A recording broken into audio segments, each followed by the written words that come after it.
Aha, we're live! Hello, everyone, and welcome back to another daytime stream. It's me, Mr. TCC, the host of the live Pokemon card shop. Although today, it's more like Yu-Gi-Ohs and Digimons, and we got new sports on the way.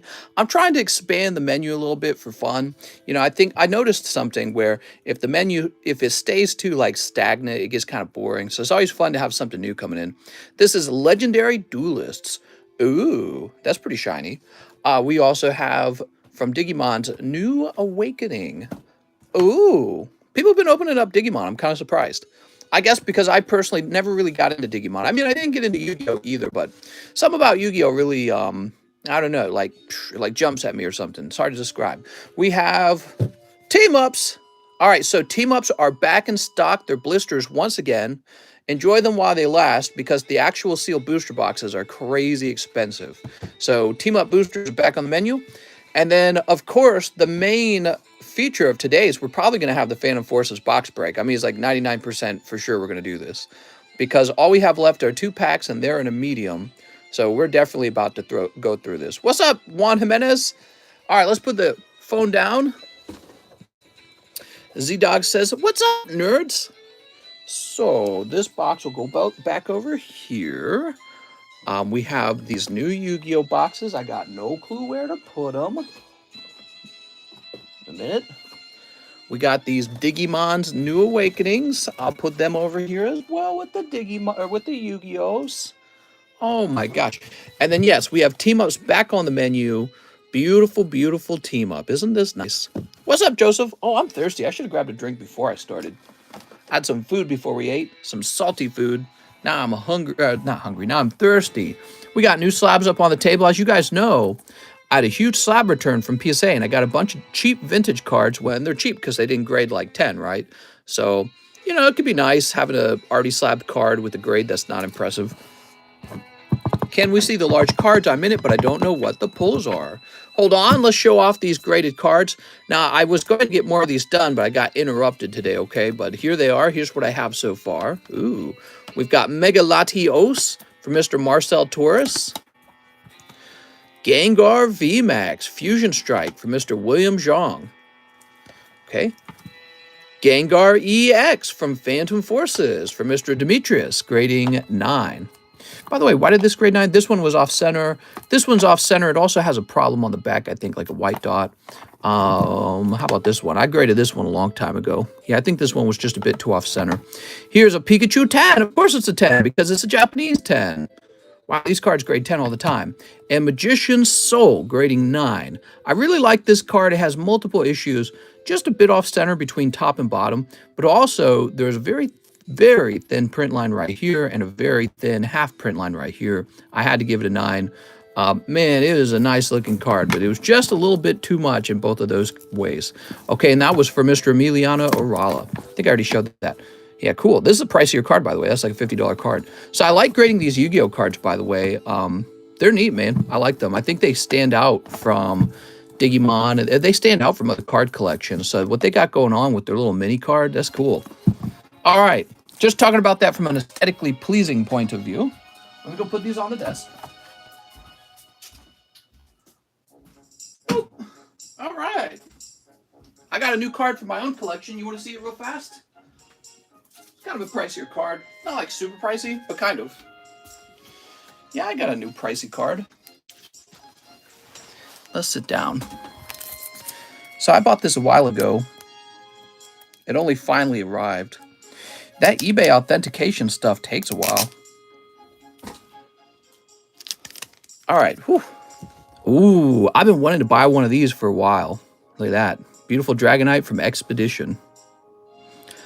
Looks pretty pretty. He's so cute. Yep, that's Expedition Dragonite. Put that to the side.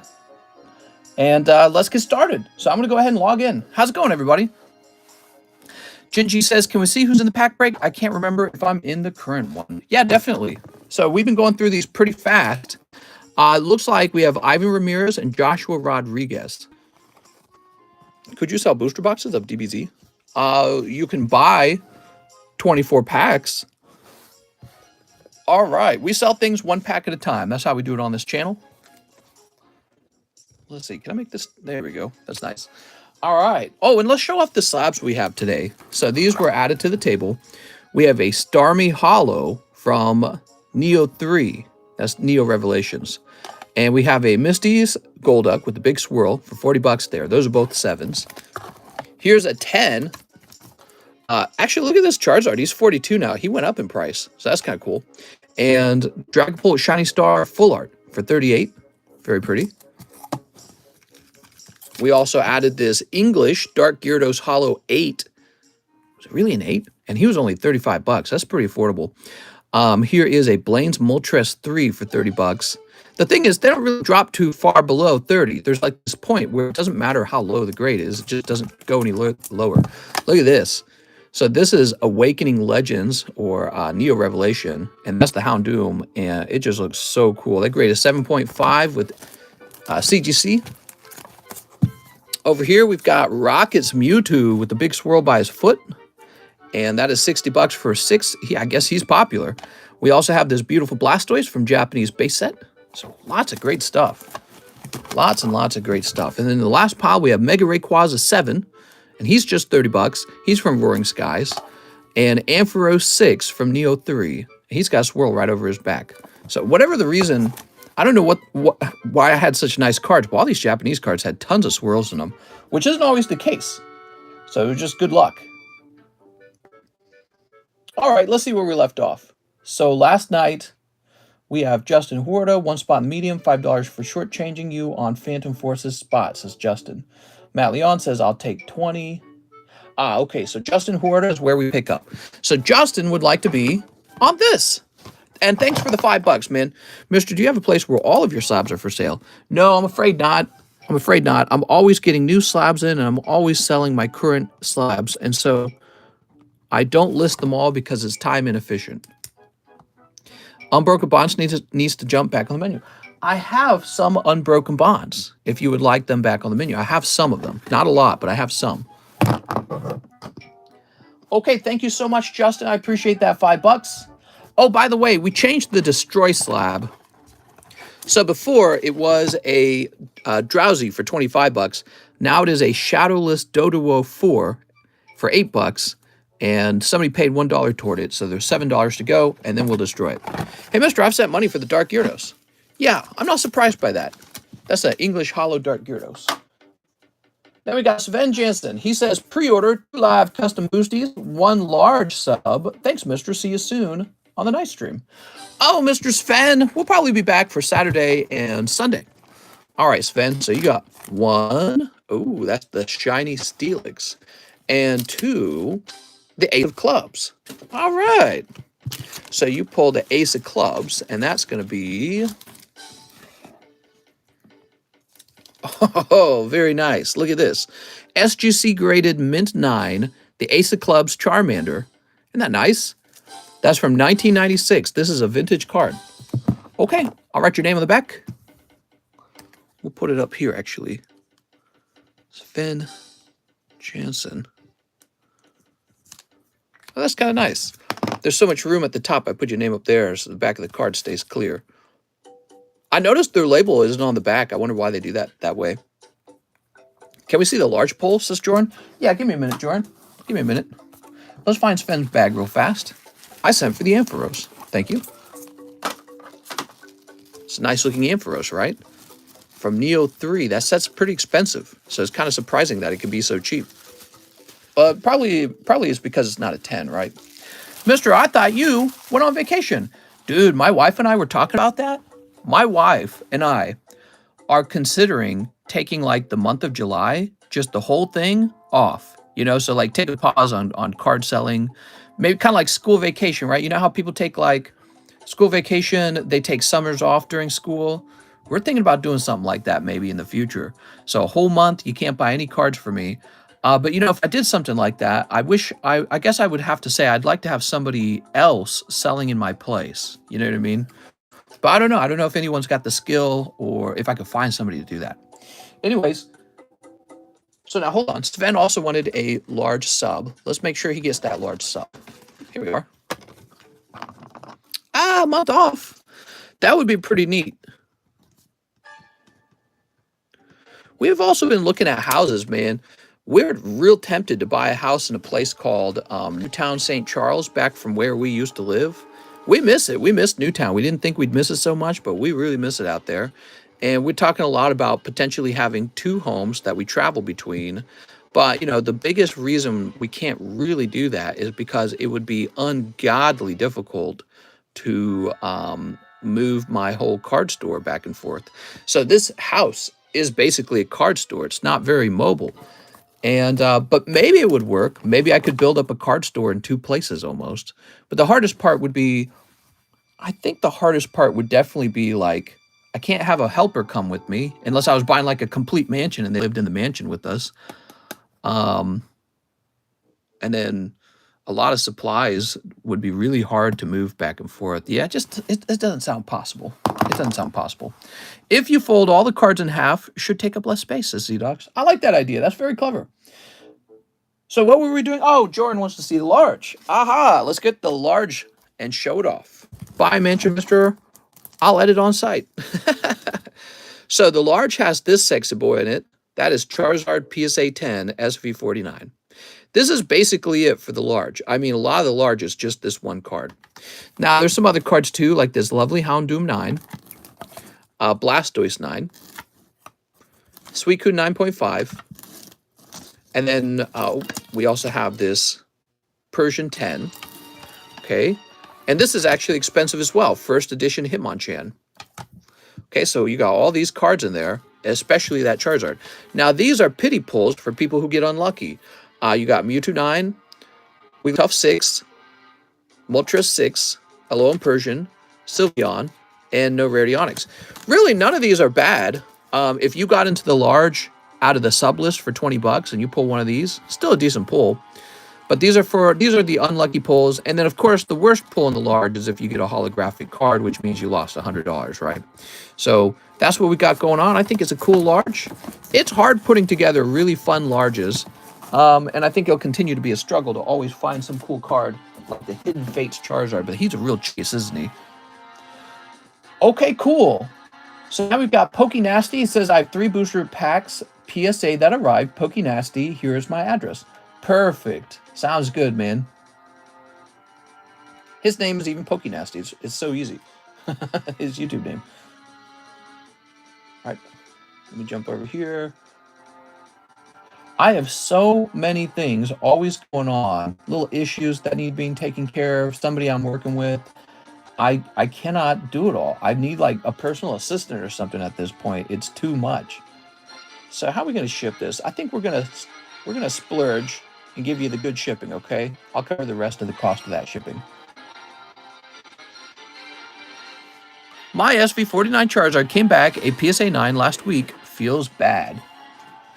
Dang, man, I hate to hear that, Jordan. I wish it was a 10. Are you going to grade DMG for the next large? Grade DMG, I don't know what you mean. Hey, Mr. Sent for the Charizard 10. Now look at this fantastic card. We got 2 of them. We got both of these. Gurren City Gym Deck Blaine's Arcanines. These are no rarity symbol Blaine Arcanines. The reason that's interesting is because these are actually more rare than the regular Arcanines. So 60 and 45, you know, if you just want one in your collection and you don't care about the grade, those are some nice cards. Okay, I'll just write returns here.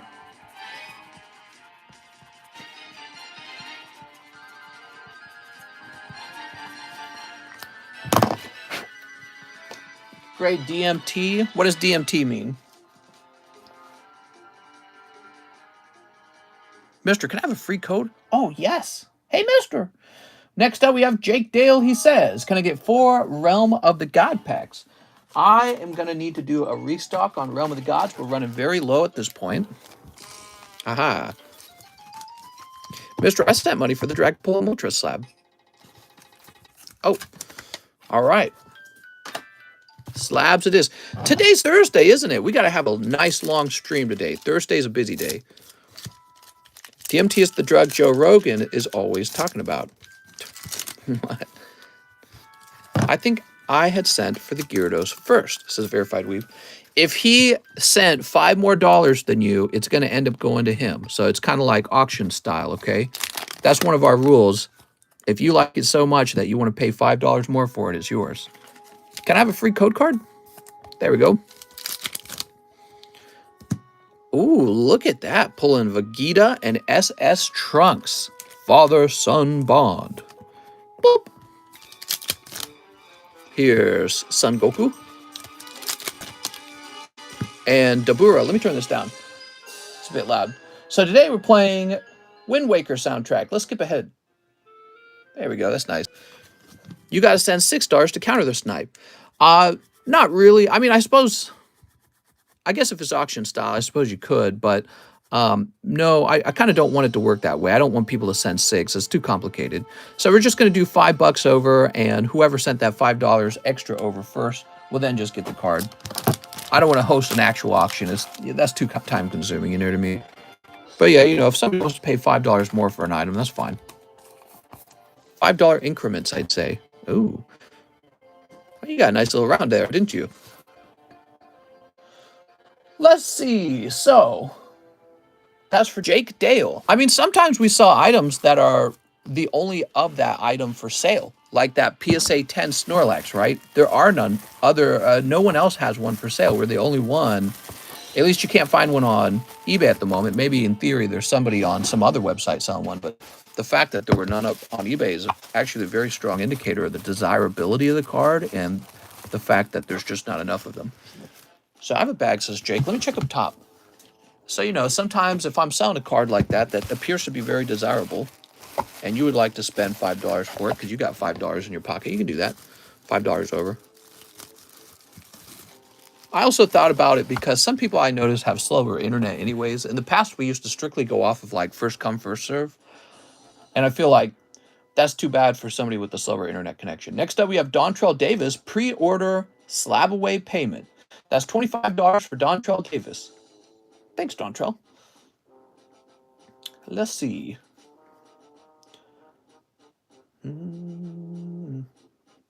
So you have Gengar at $143.75. So 143 minus 25. It's 118, but it's going to turn into 119.5. There you go. It's updated. Thanks, man. We got Justin Huerta, 2 live custies, 5 Astral Radiances. How many spots in the Gym Heroes left? I believe 8. What packs do you have? I got lots of packs. So 2 of these, huh? 1 and 2. Ooh, I'm sorry, man. That's cold. That is cold. How does Sven get so lucky, man? I can't believe Sven sniped that card earlier. 5 Astrals. All right, we're going to get 5 Astrals. Man, I love what we do here. 1, 2, 3, 4, 5. Such a cool thing. I love Pokemon cards so much. Ooh.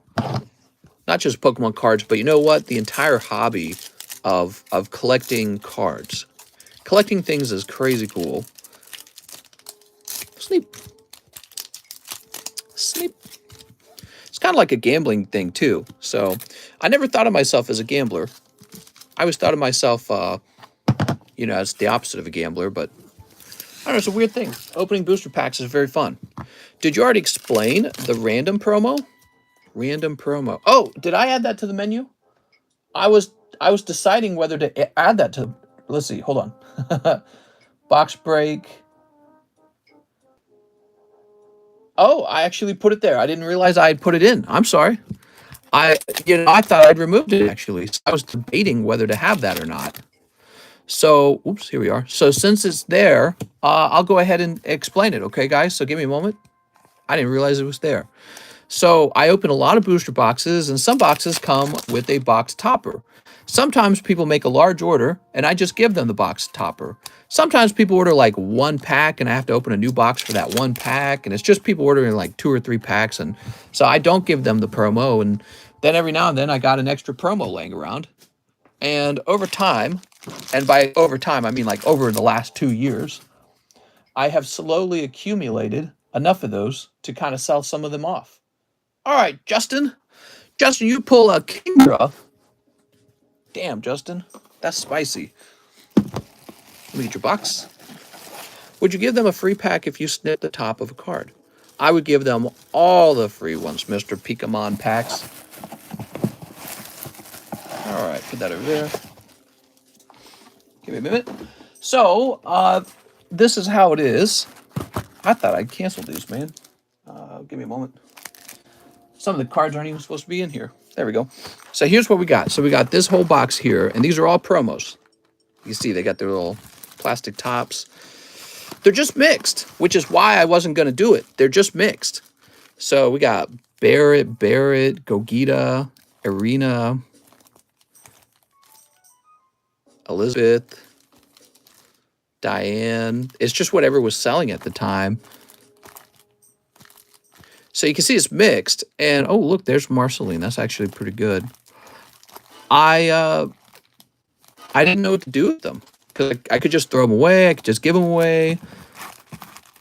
I thought about selling them as promo packs, and then I decided not to, but apparently I forgot to remove it from the menu.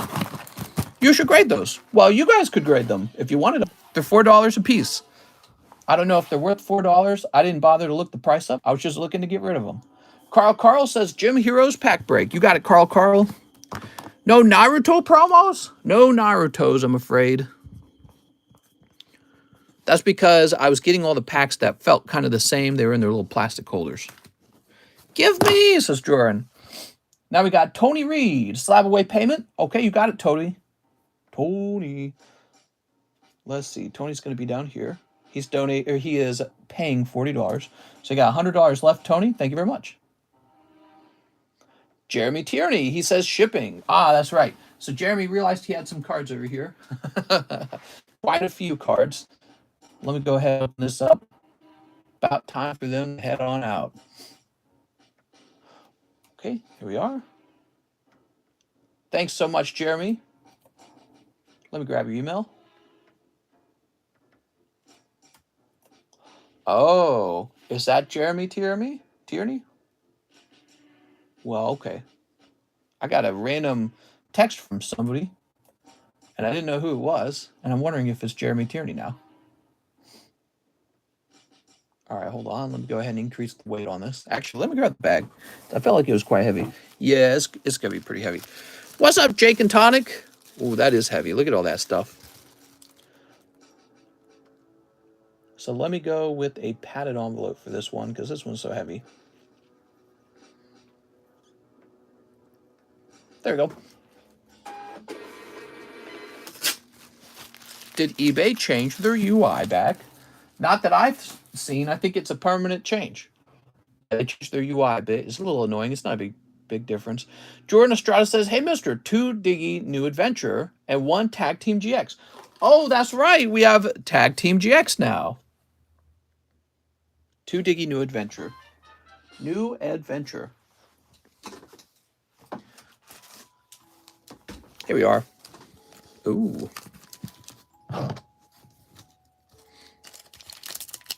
Looks like it on my end. Maybe I'm crazy. So call my number. Or call me maybe. Here's my number. Call me maybe. Maybe.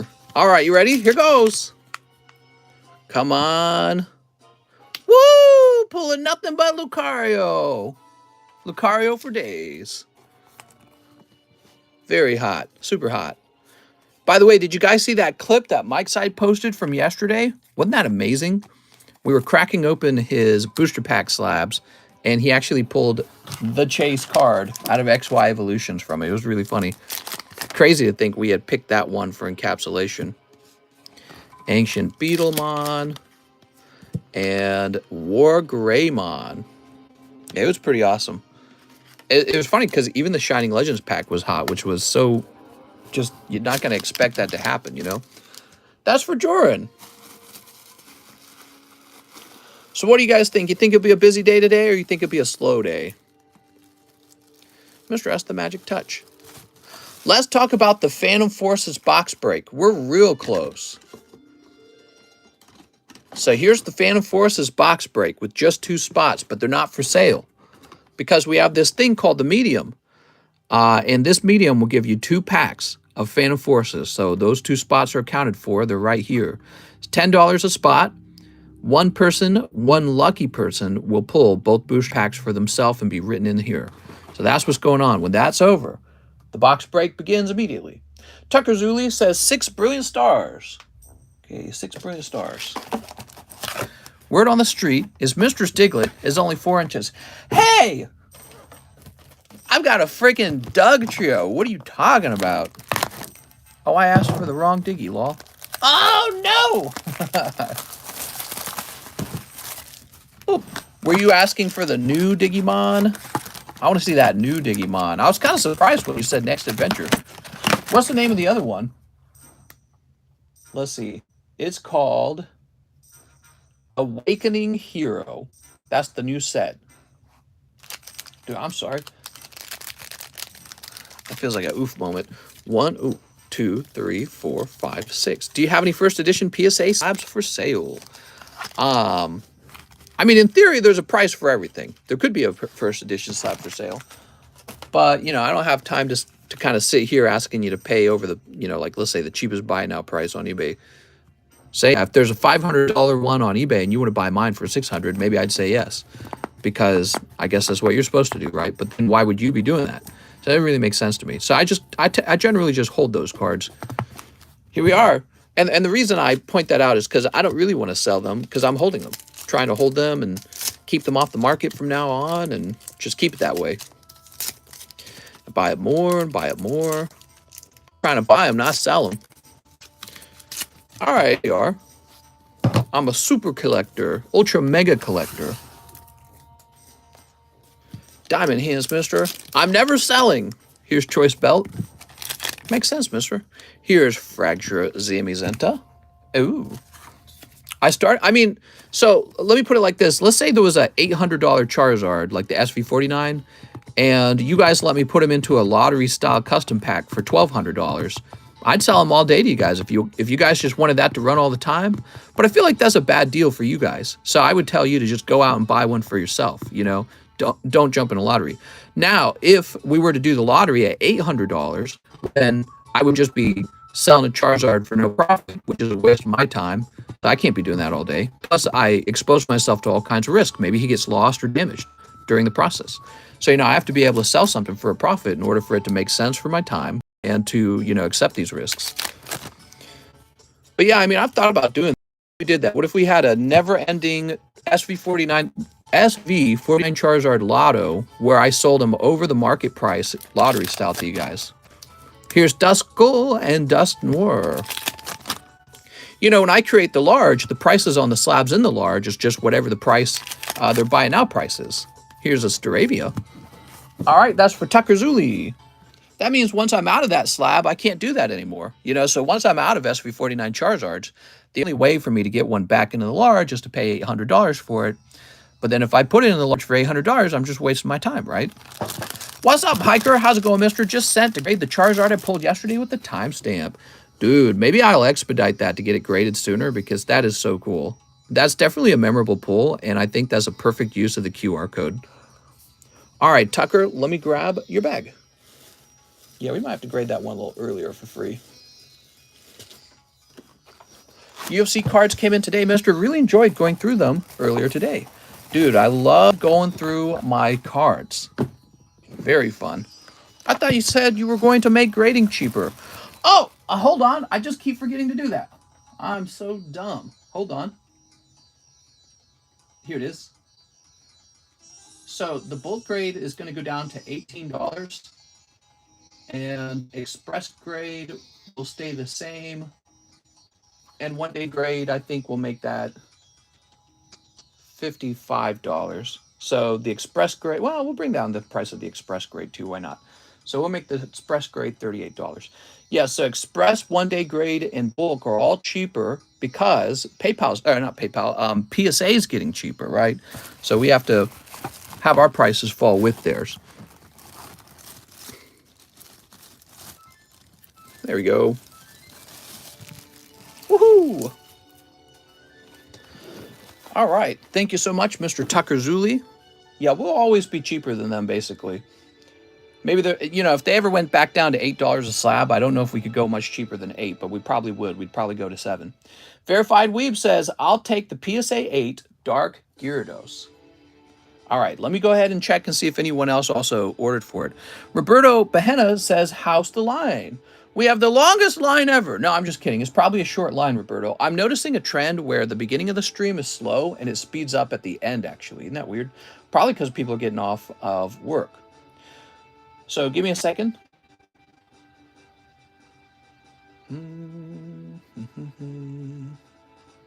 It looks like the Gyarados is going to you. All right, verified Weeb it is. Unless I missed something, but I don't think I did. Here we are. Any ideas for the next box break? We might take a brief break from box breaks and host some really interesting mediums for a while. You know, I just got those booster pack slabs in, and I was thinking, man, we ought to sell more graded booster pack slabs because those have, you know, from a data perspective, those have done very well for me over time. They've really not dropped in price. And so I thought maybe it would be cool if I sold a few of those to you guys, since you guys might be interested in them and you never really get a chance to buy them. Can you send my bags? Antonio, I already sent you your bags, Antonio. You want me to get you a new bag? Here, let me get you a new bag, Antonio.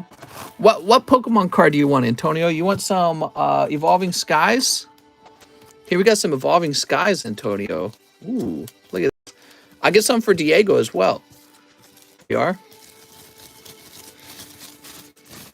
Antonio, you got your cards on the way right now, man. Here we go. We'll write your name down, Antonio.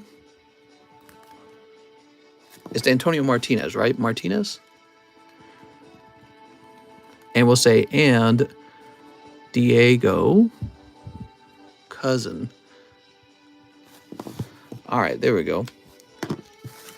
So right there, see it says, here, I'll put a card behind it so you can see it more easily, like this. There we go. Antonio Martinez and Diego, cousin. All right, so I'll get this shipped right away, okay, Mr. Antonio? Set this right over here for now. Next up, we got Giovanni Mendoza, who says, one Pokebra. What's up, man? I suppose if someone really likes the old PSA slab, it might be worth keeping them in there, even if damaged, but that seems like a really specific collector. Shoop! What do we got? Oh, so today you have this beautiful hollow Snorlax and a vintage Psychic Energy. I want to buy the packs in Antonio's bag. No, those are his. Mr. Giovanni? How me, Mr. I'm Manuel Diaz, by any chance, do you remember if my bag and slab have been shipped? Well, they only get shipped if you place a shipping order for $8. Have you done that? If you've done that, I would go check my PayPal email and see if you got that shipping tracking number. I usually send a tracking number out to your email. If you're just waiting for it to arrive, it's probably on the way. You know, there was a lot of shipping ordered over the last week. And so there's been a little, you know, some people had to wait a couple extra days for their stuff to go out because it was actually so much. Jordan Estrada says, hey, mister, may I get the Ampharos slab and one live custom? Yes, Mr. Jordan. Here we are. Mister, sound like you sat on Kitty. What? Jordan Estrada. There we go. Oops. Always putting marker on my fingers. Can you make me a bag of Pokebro, please? Pokebros. All right, we're going to make you a bag. We're going to get some Pokebros and put it in your bag too, okay? So here are some Pokebros. And we'll take a couple of these out. There we go. Some good Pokebros. So here they are. And let's put them in your bag as well. So we'll get these shipped out too. There we go. John's still starting later this month. So far, yes. I haven't heard any sign to suggest not. Now, Jordan Estrada, you also need one live custom. Oh, Flapple. Wow, that's a very good hollow. I'm sorry, man. That's a cold one. That is a cold one. Tom Morris, Phantom Forces Medium. Here we go. Getting closer. Give him a spot in the Phantom Forces medium too. Okay. Tom Morris. Here we are. Yay! John Gartland's here. 2 team-ups. Okay, so we just got fresh team-ups in. They're just like the previous ones. We've got them in blisters. We like blisters. For whatever reason, it seems like blisters tend to have better hits, but I don't want to say that and jinx it, because that's exactly what will happen. It'll jinx it. Here we go. 1 booster pack break, says John. Not sure where you have my bag currently. Probably up top. Okay, we'll grab this. We got John Gartland. Haha. What's up, Marty? He says, hi, mister. Sneep. All right. Antonio, he already gave you Pokebros. I put Pokebros in your bag, okay? And I'll ship them out right away.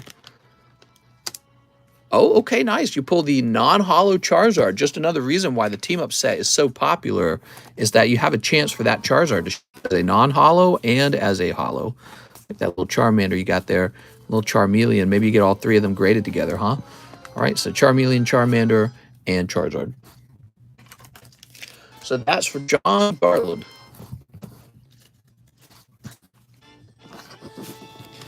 Oh, Antonio says, no, he didn't. Yeah, I did. Look, see, Antonio, look. Antonio Martinez. If you look, here they are right here, see? See, we got your Pokebros. Look at that. Look, Antonio, I got your Pokebros right here. That's what they are, Pokebros. And I'll put them in your bag, okay? Wow. Might have a Charizard in it. You never know. Has Mr. smoked any oddish lately? Not lately. So, Mr. John. Wait. John Garland, we shipped you out. That's what happened. Okay. That's why you're asking about where your bag is. Ooh, you got that Jolteon last time. That was a lucky pull. That's a good rare pull. Because it's about as good as it's going to get. You know what I mean? Okay, now we got Nathan Fellows. Dragapult, Shiny Star, Shiny... Yeah, I said that right. Shiny Star 10. And Blaine's Moltres. Nathan Fellows. You got it, Nathan Fellows.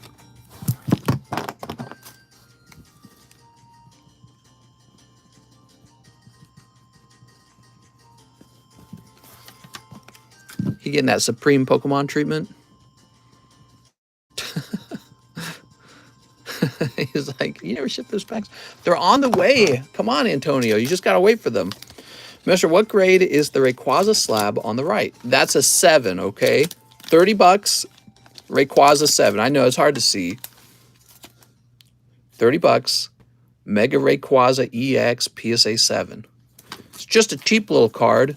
It's kind of like buying a raw card and having it already be in the slab. So it's kind of like that if you think of it that way. You're just buying it for the artwork at that point. You're not buying it because it's like a 10. JC Stimson, 6 Evolving Skies. And 7 to smash the Doduo. 1, 2, 3, 4, 5, 6. All right. So the Doduo smash is paid for. Here it is. You know what I'm going to try and do? I'm going to try and open it on screen for fun. So instead of a hammer to smash it, I'm going to try and open it right in front of your eyes.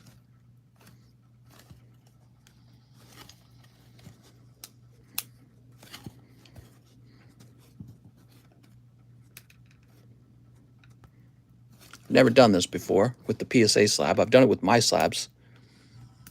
Oh yeah, I would definitely be able to crack this out with just my hands. A little worried I'm going to hurt the camera.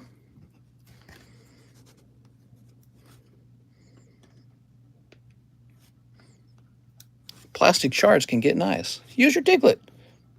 Mister, where's my first edition base set? What's up, Coeli? I still got that Neo for you if you want. Boop. But I don't have that first edition base set. So what you can see already with this is you can kind of see some like fogging there. And that's where the plastic is separating. And what I'm really doing is I'm putting pressure about right here. And this is what I did on those booster pack slabs, except those are larger, so you can get more leverage on them than this. Almost seems like you get more protection from the booster pack slabs if they actually like used Gorilla Glue or something on it, because I mean, I really did just peel those apart with my hand. When I was a woodworker, I worked with Gorilla Glue all the time. That stuff's really powerful.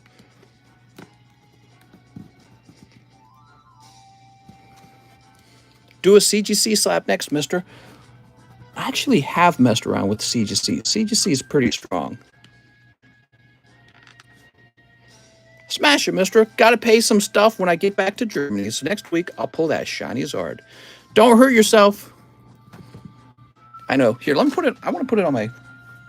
Get better leverage over here anyways. Now his wife does all the woodwork for him. We need your hands safe for the fire poles. CGC is not stronger than a car tire. Try a BGS slab, mister.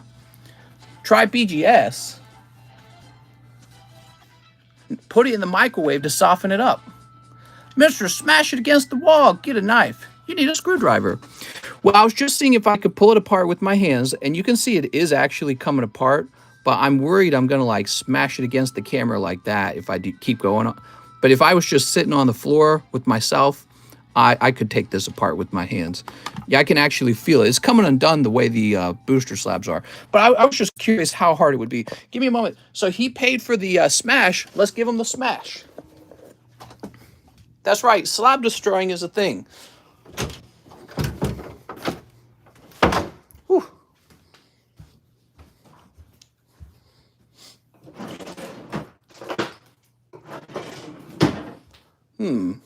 I should get an empty bag for this.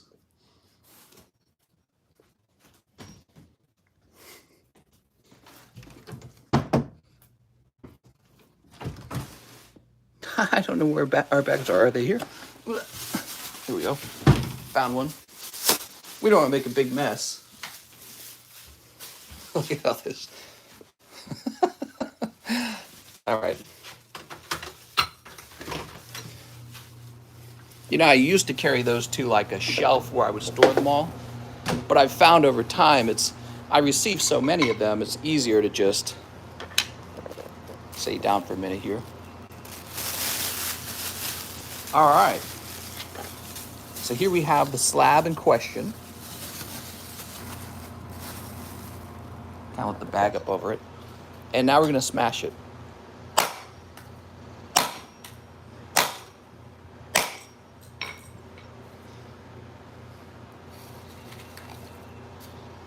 Good as new, really. Beautiful. That is a slab smash. I think we can limit that to one a day, but you can pay them ahead of time so that there's always a slab smash, okay? I'll set this like this. I'll take care of that a little bit later. PSA 1 now. Mister, ship that to Antonio. Kitty, what are you doing?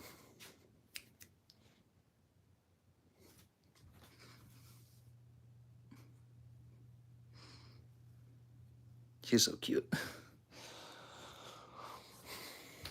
It's my shorts.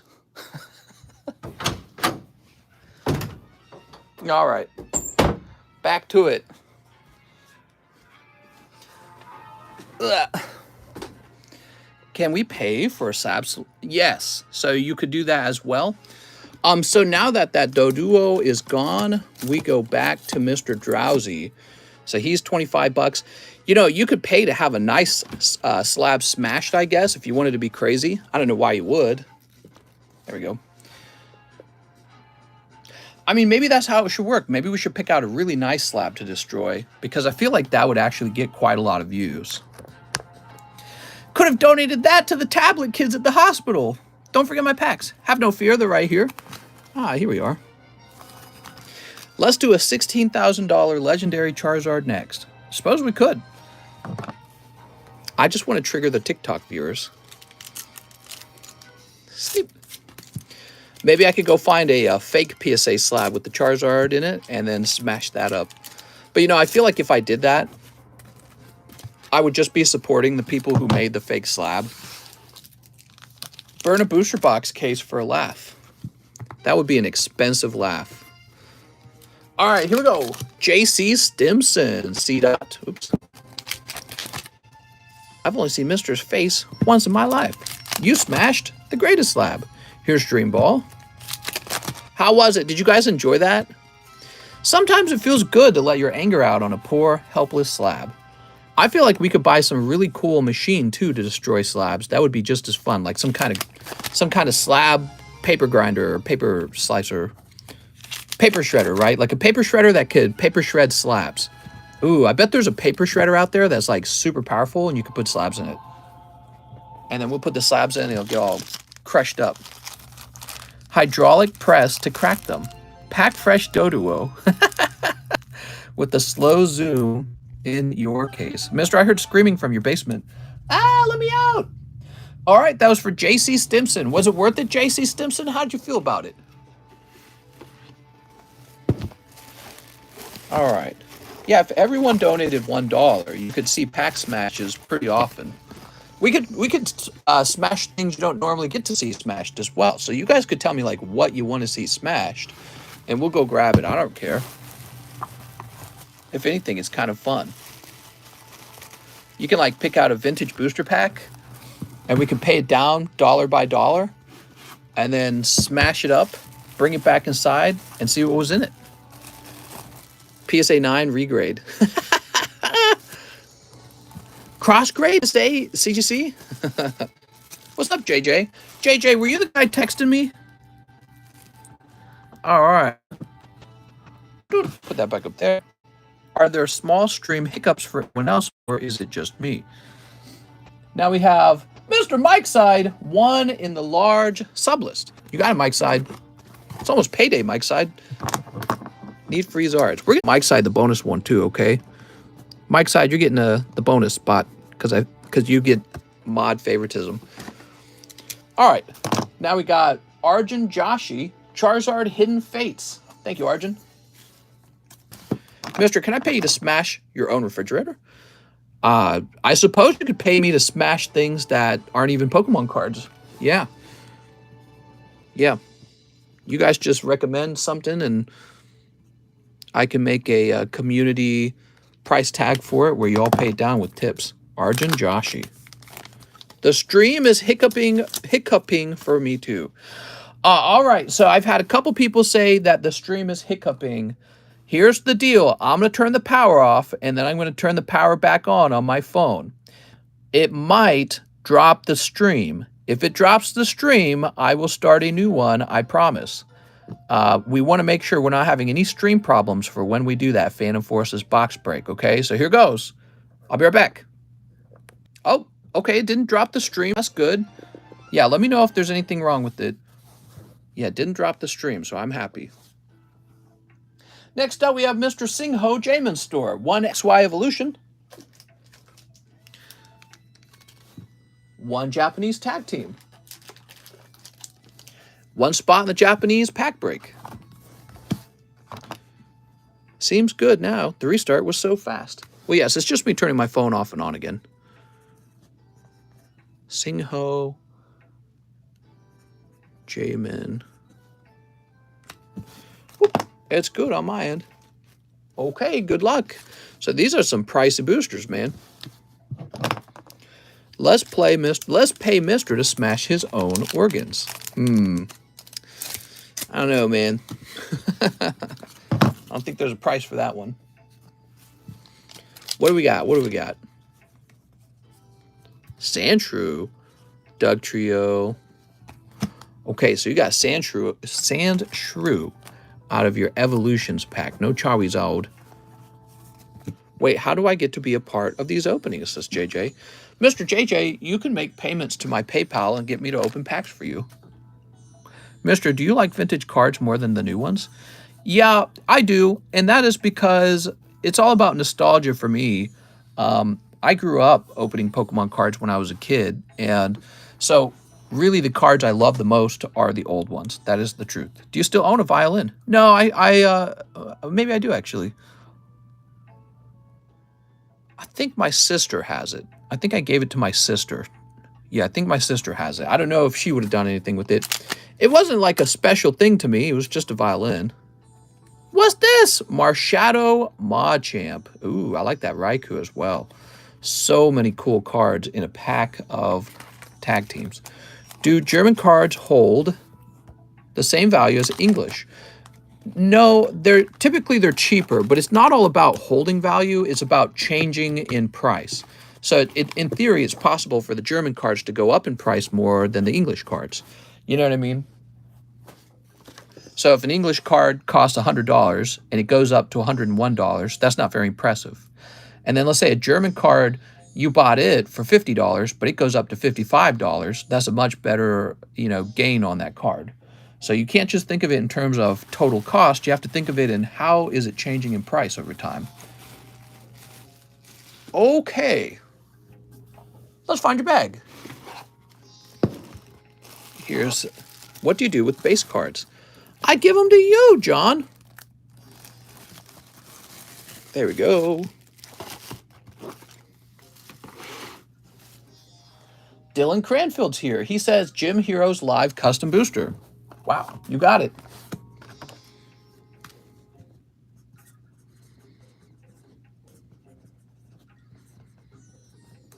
There we go. And one live. Mister, you rock. Thanks. Serena. Mister, I forgot to say I have a tiny bag with my order. Dylan Stein. You got a micro bag? That's okay, mister. We got Nick Cool. This is for the shipping cost of my small bag. Please don't forget my Team Aqua Reverse Hollow Sphere that I won during the Charizard Large. My real name is so-and-so, but I changed my PayPal name, which is my online name. Okay. So let's go find your bag. Mister, please don't forget the bag you have under Nick Cabrera. So do you have two bags? Is that what you're saying? Or just the one bag, Nick Cabrera? We're looking for Nick right now. Do you do pulls on vintage packs like Neo Discovery? Yeah, we do packs like that. Nick Cool. So that answers that question. Nickabla. Mr. Cabrera. Is the Cabrera bag a large bag? Here's the third box. Just placed my first order and paid via PayPal. Hopefully I did everything correctly. Forward on. Looking forward to it. Okay, so you're definitely not in the big red box. We're looking for the Nick Cabrera bag. He says, no, it's too small. Okay, I probably passed it up then. Okay, you're not in box number 2. Must be in box number 3. He says, I only have 3 slabs. Oh, okay. Well, let me just double check.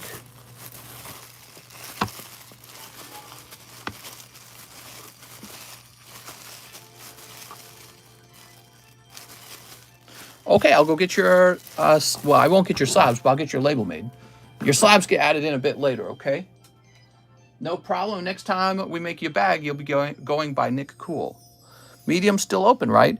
Well, it says there's 5 spots left. They might have sold by now, so if you place an order for them, have like a backup plan. Be like, if sold, give me a refund. Or if sold, put me in the pack break. Or if sold, give me store credit. You know what I mean?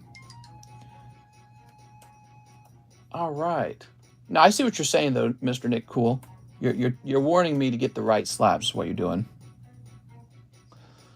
It doesn't like the address you gave.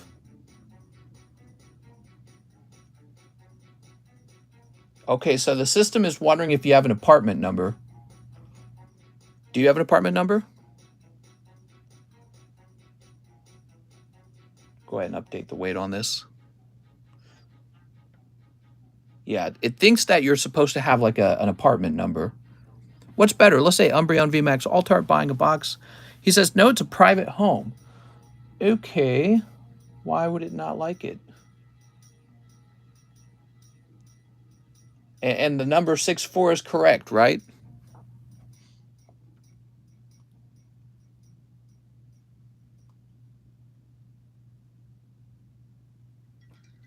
Just see him confirm 64. He says it's a private home. He says yes. All right, we're going to go with Nick Cool 64.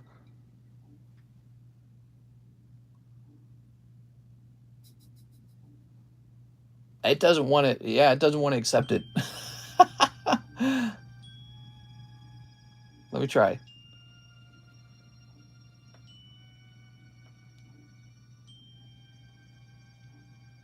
No, it's rejecting it. It's rejecting the address. Why don't you do me a favor? Look into the address, Mr. Nick, and make sure it's all right. I don't want to read it out loud for the audience to hear. So go back into your PayPal account and double check it to see if everything about it is correct. Make sure there's no typos in it or anything like that, okay? Because it's rejecting the address. I've had this happen before. I'll set your bag to the side for the moment, next to Antonio Martinez. Yeah, I've had this happen before. While we're waiting for you to do that, we'll look at Mr. Carlos Sura. And he says, I'll try 4 of the promos. Okay, Carlos. So they're just randomly pulled. Just whisper it out loud, mister. So you're going to pick up Diane, Aerith, Vegeta, and Eris Boreas Grey Rat. You are a hoarder. I'm so proud. Did my order pass? Not yet. Not yet. Okay, so that was for Carlos Sura. He didn't say if he had a bag, so I'm going to go hunting for his bag. Carter, Caleb, Carlos, Calvin, Candy. I don't think you're in this box. You might be up top. Those promos look sick. Yeah, I just had a big buildup of them and didn't really know what to do with them. All right, new bag. Oh, new bag. You got it, man. Well, I have a little bit of a headache right now. I don't know what's causing it.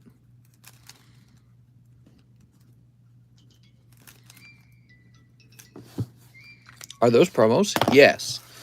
Got any HoloLive promos yet left? They're just random. They're just random. The HoloLive promos didn't come in a little plastic sleeve, so I didn't include them. But yeah, actually, I have plenty of those. Sergio Espinoza. He says, this is L12. And he says, 2 spots in the medium. All right, 2 spots in the medium. If sold out, give me poker. You got it. I'm quite new to your channel. Could you explain what you're doing? I'm quite interested. Yeah, so this is called, I call it a live Pokemon card shop. Okay, some people have referred to this as like a rip and ship channel. I think it's kind of a silly name. A live card shop makes the most sense to me. And basically, if you look in the description, you see a menu and you can buy stuff on the menu. Then you get in line with everyone else, and when it's your turn, I call out your name and I open up your cards for you. So it's kind of like a social way of opening up cards. You get a little bag, like this one. Kurt Eirig has a bag full of cards. And each time you purchase, the cards get put into your bag. And your bag stays over here until you ship out. You ship out for $8. So it could be a fun way to watch other people open their cards, open up some cards yourself, see who gets the better cards. You can participate in like box breaks, pack breaks. It's like gambling. Be careful. Sergio L12. Oops. Sold my Charizard for 100, mister. Nice, man. Glad to hear that. There you go. Oh, we'll put that down there. Mister, can we get a slab rotate? Yeah, I suppose we could actually. Let's see. So this is a $70 base set Blastoise.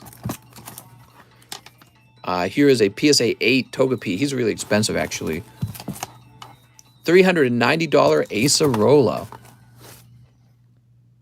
Next up, we got Colt Hicks. Please ship out my Fortnite, Star Wars, and Holo. It's trash. Leave anything worth it. 1 medium, thank you. Okay, so we got to do a big job on Mr. Colt Hicks stuff. So this is going to be Colt Hicks. He just wants to make his bag smaller. Mister, did you do my order? Not yet. Not yet. I haven't run across to Robert Behenna yet. I've only racked up 20,000 in credit card Pokemon debt. Oh my God. How's it going, Adnat? So here is your Star Wars, your Holos. So I can fill my bag up as much as I want before I decide to take the bag. Wow. Yeah. And generally, this is a way to make it so that I don't have to ship every single time you order. And so it's a bit of a time saver. It saves a little money, too, combining shipments. But eventually, you do want to ship. So, like, for example, Mr. Colt Hicks has ordered a shipment right now. And I'm going to go through and pick out some of his cards that I know he's not interested in grading. I don't think he would be anyways.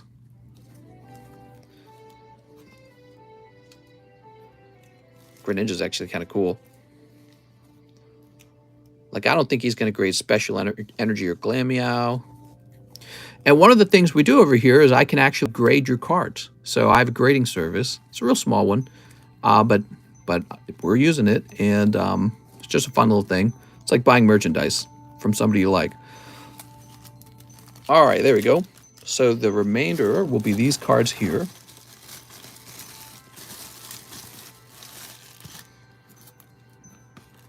I just refreshed my PayPal, and you can try it again, please. That sounds good. That's what we're going to do. Let me just get Mr. Colt Hicks shipped here. Thanks, Colt Hicks. Let's grab a bag. Mister, if I identify as woman, could I do your nice streams for you? I see what you're saying. Because in the past, I've always said I kind of want to hire a lady to host my live stream for me, which is still true, by the way. If you're a girl listening to this and you want to sell Pokemon cards for a living, you could host this live stream, and I'd pay you enough that you'd want to keep doing it. I can't wait until I send in a 500 card TCCG bulk grade submission. Can you grab the Merlin Hollow in the front? Yes, you like the Merlin Hollow? Keep the Merlin on the table. You got it. Let's keep that Merlin. Gotta have the Tokam for lady stream. What's a Tokam? Oh, you mean showing off her feet? Oh my god. Mister, what's hitting today? We are just about to do the Phantom Forces box break. It's a very expensive box, everybody, so I'm excited. Very expensive. All right, so Colt, we've separated the haves from the have-nots. Colt Hicks, we just write your name down real simple. Remember that one time someone cracked their booster pack slab and there was a Charizard? Oh my god, that was crazy. Looks like we are shipping you for the first time, Mr. Colt Hicks. Give me a moment. From this computer, anyways. All right. You know, we really get a lot of collectors in just 3 places. California, Texas, and New York. So many of you guys are just in those 3 places. It's kind of crazy. Grab this. And... boop. So this is a heavy bag. However, I don't think it needs to go first class. I'm sorry, priority. Hey, mister, how long does it usually take for shipping? So the day you order shipping, I immediately print you a label. However, you might not ship out till like 2 days later. It could be like 3 days later if I'm real far behind. And then the mailman needs to deliver it as well. So it could take a little while. There we go. You know how it is. Things shipping. Now, what were we doing after Mr. Colt Hicks? We were going to go ahead and ship Mr. Give me a second. Nick Cool. All right, Nick, let me look back in. I don't know if it updates your address until you send me a new message.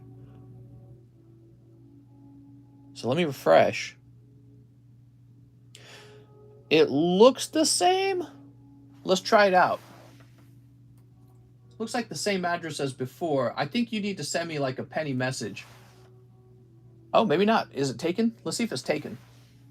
Might be working. All right, there we are. And we're going to reduce the weight on this. No, it's still not taken. So I think I still have your old address. So why don't you send me a message to show me the new one, okay? Brian Locke says, 2 mediums. We're having trouble getting your label made, man. Mister, are you going to offer healthcare to your Pokemate? I'm offering healthcare, but I'm the doctor. And the healthcare is totally free, but there's no anesthesia. Here we are, Brian Locke. Oh, that's it. That's the end of it. No, wait, there's one more spot right here. No, rip medium spots. Okay, 1 tag team for Brian Locke. Let's see what you got. See. Guess it's my turn to be mod. That's right. Oh, what do we got back there? I don't recognize it. Oh, it's Will. Lame. Is that Will? I don't remember his name. That's not Will, is it? So you got Will Full Art. You also got this Hollow Mew. He's pretty sexy.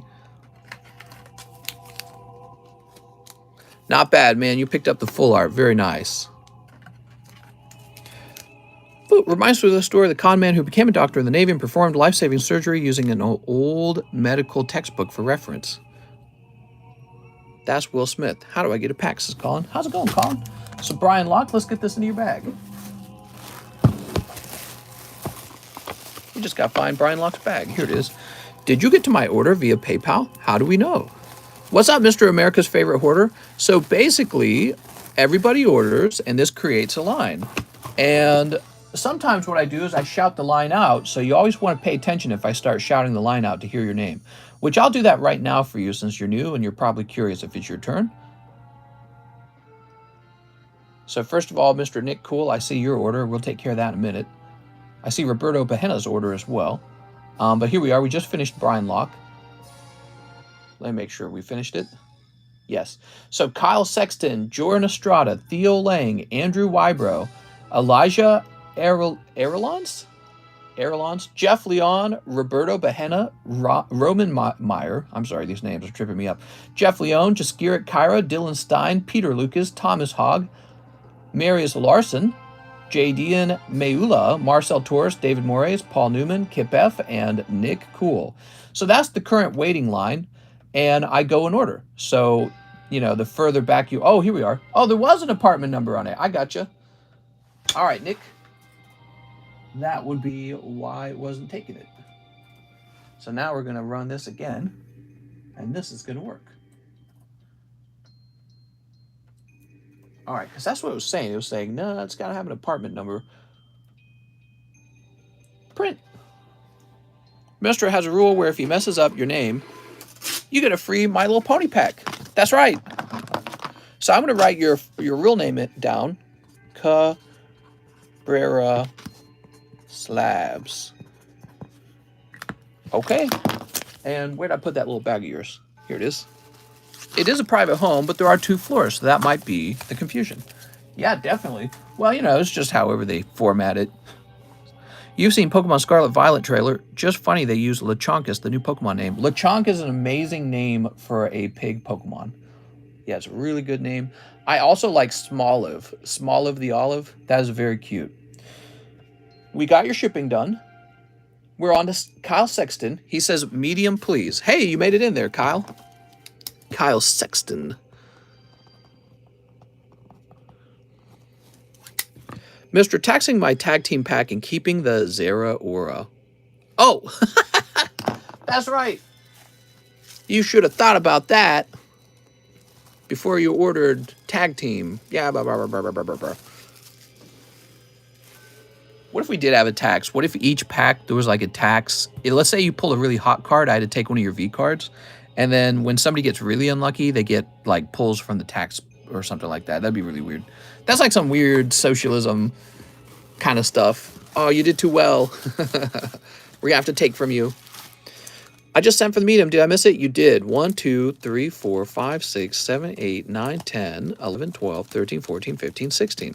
So for those of you who have never seen a medium before, a medium is typically a lottery-style booster pack where you're just going after one item, and it's usually a real nice item. All right, and this will say pee pee poo poo. This is the card you want, because if you pull that card, I'm going to trade you that card for 2 packs of Phantom Forces. Really, there's only one pull in all these packs, so in the end, the only thing that matters is whatever your number you guys pick for the deck split. That's the only thing that matters. What if I wanted to keep my pee pee poo poo card? Well, you can. Technically it's yours, so you can keep it if you don't want your Phantom Forces packs. Guess that would make everybody happy who wanted a chance to get in the Phantom Forces box. Mr. like a celebrity now. Everyone want to ask about his opinion on something. Not really. I'm just your Pokemon card dealer. So you might have a question and maybe you think that I have a good answer. All right. Who's got a number for me? Mike has 11. You're the decider, Mike. 1, 2, 3, 4, 5, 6, 7, 8, 9, 10, 11. There it is. So Mike has decided who will go and who will stay. Not Kyle. Sorry, Kyle. Justin, Joshua Quintana, Mike's side. Really? Mike's side on 5? Wow. That's Mike's side. Wow, congratulations, Mike's side. Oh, man. It's wigged. A lot of the moderators were in there. Look, Mike's side was in there. Cheese was in there. Kyle Sexton was in there. I guess it's not a surprise one of them got it. They took up like 1/5 of the spots. That gets tossed. Wow, it's your lucky day, Mike's side. Gambling really does pay off for you. There we go. And there's the box of Phantom Forces. Get excited. Let's grab the box. Cheese off by 1 twice. Wow. It is such a nice, clean box. I don't even want to open it. It's way too clean. You know what I mean? Like, you want to display this. You don't want to open it. What's your opinion, chat, in general? Do you like chat sometimes? Do you hate chat sometimes? Let me go to live chat, by the way. I very much enjoy chat because I enjoy conversation. So let's see. We're going to take some of these slabs away.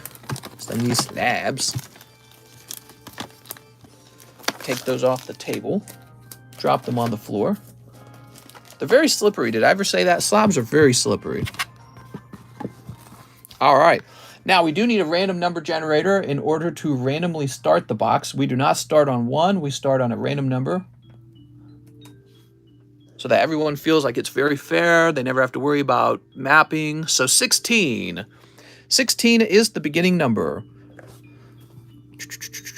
That would be Hamnet Nicholas Ray. Is that his whole name? Hamnet Nicholas Ray. All right, so he's got a long name. And since we're on his spot of number 16, we're actually going to start at 12. That's how we're going to do it. That's how we've always done it. Let's go ahead and snip. All right. There it is. This is one of the most expensive XY booster boxes. Just a few boxes are more expensive than this one. You ready? He's got 1, 2, 3, 4, 5 spots. 1, 2, 3, 4, 5 spots. Now, I just want to warn everyone, this is a very tough booster box. We've opened 2 of these now. They're not always very hot, but the bigger problem is there's not that many good pulls in the box. Overall, there are very few good Pokemon pulls in a box of Phantom Forces. So be prepared to take a beating. The goal is to pull the Dialga. Okay, Dialga's the good pull. There's also Gengar and a few other Pokemon, but it's primarily just one huge chase pull that we're going after. If you pull him and he grades well, he's like a $5,000 card if he grades well, okay? But first of all, we have to pull him. Second of all, he has to grade well. Okay, here goes. And to everyone who's waiting their turn in line on PayPal, I'm sorry, this will take a minute, so get comfy. But this is a lot of the fun right here. All right, so we got Diancie in pack number 1. Pack number 2.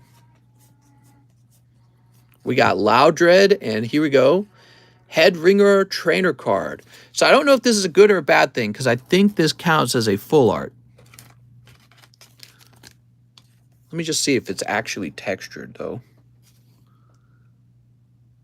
That feels kind of like it is simply a holo. So I suspect this is a holo, but it is a rare holo. You know, I noticed we got one of those last time, and I couldn't tell if it was actually one of the rare cards. I'm thinking about doing a Burning Shadows booster box break. Here's Gligar, Crobat Rare,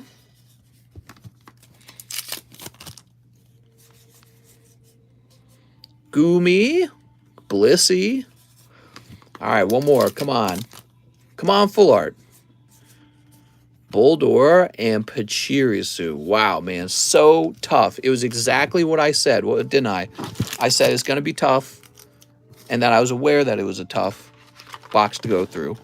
Crazy, man. So you got your reverse holos. You could, of course, grade your reverse hollows from the set. Somebody will probably buy them. You'll say Phantom Forces Gligar 10. Maybe it will sell for enough that it's worth grading. Tough to say. Poor guy. Poor soldier. And you're next. Get ready. So you're going to keep all of your common uncommons. I'm not going to bother sleeving every one of them, but you get to keep all of them, okay? Now, let's find your bag. Say goodbye to your $375. Yup. If someone do bad behavior in chat, what do you do to them? If they're mildly bad, they'll probably be muted for a few minutes. If they actually do something real bad, they have to be hidden, which means they will be banned and not be able to talk again. And if you ever get hidden and you think you shouldn't have, you just reach out to me on like Discord or Instagram and be like, hey, set me free. Oh, I see. He's already got a large bag. Here it is. So we have Mr. Hamnet here. He has a pretty large bag now. Tempted to give him a box. Who's acting bad in here? Yeah, who done it? Now we have Angelo Polona. You ready, Angelo?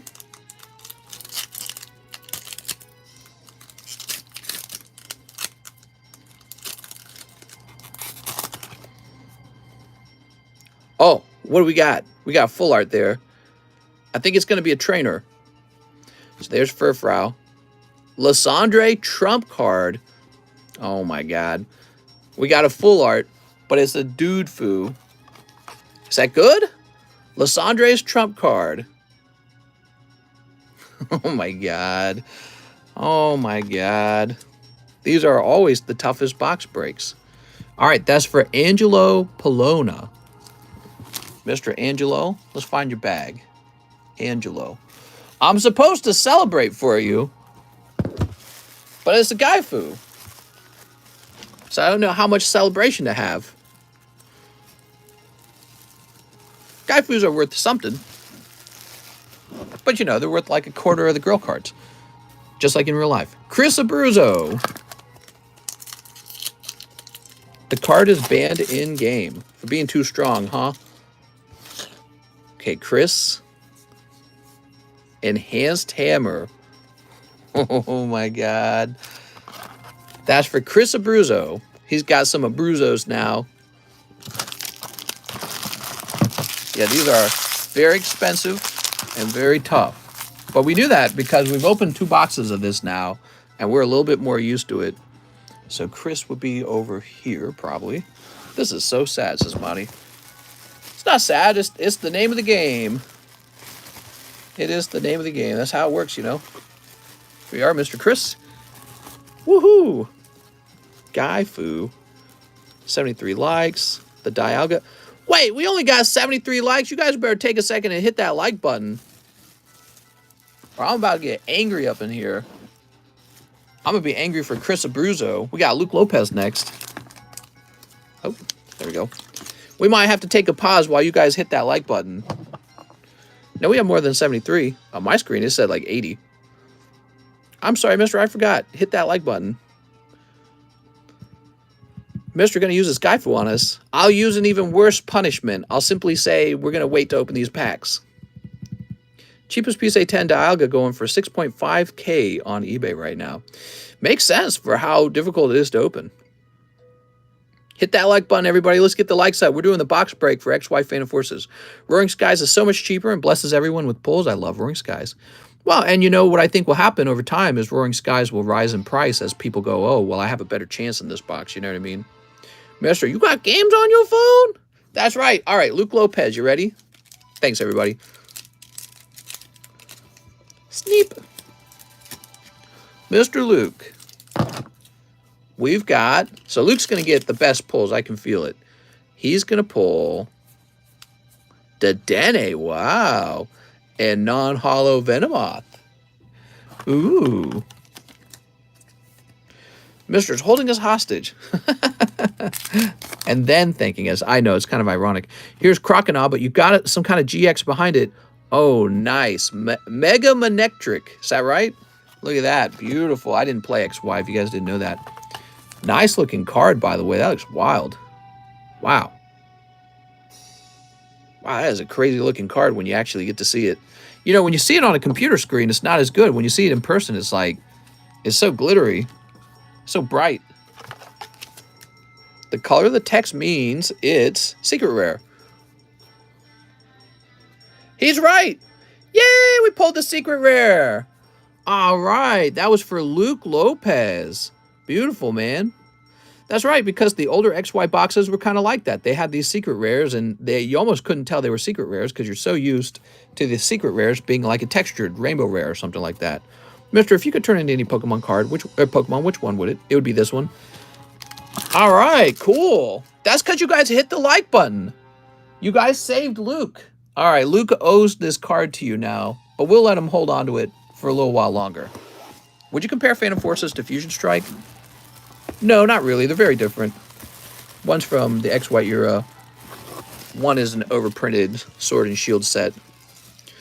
All right, Luke, got all your bulk. By the way, if you guys don't want your bulk, you can always donate it. Cool, we pulled a secret rare, everybody. That's great. It's funny that I didn't recognize that at first because they didn't really do that all the time with the XY era cards. Not that I remember. But I do remember we opened up Flash Fire and did the same thing over there. Daniel Wiseman. All right, Daniel Wiseman on 21. Let's see what Daniel pulls. So we got Helioptile for Daniel Wiseman. Whew. Those tough Phantom Forces packs. So get my sleeve out. There we are. Might get Daniel some free shipping because he's got like 2 boxes and they're both pretty full. Oh yeah, we should just give him free shipping. Mister, this stream is horrible for my productivity. Well, mister, you should have thought about that before watching. I'm trying to say. 2 full arts and secret rares pulled. Box is done. I think it's only 1 full art. I think it's only 1 full art. I don't think that trainer counts as a full art. I think it counts as a holo. Just a crazy looking holo. I know Daniel's got another spot in here somewhere. All right. Let's reset this music. Hold on. There we go. All right. Hamnet Nicholas Ray. This guy went really deep. He was really interested in this box. Taxation without representation. I did not vote for Potato Head. Jellicent. Oof, man. 1 Jellicent. What's crazy is the reverse holo holos are not even like the most popular Pokemon, right? So that's part of the pain of opening Phantom Forces, right? Like Jellicent is never going to go for the value of like, let's say a Dragonite. Or Deoxys or Rayquaza. Super Omega. Oof! Next up, Garrett Nadald.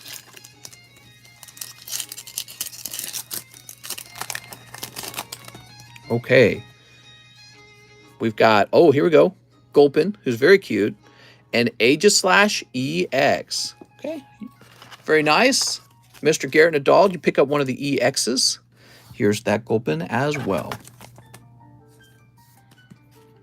Okay, so that's for Garrett Nadald. Wonder if it would just be easier to put this back in the pack. Ah, man, I don't want to put this back in the pack. Maybe I will, though. Maybe I'll start snipping those from the top. The holos just, or the non-holos just go back in the pack.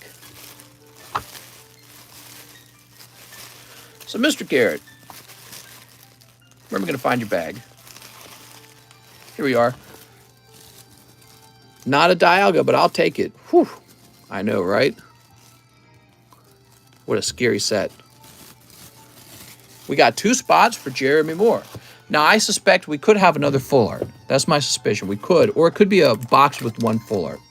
Jeremy Moore. So we'll snip the top of these, and the common and commons will go back into the pack to make it simple when we put it in your bag.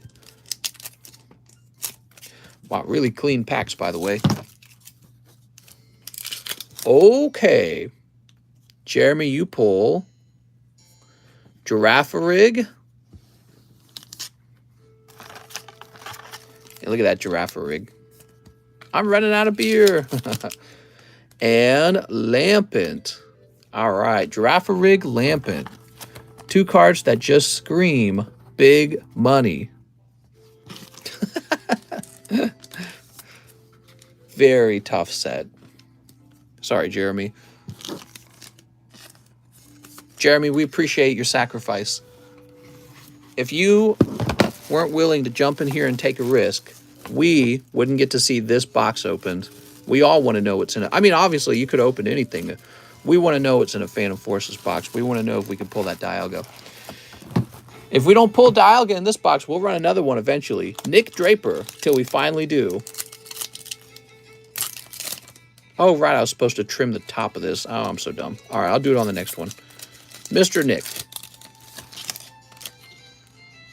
Nick picking up the reverse holo and a holo, which surprisingly is really helpful here because there is just not much to these packs. So having the Heatran holo with your Frillish reverse holo might mean that you got 2 cards to grade. There you go, Mr. Nick. Nick Draper. Whew. I'm scared, man. Now I'm looking for a Nick Draper bag. I feel like Nick asked me to ship him out recently. Maybe I'm just imagining that. Nick Weeg. I think it'll take a lot of money to move the population on that Dialga based on the cost of these boxes and how painful it is to actually open the box. So we're going to give him a new bag. I'm good but sleepy. You got a sleepy butt? He said his butt is sleepy. I'm good but sleepy. Okay, that was for Nick Draper. Not the Super Omega Snipe that we might have hoped for.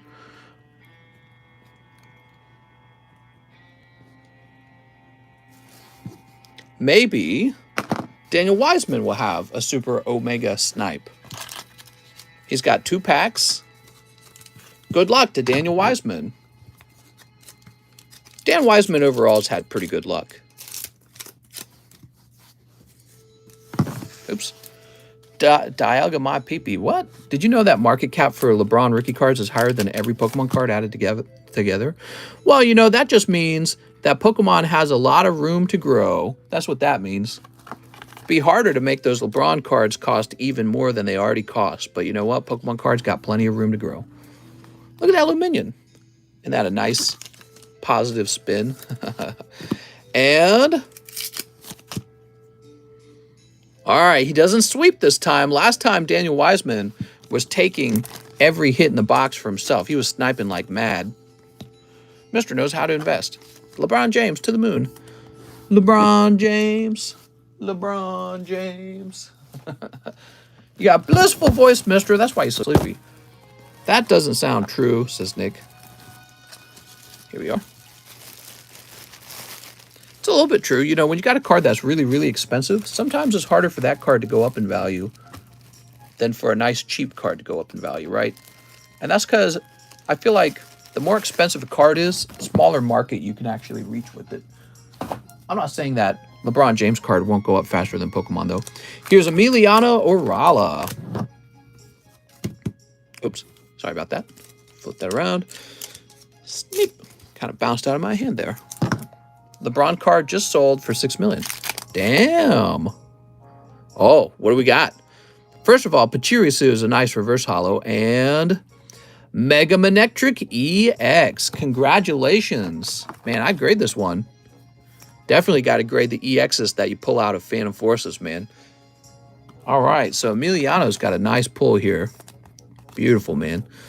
Emiliano goes deep, too. He's been around for a long time. He's always gone deep. I've fell asleep to Mister's voice many times. Pokemon is better than basketball cards, says TikTok Horizon fan. You know, everyone's got their own hobby. It doesn't have to be Pokemon versus sports card. It's just whatever people like to collect, you know? It's a blissful thing. Somebody used the word blissful earlier. It's a nice thing. I don't feel like it has to be this versus that. Verified Weeb. All right, we're on the second half of the box. Verified Weeb. Oh, let's snip the top.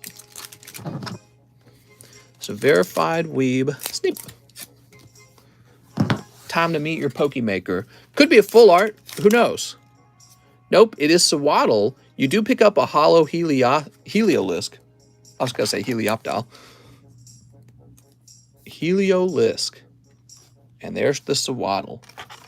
Even when you pick up a hollow in this set, it's not like a crazy good hollow. You know what I mean? Heliolisk isn't winning any awards for Pokemon. So that's Verified Weeb with a V. Here he is. Thank you, Verified Weeb, for your Poke Sacrifice. I know that was an expensive booster. It's an expensive booster with an expensive chance for a good card. Joseph Jones has 2 spots. Good luck, Joseph Jones. The hollows in this box are kind of lame. Right, and that's all part of the sophisticated price analysis of that Dialga, right? Because some cards are really valuable. For example, SV49 Charizard, he's valuable. He's hard to pull. But there's all these other cards in the set for you to pull if you don't pull him. Cynthia, Umbreon, Espeon, just to name a few. Scissor, there's probably more. Charmeleon, Charmander, Eevee. Whereas in this set, you basically need to pull that Dialga because other than the Dialga and a handful of EXs, these are pretty rough pulls. And what that really means is that Dialga is worth even more than you think because, and he's already priced that way, you know, he's priced at like $6,000, somebody said. But that's because he's really that hard to pull for yourself. You're going to have to spend so much money opening up these packs to get them. And there's not a lot of supporting cards to help, you know, account for all the cost. We got Pumpkaboo. I know you've always wanted a reverse hollow Pumpkaboo. Hey, mister, still spot for Japanese vintage pack heavy? Yes, yes. And when we're done with it, we'll be running another one too. Sergio says it in a simpler way. He says, this set is like Champion's Path. Exactly. You basically just need to pull the hit, and nothing else really helps you with the cost of that. Dialga incoming. I wish. I hope for it. Here we are. Yeah, last time we opened it, it was also a really disappointing box last time. And everyone was like, bummer. Sing Ho Jamin's store. You ready? I feel the Dialga is super hard to grade, says Lily. Right, let's say you do pull it finally. Well, what are the chances that it grades 10 versus 9?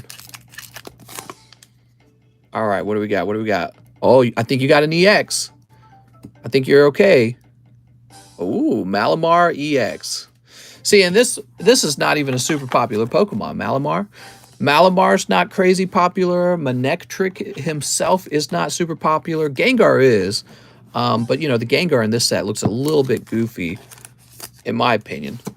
So, yeah, it's just crazy tough. Well, just says screw it in order to full sealed case of Evolution's booster boxes. Manifest that Dialga. I'm manifesting. Malamar. Oof. Yeah, Malamar is, well, and he's lucky to grab an EX because not everyone's getting one. Emiliano or Rala. Gengar, just a goofy looking Pokemon. All right, there we go. Vivid Voltage has Charizard, Pikachu, and amazing rares. Manectric card looks cool at least. Okay, what do we got? We got Galvantula. All right, one Galvantula for Mr. Emiliano Arala. I'm sorry, why'd I call you Emmanuel? Hey, mister, can you refund me $75 for the pack? Oh, yeah, let me send that right in. If I did that, I couldn't host these anymore. All right. The risk would be too much. How many spots left for the heavy pack?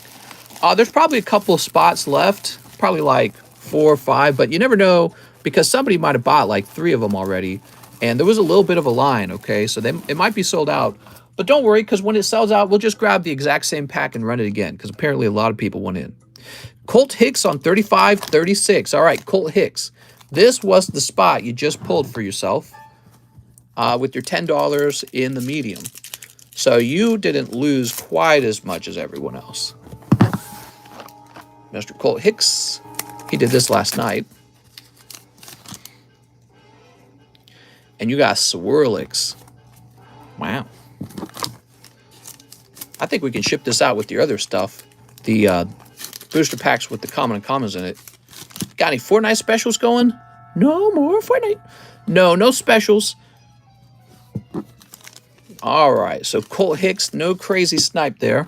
You got Gorgeist Hollow, though, so that's nice. I mean, it looks decently centered, too. It might actually be a 10 Gorgeist, and it's from an old set. Phantom Forces is probably like... What would Phantom Forces be, like 2014 or something like that? It's probably like 2014. So Colt Hicks, you've got your hits bag over here, where we're going to put your hollows. And this big fat bag over here, where we're going to dump your common uncommons. We're just getting ready to ship this, right? Good. Good, Anakin. Good. Justin Huerta on 1. Good luck to Justin. All right, we still haven't seen a second full art come out. I don't think that red trainer counts as a full art. I really think it's just a hollow. I think it's just a hollow. Mr. Has Dementia. What? We got Litwick. This stream increases my beer consumption. Mr. It does. What's going on after the box break? We're not going to host another box break. We're going to take a slight break from box breaks. We're going to host some interesting mediums. Okay, so we'll do that for a little while, and then we'll go back to box breaks. I think we'll host some mediums on some very expensive cards. And they'll be exciting because it'll be like, got this small chance for a really pricey card. All right, Justin Huerta, he's got his own box. Forgot about that. That's a new development for Mr. Justin. Red Flare is a hollow rare. Oh, thanks. TCC equals no discount. Next box break will be vintage. No, I don't have any like vintage box breaks scheduled. If you wanted to, a vintage opening is mostly going to be pack breaks for now, okay? Justin Huerta, Mike's side. Oh, okay, so Mike's side, again, we haven't pulled another full art yet, so it could be you. Could be Daniel Wiseman down here. He's got like 4 spots down here. But he got these 2 spots for $10. Mike's side did, because he was in that medium. Phantom Forces again until we pull the Dialga, says Eddie Petty. Man, don't tempt me because I want to see that Dialga. Wow, that was cool. Look at that, Mike's side. Double High Dragon. That's very cool. He got the reverse hollow and the hollow. Wow. They look nice, too. They might actually grade 10. Okay. Well, this one's a little thinner on the left at the bottom. But that is still pretty cool. Okay, so High Dragon in pack number 1. You know, if pack number 1 is the double High Dragon and pack number 2 is a full art, that would be very crazy. Got a little Totodile on the front there. No, but you will Dino. You just need the middle evolution now. You almost got all of them. Look at this. If somebody pulls the middle evolution for this Pokemon and you get the reverse hollow of it, you should trade Mike's side for it because he'd have the whole thing then. All right. There you go, Mr. Mike's side. It's not too bad for you, Mike's side, because again, you went in at $10. Maybe you lost about $20 on it total because I know you were in the previous one too. But that's actually not bad. $20 for 2 packs. That's the power of... That is the power of crowdfunding something. Wait, did you need a new bag, Mike's side? I don't think anyone else has pulled a Xvilus. Gambling does pay off. Yay! Hey, you know, you get that High Dragon Hollow to grade 10, and some dragon lover might want that card. Somebody who likes dragon Pokemon. I should just write Mike's side down on one of these boxes so I always know where your bag is. All right. Make my life easier. Okay. Brandon Anastasia. It could be you, Brandon. Maybe there's 2 full arts in here, and you're pulling one. You should just do another one, mister, with the mediums. They fill out slow. Anyways, Aaron says, how do I buy? Sun and Moon base box break. I'm that guy that wants the High Dragon. Yeah, he's cool. You don't see a lot of good cards for High Dragon. So the fact that he's from this Phantom Forces set is kind of neat because you already know it's an expensive set. There's Gengar Spirit Link. It's kind of cool. It's like it's like a Gengar card is what I was trying to say. So Brandon, there you go. And pack number 2. AZ. Yeah, I have no clue who that is. All right, 2 holo trainers. Back to back. Just like we like them. Any predictions for next year? Pokemon cards go to the moon. All right, Brendan, Anastasia. Where did I just have your bag? Brandon Wilson, BD Kicks. I think you're in here. Big money, mister. Predictions for next year? The new Pokemon game comes out. It's a big success. They start the new series of cards. Everyone collects them. It's a lot of fun. PSA prices fall. People are affected by high inflation. The economy has a slight recession. Colin Gibney. COVID-23. Yeah, I don't know. Any number of big events could occur that have nothing to do with the Pokemon card community. Like some sort of larger war or something like that. So I don't know what'll happen, guys. Don't got the crystal ball. We got Hand Scope and Slurpuff. Aw, so cute! Modern Sword and Shield suddenly goes to the moon. That would be a surprise. I'm going all in on Juicy Honey cards. Oh my god. Mister, do you grade Yu-Gi-Oh cards? I do. Would you like to see one? Let me get you one, okay?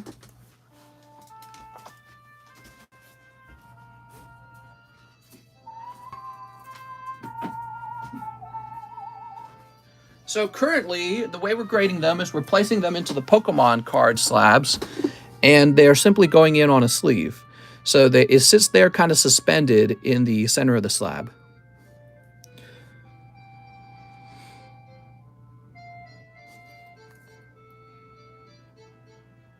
That's for Mr. Emiliano. He keeps sending these Yu-Gi-Oh cards out with me to grade. Okay. So that's for Colin Gibney. Mr. Colin? Well, Colin, you did pull a holo along with yours, so that's kind of nice, right? Could have just been a reverse holo. He says, cool, I'll grade a card I pulled a while ago. I look forward to that. I have been enjoying the Yu-Gi-Oh grading. Dan Wiseman. So Dan has 1, 2, 3, 4, and then the last pack is for Emiliano. Wow. So here we go. Dan, if there's a full art in the box, you have a 4 out of 5 odds that it's in your packs. And then after that, it goes to Emiliano. And if it's not in Emiliano's pack and it's not in your pack, this was a 1 full art box, which is possible. Because if you think about it, we had a full art and a secret rare. So maybe the box is like, that's what you get. You get a full art and a secret rare. Okay, here we go. So Dan, he's got Blissey. Blissey's not bad. Yeah, people like Blissey. So we've seen a lot of reverse holos that nobody's going to care about. Blissey's kind of, it's from Gen 2, so people might actually want Blissey. Is this your job? Yes, this is my job. What a job, what a job. Here's Bonnelby. Look at Bonnelby. So Bonnelby, on the other hand, is a complete goof, and nobody will want Bonnelby. He'll be a $10 card. I bet the red trainer did count as a full art. You never know. Okay, now we've got Litleo. Similarly, I don't think Litleo is a big pull. Yeah, I like Blissey, though. Blissey's awesome. All right, last chance. Oh, man, come on. Oh, there were 2 full arts. I was right. I was right, and you were wrong. You didn't have Pokefaith. Oh, it's a Manectric box. Look at this. We got all the Manectrics, basically. We're just missing one of them. Wow, we're definitely going to have to turn this into a short. Beautiful, man. Daniel Wiseman does it again, basically. Another big snipe for Daniel.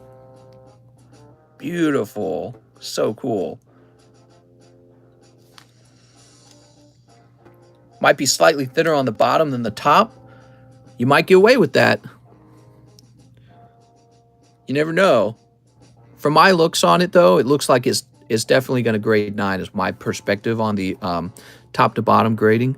Back of the card looks a little better. A little bit of a white dot there, but not quite as off-center.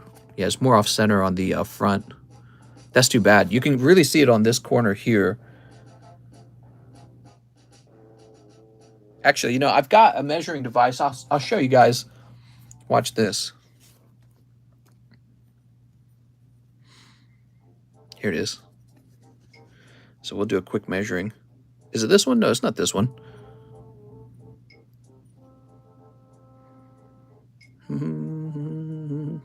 Is it? I thought I had a smaller one. Okay. So it is this. It is this one. Oh, it is this one. I recognize it now. All right. So that one's, what is it? Just shy of 4, maybe about 3.75 on one side. And this side is, oh, look at that. So that's about 5.5. So the margins are 3.75 to 5.5. And so that's why I end up in a 9, because it's too off center if you actually get the ratios on those. Let me put this over here. Mister, give me that plussy. But still, it's a great pull. Beautiful manectric. And you never know. If you were to grade it with PSA, maybe they would misgrade it a 10. I don't think that happens as much anymore at PSA. They're getting pretty sharp. I think PSA is like, we don't want to damage our reputation. So, man, I'm just going to print Daniel Wiseman a label. He's got to have some of this ship out. He's got way too much stuff. So Daniel Wiseman, I've still got his address, and we are going to ship him. I think we'll ship him a medium priority mailbox, and he will get some of his cards. Called it Red Flare's just rare, hollow rare. That's what I was thinking too. I wasn't sure, but you know, I noticed last time that we did end up getting 2 full arts after pulling the same rare trainer. So don't worry, Mr. Daniel, I won't ship your hits in case you wanted to. Well, actually, I don't think he's ever had me keep the hits on the table. I think he typically always has me ship everything. So I might just ship him everything if he wants. There we go. Beautiful. Man, that's lucky. That means that Daniel Weissman, he got lucky on both Phantom Forces box breaks, because in this one, he pulls the full art Manectric, which is the best pull, other than maybe the secret rare. I think the secret rare might technically be the best pull.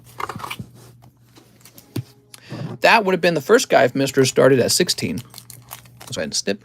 No, the way it works is if we roll 16, we take the first number from your set, so that, you know, because otherwise Hamnet would get this pack open, and then it would go all the way around, and then finally he would see his last pack. So to keep it simple, we find out where we start based on one of your numbers, but we just begin at the beginning of your, you know, your whole group. So we don't want to split your group up. Here's Battle Compressor and Venomoth. It's fair because nobody knows what's in the box when we begin, you know what I mean? There we go. And Battle Compressor is going to be a pretty tough pull for you, Mr. Emiliano. That was a tough pack. All right. You got that nice Manectric, though, didn't you? Wow. Very cool, guys. We are 108 minutes into the live stream. I'm sure we're quite behind. Emiliano, you could use a shipping as well. There we go. I might get you like a third box. Damn, this was a tough box to pull anything. It was not bad. We got Secret Rare Manectric, Full Art Manectric, Full Art Lysandra Band card. Yeah, I wouldn't call this non-successful. We also got, I think, like 3 EXs afterwards, too. I almost feel like I'm supposed to sell the empty box. What do you guys think? I don't know. Somebody might want it. All right, let me toss that away. We have no box break now going forward. Instead, we're going to have a medium. And the medium will be one of those things where it all goes to one person when you win the medium. I'm going to pick something that I saw lying around that I thought looked really nice. Yes. So here we are. We have a Nintendo Pokemon Fossil foil pack for $700. All right. So, and let me double check it because it might have gone down in price or it might have gone up in price.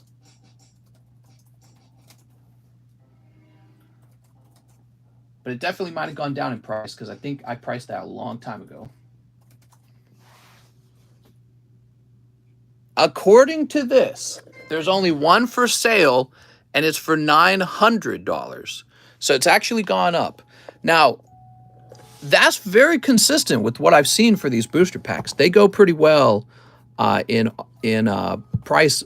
What am I trying to say? They act pretty well in terms of whether they appreciate versus depreciate. We're going to stick to the original 700 though. I'm not going to go with the 900 that you see listed there. So we're going to go for 700 on this pack. Just because I feel 900 is kind of high. But PSA did give that a 10. And we're going to price that at 700. And it's going to work kind of like sublist main list. So we're going to call this the medium main list. And there's just going to be 7 spots, right? 2, 3, 4, 5, 6, 7. So this medium main list has 7 spots. And then you could potentially buy onto that medium main list for $100 if you want. Now, what's fun about mediums is they're typically cheaper, right? Medium sublist. So the medium sublist will only be $10, and there will actually be 14 spots. No, wait. Let me think about it. Oh, there'll be 11 spots, I think. 1, 2, 3, 4, 5, 6, 7, 8, 9, 10, 11. So just like you're used to with the large.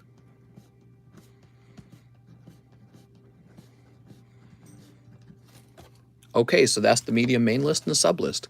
And it is for this fossil booster pack, already graded, from 1997. So we'll be running those mediums for a little while, and then we'll jump back to box breaks. Sound good? Thank you, everyone, for waiting. I know some of you guys placed your order like 30 minutes ago, so we're going to get right back to it now. Let me get this written up, though.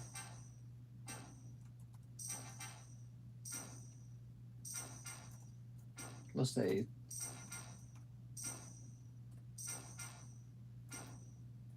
give me a minute.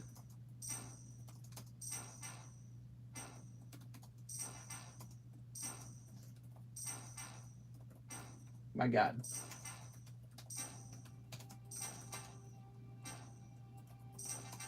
Chance at 1 in 7. Sublist is $10. Chance is 1 in 11. All right, there we go. So we're running a medium now, and I'll place this over here. Whew. Now we're ready to continue. We have Jordan Estrada. He has been waiting a long time. 2 of the new Digimon set and a Tag Team All-Stars. All right. Cool. So he's been waiting a real long time for that. Let me grab a Tag Team pack. Oh, Tag Team's over here, isn't it? Woo! What a wait, man. Oh.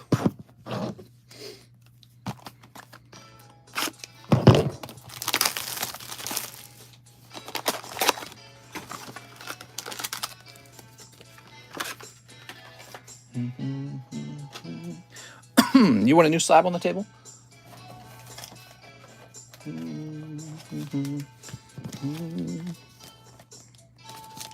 Flip this around. I know you guys like Gengar a lot. You're like me. Oh, I remember why I don't do it this way, because if I put it like that, I have to get a sticker for it. Here we are. That's okay. We can get a sticker for it. Mr. About to double up on that fossil pack. No, the price is at $700, and It was for sale for 900, but we're keeping it at 7. Oh, I see what you're saying. You're saying that I'm going to make a profit from the sale of it. All right, so this is going to be, let's put it 45. Just throwing that out there. So 45 on Gengar. 2 of the new Digimons. So we have a new Digimon. Oh, we got a new Digimon set, and it is called, I'm trying to pick it up too fast, New Awakening. Cool. Wait, what's the new medium? The new medium, and we're running the medium rather than a box break. The new medium is for a sealed booster pack, a graded booster pack of Vintage Fossil. All right, cool, man. It's got new right in the name, New Awakening. Sleeps. So we got to catch this lineup like crazy because I know you guys don't like to wait. There we go. Oh, we got Zekrom Pikachu. Beautiful. There we go. Look at that Victini. So cute. Now we've got Hero and Yugi, as well as Frost Velgramon and Ladramon. Okay. Are they making new Digimons? Mister, I sent my money for the Gengar. Gengar is put aside. That's for Joran. Thanks, Joran. Tag Team, yay! I love Tag Team, one of my all-time favorite sets. Theo Lang, he says, this is for a bulk grade and a QR timestamp for the Charizard I pulled yesterday, plus a bulk grade for the reverse holo double colorless energy as well. All right, sounds good, Theo Lang.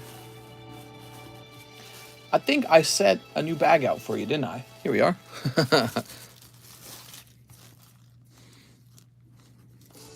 All right, I hope the double colorless energy is a 10, actually. That'd be cool. Mister, I'll take 2 of your finest Pokies. You got it. Mister is saying the Digimon names gets me every time. Now, you're going to get some faster grading on the Charizard.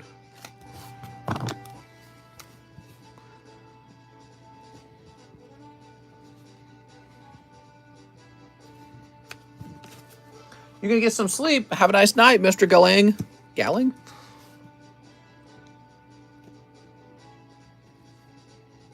Today's 6/9? It is 6/9. All right, cool.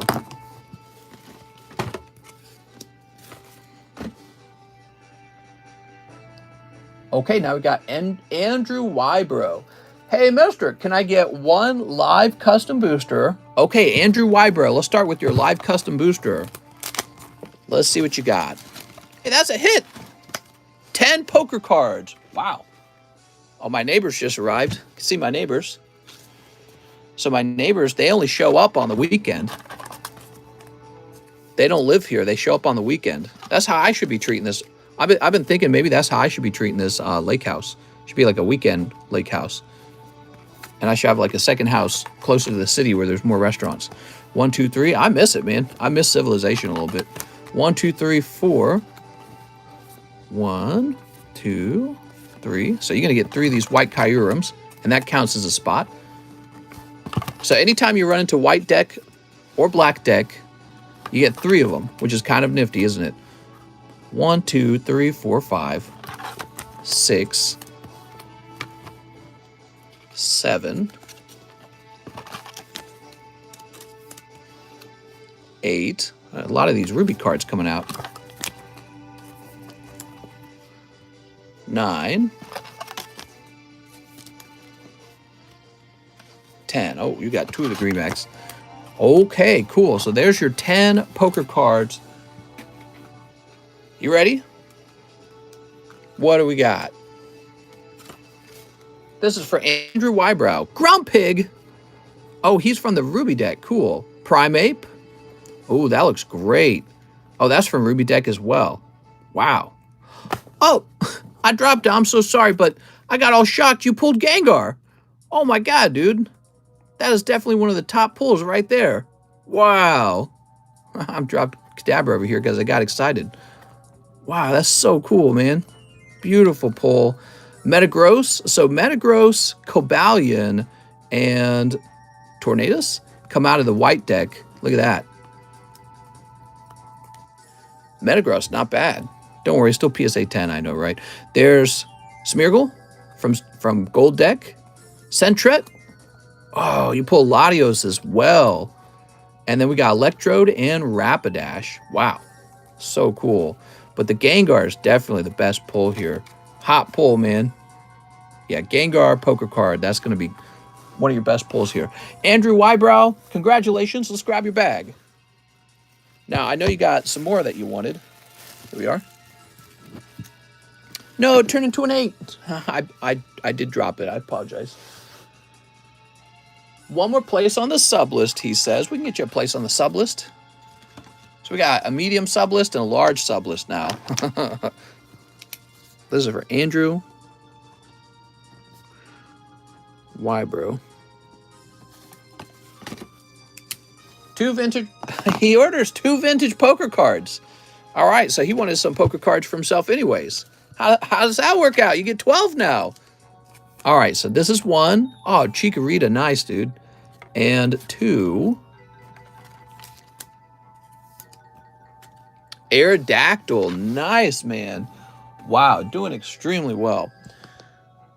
3 packs of Chilling Rain. Okay, now you just need to pull Snorlax out of Chilling Rain and you're set. Wow, you're really lucky on this round, man. Snip. Toss that away. Oh, I'm acting like they're already open. Here's Old Cemetery and Hollow Gengar. Quillfish and Full Art Sandaconda. Okay, there we go. Oops. And then finally we got Yamask. Okay, Mr. Andrew, I think you had a very good round.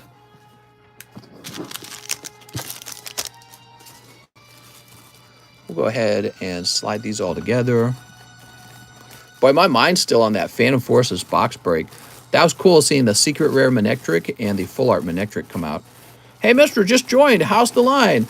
Probably a little bit backed up, but we are going to catch it up right now. We did the box break for Phantom Forces, and that was, you know, that takes a large chunk of time to do that.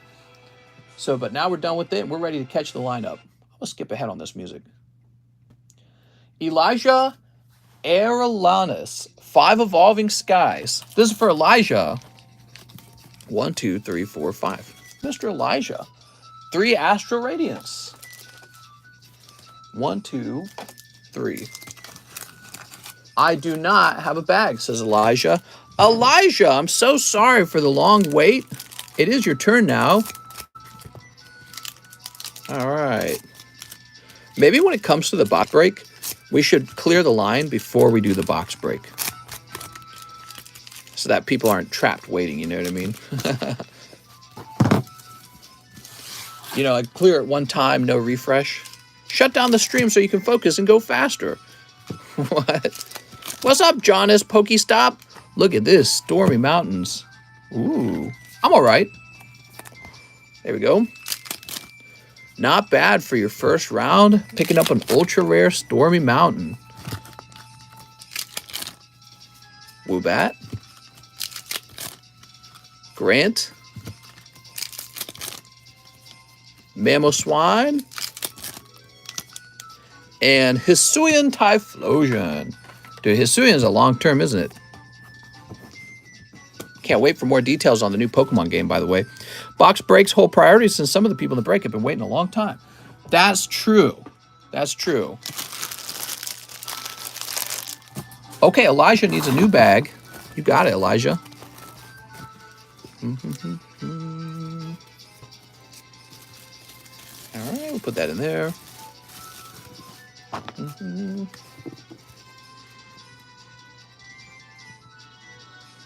Elijah Aerolanis. There we go. Joe Biden, wake up. What? What are you saying? Jeff Leon. 3 Mashokus. You got it, Jeff. Give me a minute here. Ooh. Ow. Appreciate the faster grade. No problem, man. Well, I want to see the card finish grading. Quarter Elf Girl. Oh, what we get? Nice. Oh, man. Jeff. Look at that, everybody. That is Signature Heiress. Wow. Man, I saw the sparkling edge, and I'm like, that could be a signature. Very nice, man. If the Zard doesn't grade a 10, could you just give it a mint grade or something like that? Demetrius asked for that. They don't want to see, like, the number, I guess. I could just do no grade if you want. Yeah, we could do no grade on it. If I remember. Deep breathing. Whew. That's a big pull, man. Pulling Heiress signature card. Jeff's like, let's go. I know. We're going, man. That was a crazy round. We're having so many good hits today. Is she a natural redhead? There we go. Jeff Leon's hit bag just got way fatter. That's a $350 card, says Jeff. Nice. Woo! You're rich. Pokey rich. Well, card rich. Can you grade my card but without a case? Just put a label on the card. Robert Behenna says, can I get 5 Dark Phantasmas? All right, 5 Dark Phantasmas. 2, 3, 4, 5. Actually, no, it's cool. Give it the number it deserves. Sounds good. I think it looks better that way anyways, you know. Roberto! It's Roberto Behenna, and he just pulled the Chase card right after that signature came out. Wow, what a stream, man. That is a hot pull. Look at that. That's Hisuian Zoroark, everybody. It's fake! We get people in the shorts all the time who think this is fake because we pull so many cool things. They don't believe that we've really pulled it, which I just find so silly. If they watch the stream ever, they'd know that it's real. We just open buttloads of cards, and then eventually, yeah, the crazy stuff happens. Wow, great pull. Roberto Behenna. Picking up Snorlax. Can we get one more hot card on top of this? This would be wild, though. That's Snorlax. And Electrode. Lucky Mofo. Yeah, crazy. Did you guys notice there was one of these in the Pokebruh packs? I'll give you a hint. There's more than one in there. Okay, Roberto. Roberto with an R. Where am I going to find your bag, Roberto? You got a large bag, a small bag? Does he have a bag? He says, thank you, I have a bag. I don't feel like I've seen Roberto in a little while. Ryan, Robert, Rebecca, Raphael. It's wigged! I know. That Pokemon looks breedable, says Cheese. Awesome, dude. That's a great pull. Love to see it. Wow, back to back. That's the best part. Is there still a spot in the box break? It's all sold out and opened. We opened it. Robin Meyer says, hi, haven't seen you for a while. I'd like to ship my cards on the slabs that I got. Gets its heavy shipping. My number for international is so-and-so. Robin Meyer, how's it going, Roman? So you're saying you've got a heavy bag. Let's go locate it. Here it is, Roman Meyer. Very nice. So we got to make him an international label real quick, everybody. Hide that areola. I want to get it later. Punch in the air right now. I'm punching the air. Okay, we'll log into this. Do we have a new one for the box break yet? We're not doing a box break. We are doing a special medium for a fossil booster pack. When that's over, we'll go back to a box break, okay? So let's see. It's a German address, and I don't know the province.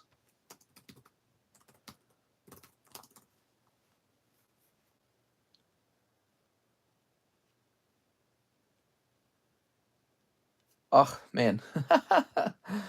These international, I've learned now the really hard international addresses are the all the Germanic ones because they leave out the province. Hold on. So let me jump over to international labels. Let's get started on this. We'll start putting it together with as much as we know. So Mr. Roman Meyer, we got Roman Meyer's name. That part's easy.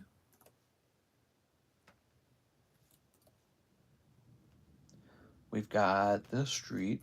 How does Spotify get on my freaking search bar, toolbar, pin the taskbar? How do I unpin the taskbar? There we go. What the hell? That's so like obtrusive. All right, so we've got his street number, but I need to find out what his province is. Says the state is North Rhine-Westphalia. I'm going to go with that. I don't know if that'll be accurate. I hope it is. So we'll put that down as the province. I worry. We're going to send it to the wrong place. Look at Mr. Put in that work. You got to work it, bitch. Or however that Britney Spears song goes. I don't remember that one. That was a while ago. And Britney Spears wasn't quite as popular at that point.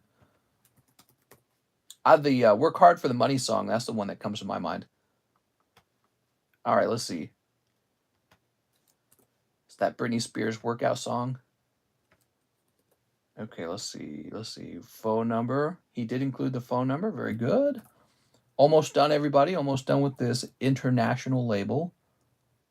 We have to change the date to 6/9.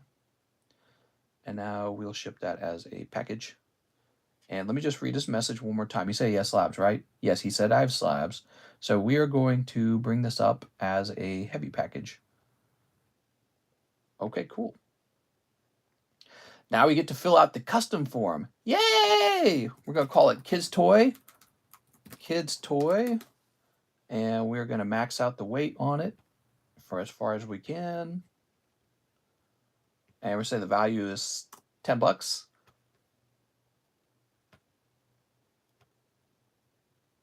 As it says I'm out of money, so we're going to buy $500 of postage.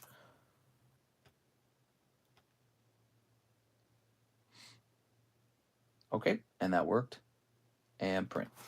Almost out of tape. I had to order some fresh tape. I didn't realize I was running so low. Woo! All done. That took a while. Let me write down slabs, returns.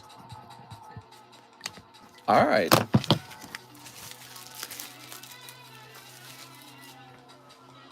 Let's see what's next. Jeff Leon is next. He says 3 Evo Skies. Wow, Jeff. Jeff, I can't believe how lucky you got with that snipe on the signature. Crazy, man. 500 in postage every day. It's every, like, 5 days, I say. No, maybe not every 5 days. Maybe every, like, 6 or 7 days. It's a lot of postage. Probably every 6 days. I don't think it lasts a full week. Here's Lombre. And Slack Off. Nothing wild in that round, though, huh? What signature, mister? Jeff pulled the best signature. All right. Boop. Okay, now we got Jaskirit with a penny message. He says, I have $20 in store credit. I'd like a live booster. You got it, Jaskirit. That's Jaskirit. And he's going to pull a Steelix. All right, there you go. That's for Jaskirit.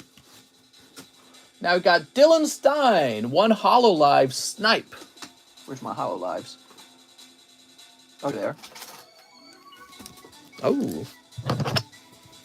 You gotta go. Come back. Dylan Stein. We're going to make the line real short, guys. I promise. Here's Towards the Future Together. So are weekend prices just permanent now? I haven't been using weekend prices. In fact, the prices on the packs have gone down for a number of sets. Yeah, I haven't done like the overtime weekend price. Part of the reason is I'm too lazy to do the weekend price. I have to like edit all the prices, and I was like, I don't care. $20 wasted. I know. That's how they work. Peter Lucas says one medium. One medium. The mediums are sold out. Would you like into the new medium sub list? Peter Lucas. Okay, so we're running a new medium for a vintage pack of Fossil, and it graded 10. One Pokebra. All right, the Pokebras. These are my custom booster packs. It's kind of like opening booster packs of Pokemon cards, and it's really for raw cards. So this is a tough pack. We got Rattata, Staryu, Seadra, Psychic Energy, and Energy Removal. That's a cold pack. So I'm sorry for you for pulling it. And then one live custom and 200 to his SLAB-AWAY. Oh, that's cold as well. So Mr. Peter Lucas, that was a tough round. Got some cold ones there. Let's find your bag. Phil, Pat Gibbs. Where'd Pat Gibbs go? He got to come back. Good hit if you ask me. You liked it? I try to make it nice. Let's see. Philip, Pack Rip, Paul. Where is he? Okay, I'm not seeing him right away. He might be in the very back of one of the boxes. Patrick, Pokin' Fun, PB, Peter Lucas. Nope, he's right here. He's where he's meant to be. There we go. Okay. We didn't ask you, says Cheese. I didn't ask you. So 200 to Peter Lucas's SLAB-AWAY. Let's get that done. That's a lot of money. Here he is. He had Gyarados. It's done. Okay, his Gyarados is done. Let's go get his Gyarados. Peter Lucas. SLAB-AWAY complete.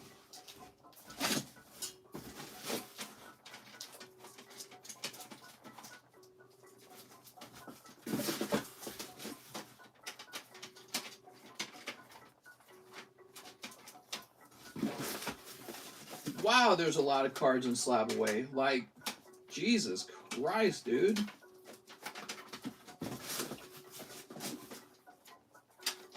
Oh, I found him. Oh, it's a great card, too. I was surprised you got it at such a good price, actually. I was like, wow, maybe I should just keep it.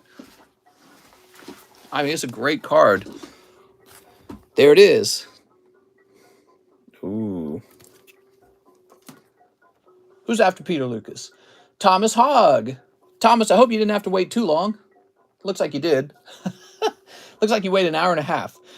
Thomas Hogg says, my first order, please make a new bag for me. 1 pack each. Dark Phantasma. Space Juggler. Time Gazer. I gotta open a new Time Gazer. Give me a minute.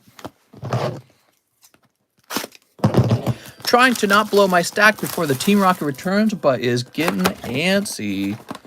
What are you talking about? You say you want a pack break of Team Rocket returns? Is that what you're saying? Starbirth. Do not ship at this time. Sounds good.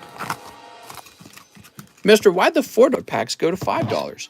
Which $4 packs went to $5? Skip. There we go. All right, here goes. So, Thomas Hogg. Haha. Ryan says, oh, you read my mind. Cold. And Hisuian Battle Styles Fusion. Oh, because of change in availability. That's why their prices changed. So they are not as available as they once were, and that's why their price went up by $1. All right, Mr. Thomas Hogg, let's get you a new bag. Very nice. Changes in availability. Certain suppliers run out of the product, and then I go, all right, so now the product is low. It's basically I'm able to detect when there's going to be a price change overall. Some product I don't stock up on. So like Battle Styles. You think I got cases of Battle Styles lying around? I don't. And then some product I do stock up on. And those products are, they're more immune to like price changes. You know what I mean? There you go, Mr. Thomas. Now we've got, oh, that was your favorite hoarder, Tom. What? America's favorite hoarder, Tom. Now we have Marius Larson, and he says, I'll take a spot in the medium. All right, so we have a new medium running. We'll put you in there, Marius. It's me, Marius.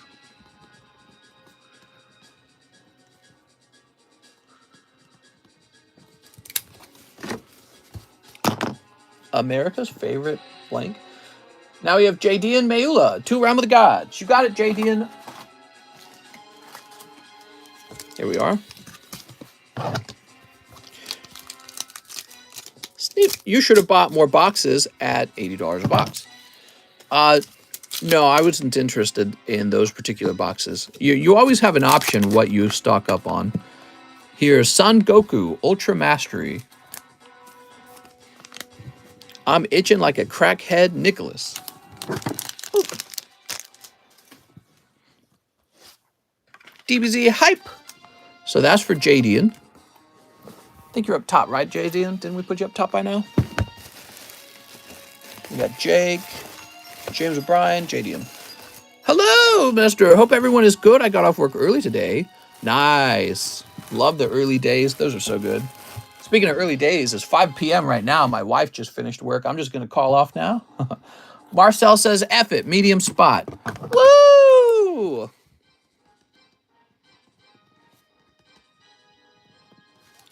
Marcel, you're in. David Morey says, a pack from each galaxy, fat bag. Okay. A fat pack from far, far away. DBZ always has good-looking cards. They do, although I would say a lot of their cards look very similar. So the texturing on the card is sophisticated technology, but they all kind of look the same at the same time. So they need to design like crazier-looking hit cards, in my opinion. Something that really separates them from the rest of the other cards. Okay, David Moraes. You got it, David.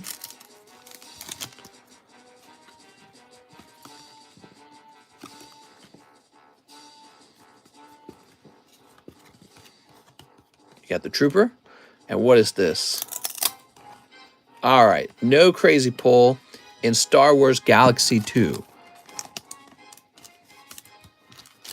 Star Wars Galaxy 1, one of my favorites, is Star Wars Galaxy 1. It's got a lot of the sexy Leias in it, and I like that it has the Darth Vader etched card. I think that's one of the best Star Wars Galaxy cards. Hold on, let me change this music.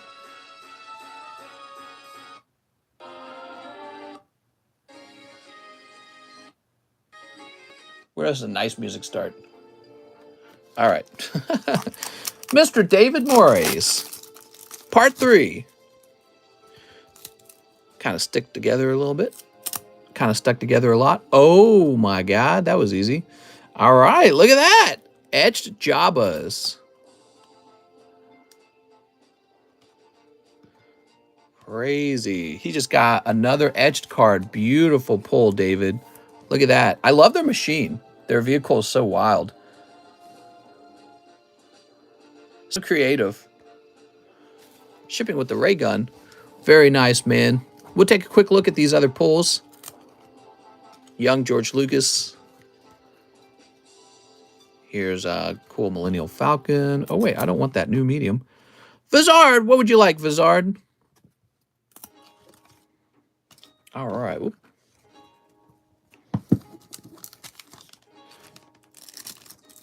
There we go. So, Mr. David.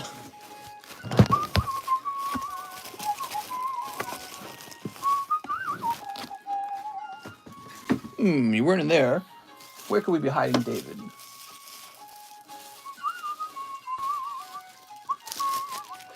All right, you're turning into a real fat bag real fast, David. So, David, you're going to be stored on the table from now on. Try to remind me, okay, that you're on the table. Got a number of cards on the table. Paul Newman. Paul Newman says, PSA 6 Rockets Mewtwo slab. The Rockets Mewtwo slab, huh? Got some cool slabs up here.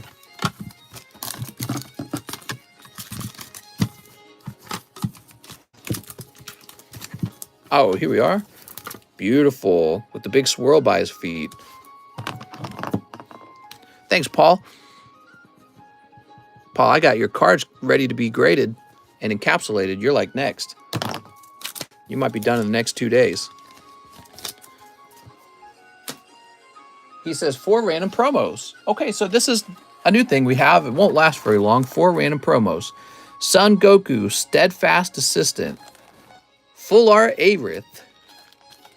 Next Strategy Ruka. And Whis Calling to Order. There you go, Mr. Paul Newman. Paul Newman. Where am I going to run into Paul Newman? Wow, I don't know what I want, to be honest. Mister, can we bribe with Cheetos for better TCC? Of course. Yeah, I mean, I'll do a lot of things for a fresh bag of Cheetos. Mister, are you going to be using the same eBay Vault service? So, they're pretty expensive, actually. I don't know. I can't decide. Kip F says 1 Opus 1. You got it, Kip. Captain Kip. Oh, wait a second. That's Crystal Dominion.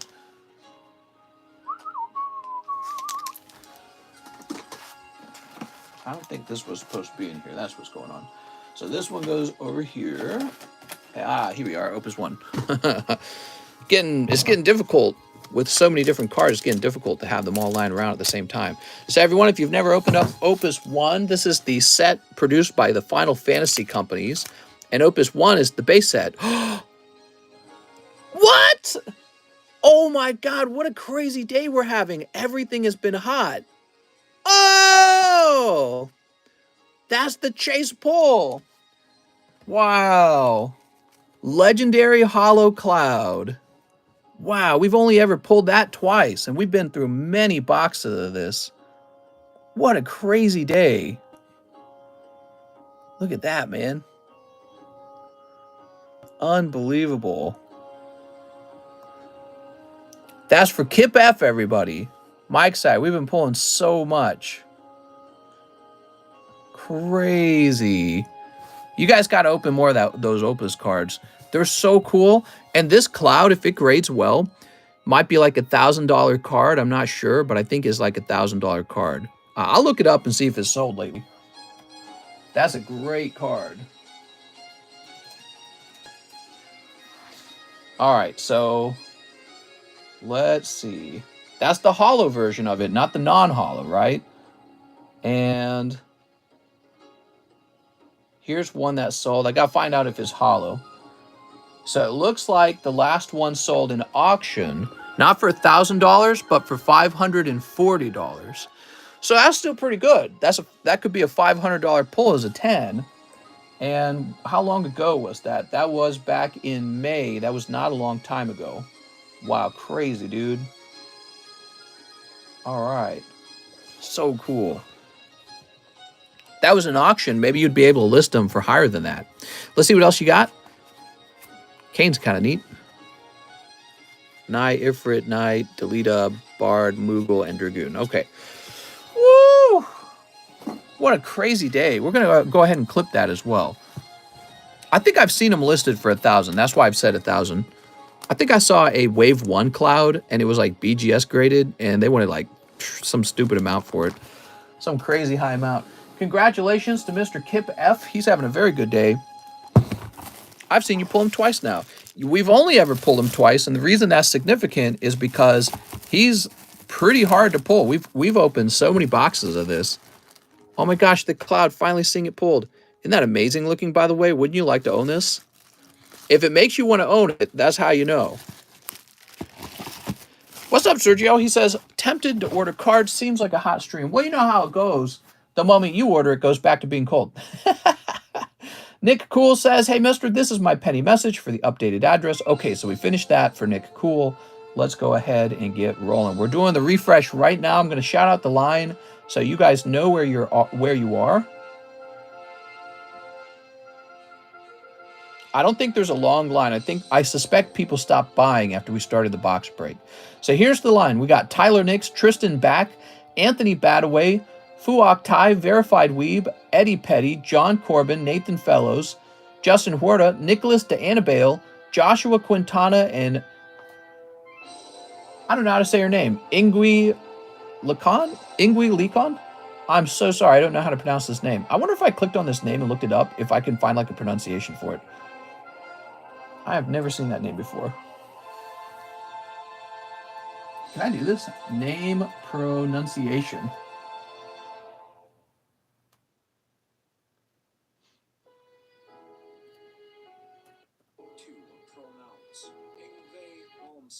Ingve? I think it's Ingve. 70. Hold on. Oh, it's Ingve. That makes a lot of sense. That's a cool name, man. All right, Ingve Licken. Is it Lycan? Ingve Lycan. All right. I run into a lot of names I've never heard before doing this live stream. Turn this music back on. That's right, Mr. Ingve.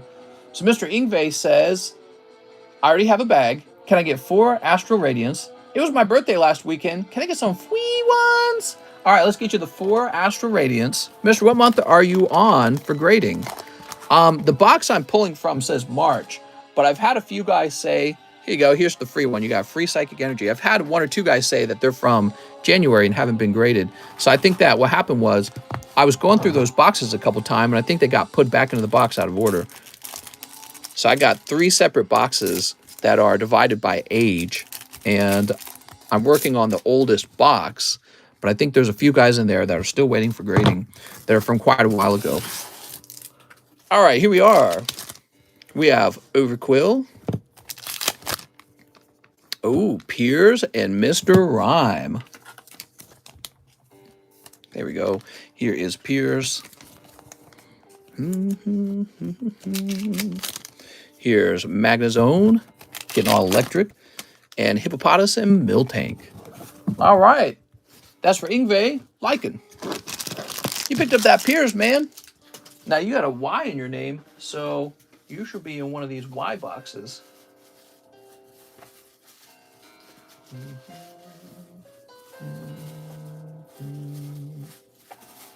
Well, you're not in this one. How about this one over here? Japan was authorized by a new international treaty to carry out offensive military actions. Mister, any idea if you're getting close to grading my Valplume from late February? I'm sure it's in the box. There's a lot of cards to grade. That's the thing. There were so many people who requested grading, and then I do like 5 to 10 a day. So here we are. I'll kick it into high gear. I'll get 20 done a day. There we go. I struggle to do that and this stream at the same time. I really do.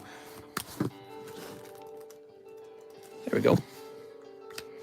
Sweet. And now we're going to refresh.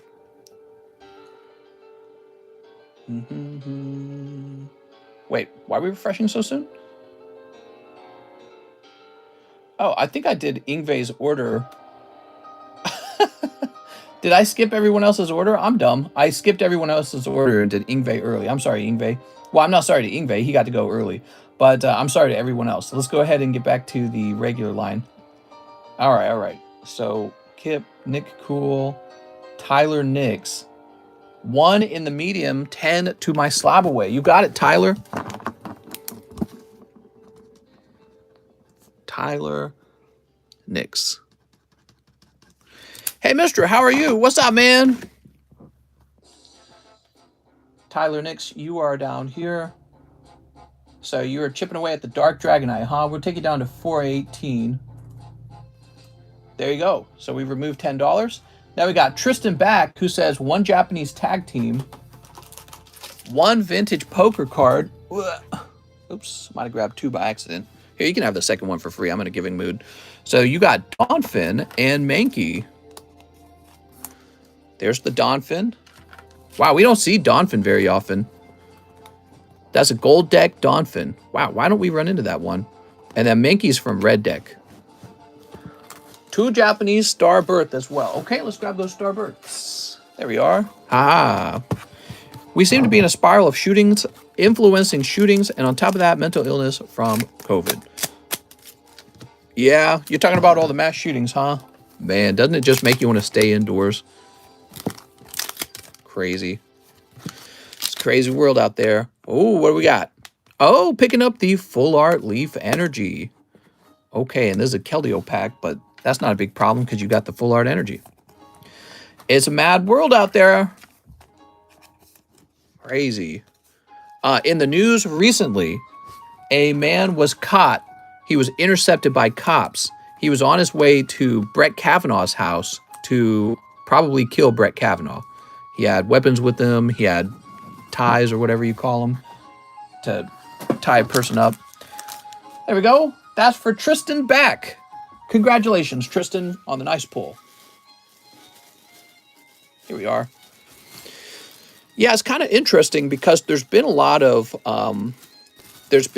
protests in front of the judges' houses, which is supposed to be illegal, but they're just kind of letting it happen. Yeah, it's supposed to be illegal to form a protest at a judge's house. When COVID happened, the world stopped, and so did mass shootings somewhat, but now that it's over, they keep popping back up. Just take everyone's guns away, says Blue Boy. Just give everyone Pokemon cards. Next up, we got Anthony Badaway. He says, please ship my bag. I paid shipping before. This is the extra for a heavy bag. Would like to keep my hollows if possible. Also, I have a few slabs from the live customs. 4 TCCG cards. 2 you were chasing up, submitted January. The ones I can't see graded is Pikachu 25th and Dark Vileplume, ideally shipped together. Oh, really? Okay, so you must have more in another box or something, because I didn't see them. So, oh man, ordering the shipping label right now is not a good idea. Let me see. Yeah, this is not an ideal way to do this.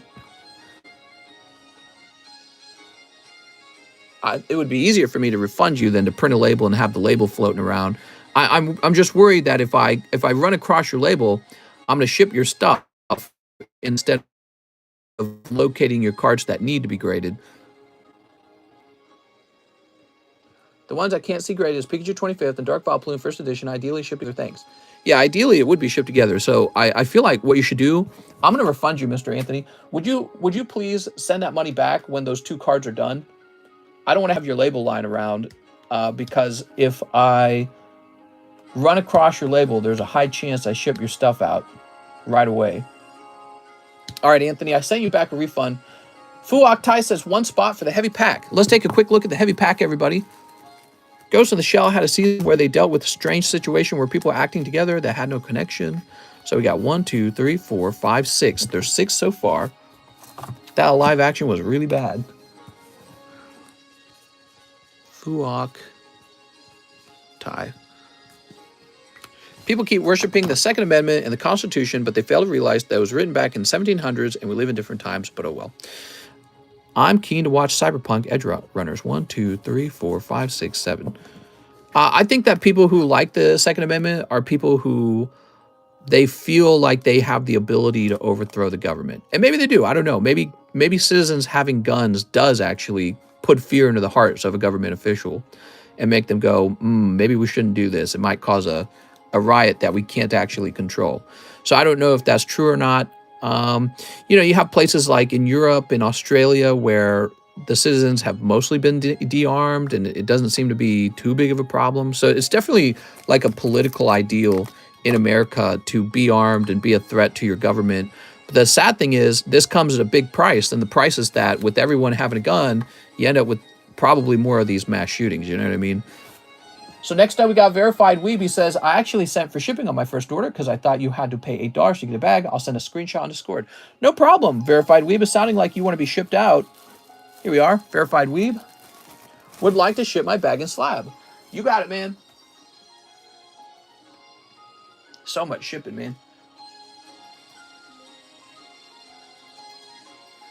All right, give me a minute.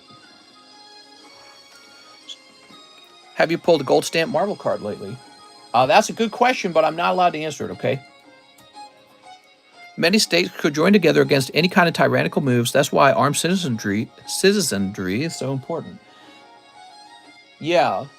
Well, I suppose it would certainly allow us to get into an actual super violent conflict with each other. It's an interesting thing. It's an interesting thing. I don't know if the debate will ever be over on that topic. It's kind of like abortion, isn't it? You know, there seems to be some topics that we endlessly debate. All right, and print. There we go. Damn, Colt Hicks has such a large bag. What happened to Van Doom? Van Doom? I haven't seen Van Doom in a long time. So now we've got Eddie Petty. TCC bulk grade my Yu-Gi-Oh! Joker's Knight CR. You got it, man. Collector's rare, I think that's the term. Collector's rare. Nice, dude. How old are you? 18? So we're looking for a collector rare. The question is, where is it in your box? You got a large box. I guess we'll start. With this bag here. We got to find his collector's rare. Dragonroid. The people right now that are usually anti-Second Amendment are the anti-gun in general, or don't have the means or the money to obtain one. Yeah. We're at a very crazy time in our society. I guess there was some kind of poll that was done, and there's a lot of people on the far right who said they would be okay with the political assassination occurring. Here we are, Jack's Knight. But that's true for the left as well. So if you're like real young and on the right, it was like 30% of them were okay with the political assassination, some crazy high number. But then you found out it's the same number on the left. So it's like young men and women on the left, like 30, 40% of them are okay with political assassinations. And it just shows you how people really feel about the issue. They feel pretty violent. And it's weird, though, because you would say, yeah, I don't know. It's a difficult thing. Maybe people just find it easy to say that stuff. I don't know if they'd really go through with it. But that guy was at Kavanaugh's house, you know. Mister, could you tell me what card I got from the heavy pack yesterday by any chance? I left stream before the opening. I have guns, but I definitely think not everyone should own a gun. Too many crazy people. Okay, Tristan.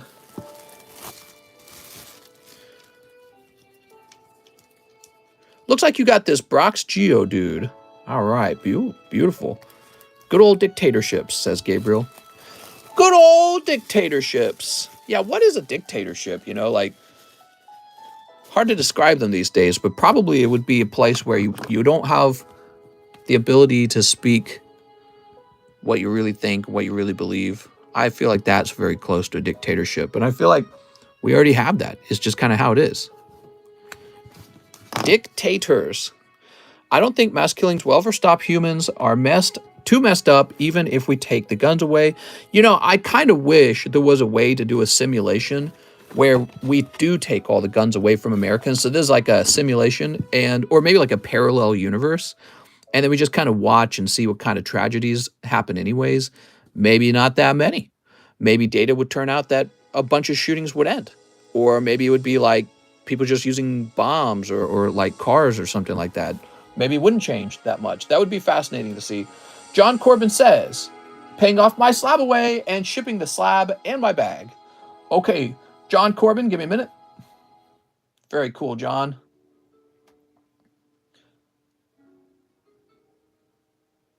We'll figure the answers out. So this is for Umbreon from back in February. What a nice card, Umbreon. And John Corbin is his name, so he will be in the J box. All right, let me go find it.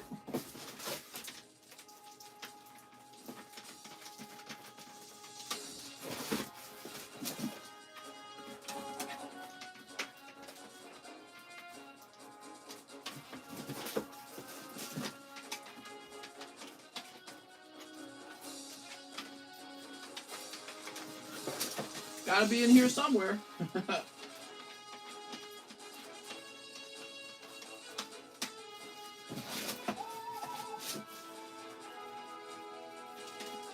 Aha! Found it! Damn, man, there are a lot of slabs in this box. You guys want to see what he has specifically? Look at that. Look at that. So cool. Unseen Forces Umbreon EX. I saw that card recently sell for like 4,000. I thought about bidding on it, but I wasn't really nostalgic for it, so I decided against it. Here we are. That's John Corbin. And let's get him a label, but first let's locate his bag.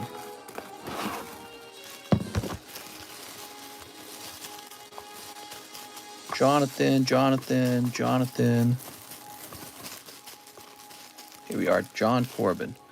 I feel like the rhetoric we actually get from our leaders just makes everything far worse. You know what I mean? Here we are. We got an address for John Corbin. It is a 2-7 address. And we're going to erase the weight on that. We get a lot of language from politicians that sound like they're stoking like somebody to do something, you know, like just go out there and teach those other guys a lesson. You know what I mean? They like call each other evil, basically. So you're not just disagreeing with each other on a political idea or policy. You're evil. They're supremacists. They're neo-Nazis. And I would feel like the right does it as well. Like, oh, they're killing babies and stuff like that. And it's a really strong rhetoric these days. And that's because maybe that's the nature of politics, to get to that point of extremity. I don't know. Maybe the more difficult politics are, maybe the more extreme the politics become. I couldn't tell you, but that's how it is. A lot more shootings are happening in the toughest gun control states. If you take away guns, criminals will still find a way to get one. That's a very common argument. It's the same argument women use about abortion. They say if you take abortion away, we'll still have them. And yet the conservatives still want to take abortion away. So, it's kind of hypocritical to use the exact same argument for guns. Like, yeah, well, if you make this illegal, people will still easily get one. I don't think that's necessarily true. I think it actually would be much harder, even for a criminal, to obtain it, including these young guys who are typically just like right out of high school, who simply go into a Walmart or wherever they're buying these guns from. It's just not that complicated for them to get a gun. And if it were, maybe they wouldn't get a hold of them. But, whether or not we disagree or agree on gun laws, I feel like both Democrats and Republicans should agree to have some more security at like schools and malls and major areas. Nathan Fellow says, Fossil Gengar, PSA 6. You got it, Nathan? That's a beautiful Gengar, isn't it? What about people being able to defend themselves?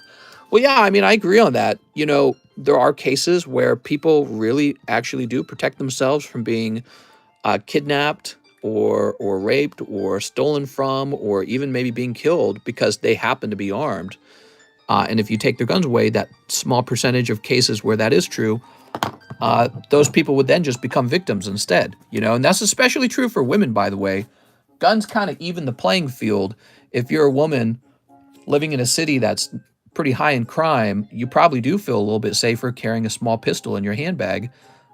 Because if a much stronger male comes chasing you down in a dark alley, well, you've got some form of defense.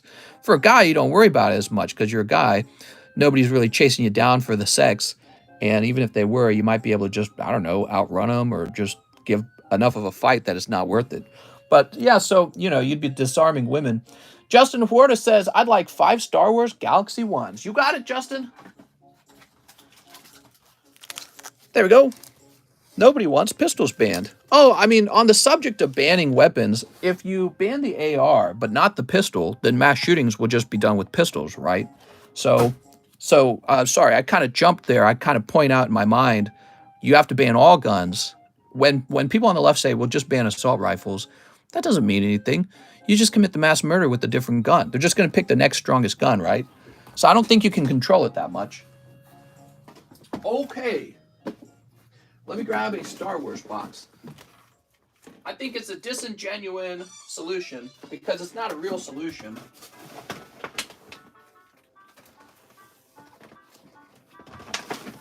I mean, I was at a friend's house. My wife has some friends who live out in the middle of nowhere. They had a whole bunch of guns, including an AR rifle, and I got to shoot them all. And some of those pistols felt exactly like the AR rifle. Hardly felt any different. I can't see how they would turn out different if you wanted to do a mass murder. Mr. is talking about pack-a-punching his Desert Eagle. Well, right, you know, if it was only pistols, people who are like really into guns, they would just calculate whichever gun is most strong, whichever pistol or whatever, and then they would just stock up on those. And then they would call the pistols. We got to get rid of all of them. You know what I mean? Just ban school shootings. That is finally the solution we're looking for. I feel like to get to the point where Americans would be okay with banning all guns, we would need to trust our government officials. We would need to feel like a united kind of like society where we trust each other. And crime statistics would have to be way down.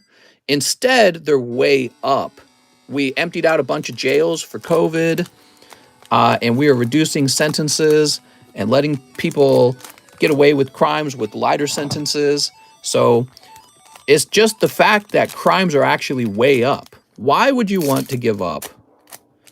Why would you want to give up the means to defend yourself when crime is way up? When we had the riots just about 2 years ago, we had some really terrible riots.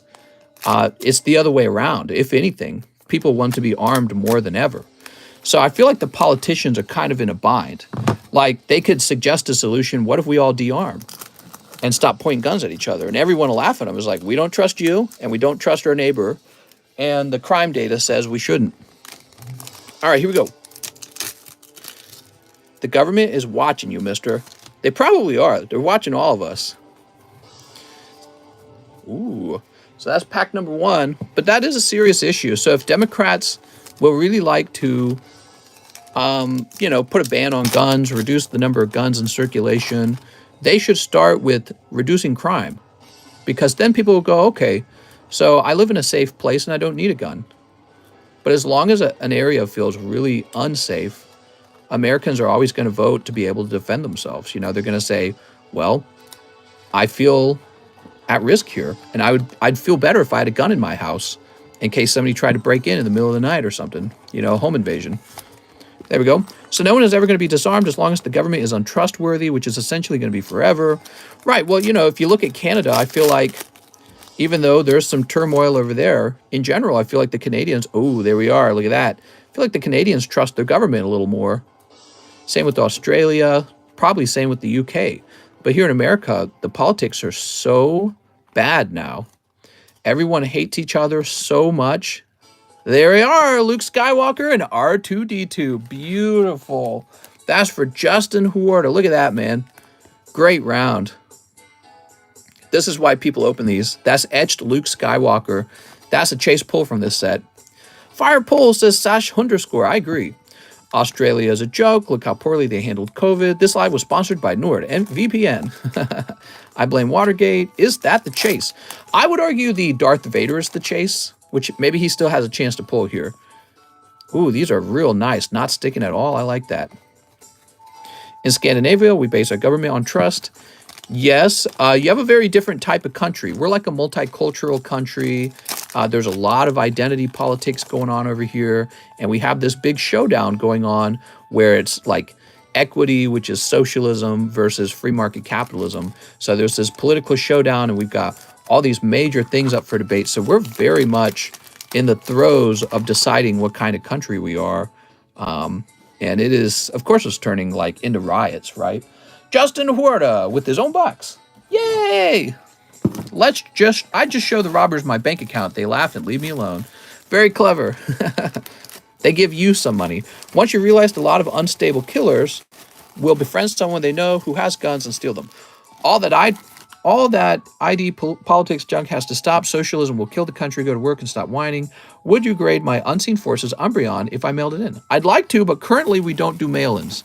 We will in the future. I have to buy a very special machine, and that machine is able to detect when you have tried to manipulate the card, like painting the edges blue or whatever, like trying to fix the card.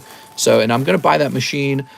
Around the time we've had some practice with Mr. Pokey John, he's going to come over and we're going to get him trained up. And when he runs out of work, I know that's going to be the time to open up mail-in grading, and that's going to be the time to order that big machine. It's really expensive. It's probably over $25,000 now. Mister, I just sent you a notice left at a door in Canada. Straight up on Discord. What? I wish that the world was simpler. Rusty just has everything figured out. So now we've got...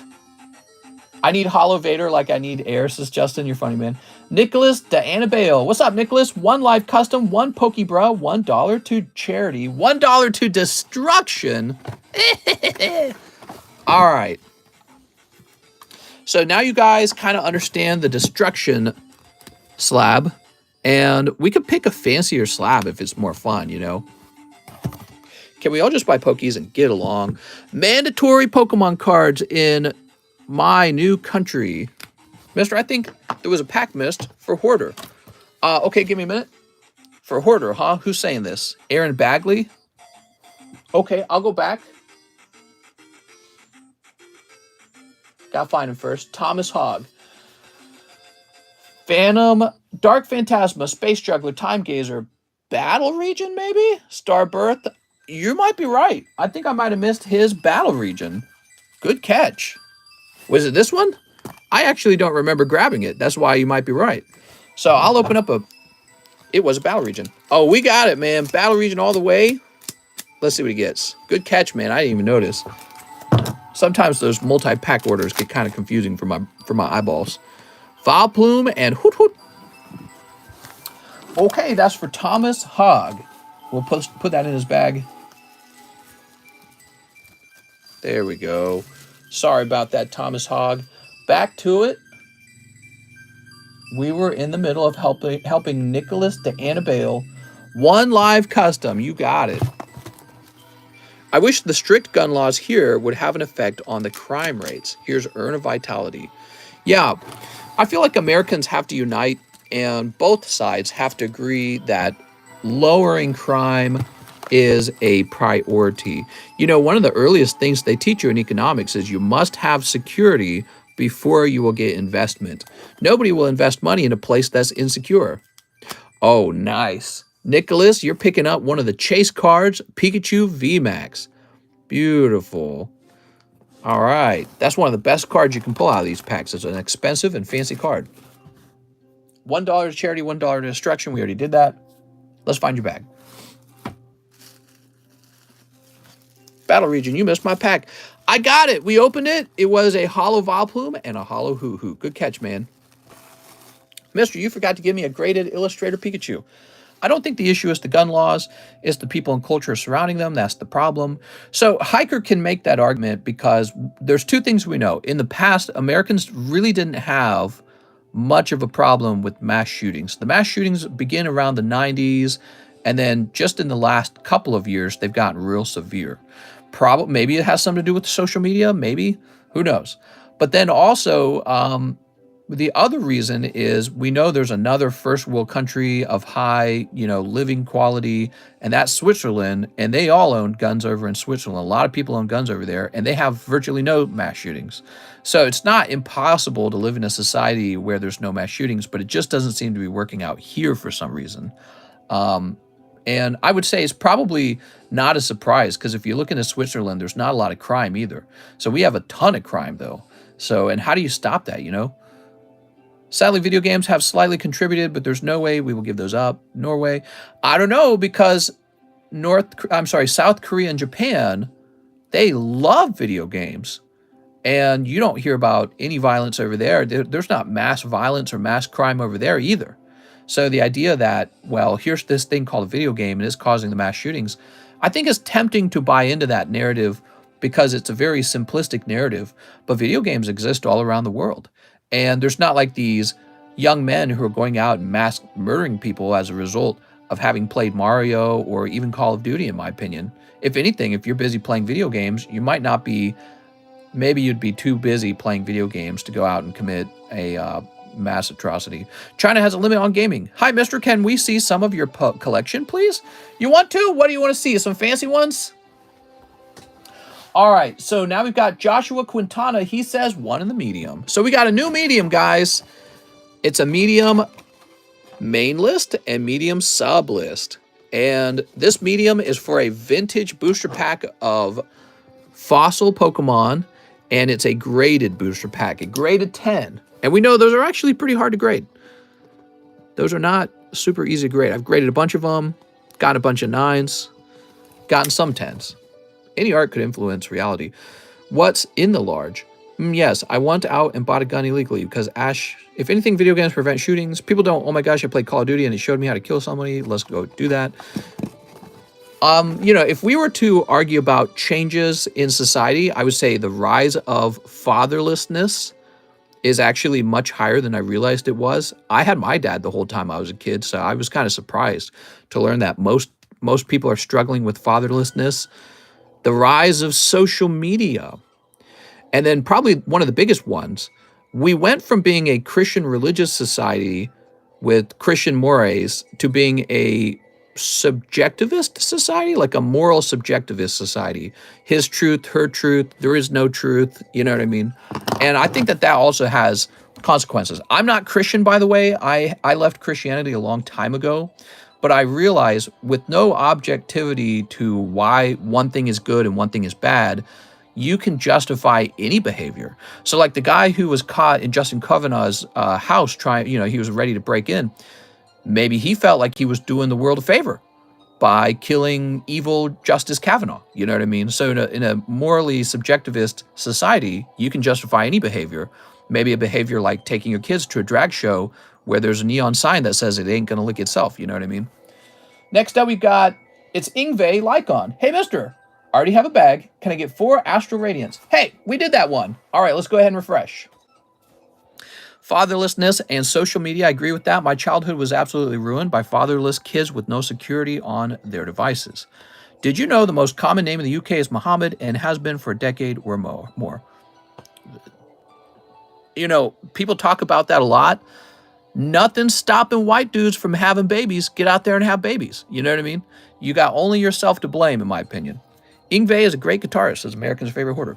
Man, I wish I went to drag show with my parents. Alex, that's because you're special. So let's talk about the cool slabs we got up here. Okay, here's a shadowless Gyarados from base set, 1999. He's a 3, and he's 40 bucks. He's real fancy.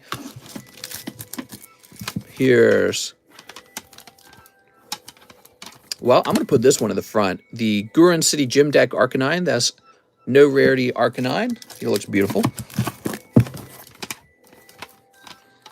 Here is a PSA 9 Chibi Snorlax. Very cute. I'm not leaving the house, but I'll put this wig on anyway. What? Here is Hidden Fates Mewtwo 38. The medium is $100 per spot or $10 per spot. So there's a main list and a sub list. You can get in on the main list directly, or you can get in on the sub list if you just want a chance to get on the main list. All right, there we are. We're logging back in. Yeah, you hear people complain about declining birth rates. And I think a big part of that is the dual income family lifestyle. So, feminism has taught us girls got to go out and work. They got to be the same as men. No more gender roles. Gender roles are bad. They're oppression. And this leads, sadly, to a scenario.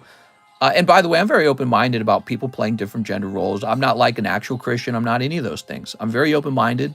I like to think I have a very strategic kind of brain. We should just be doing whatever's smartest all the time.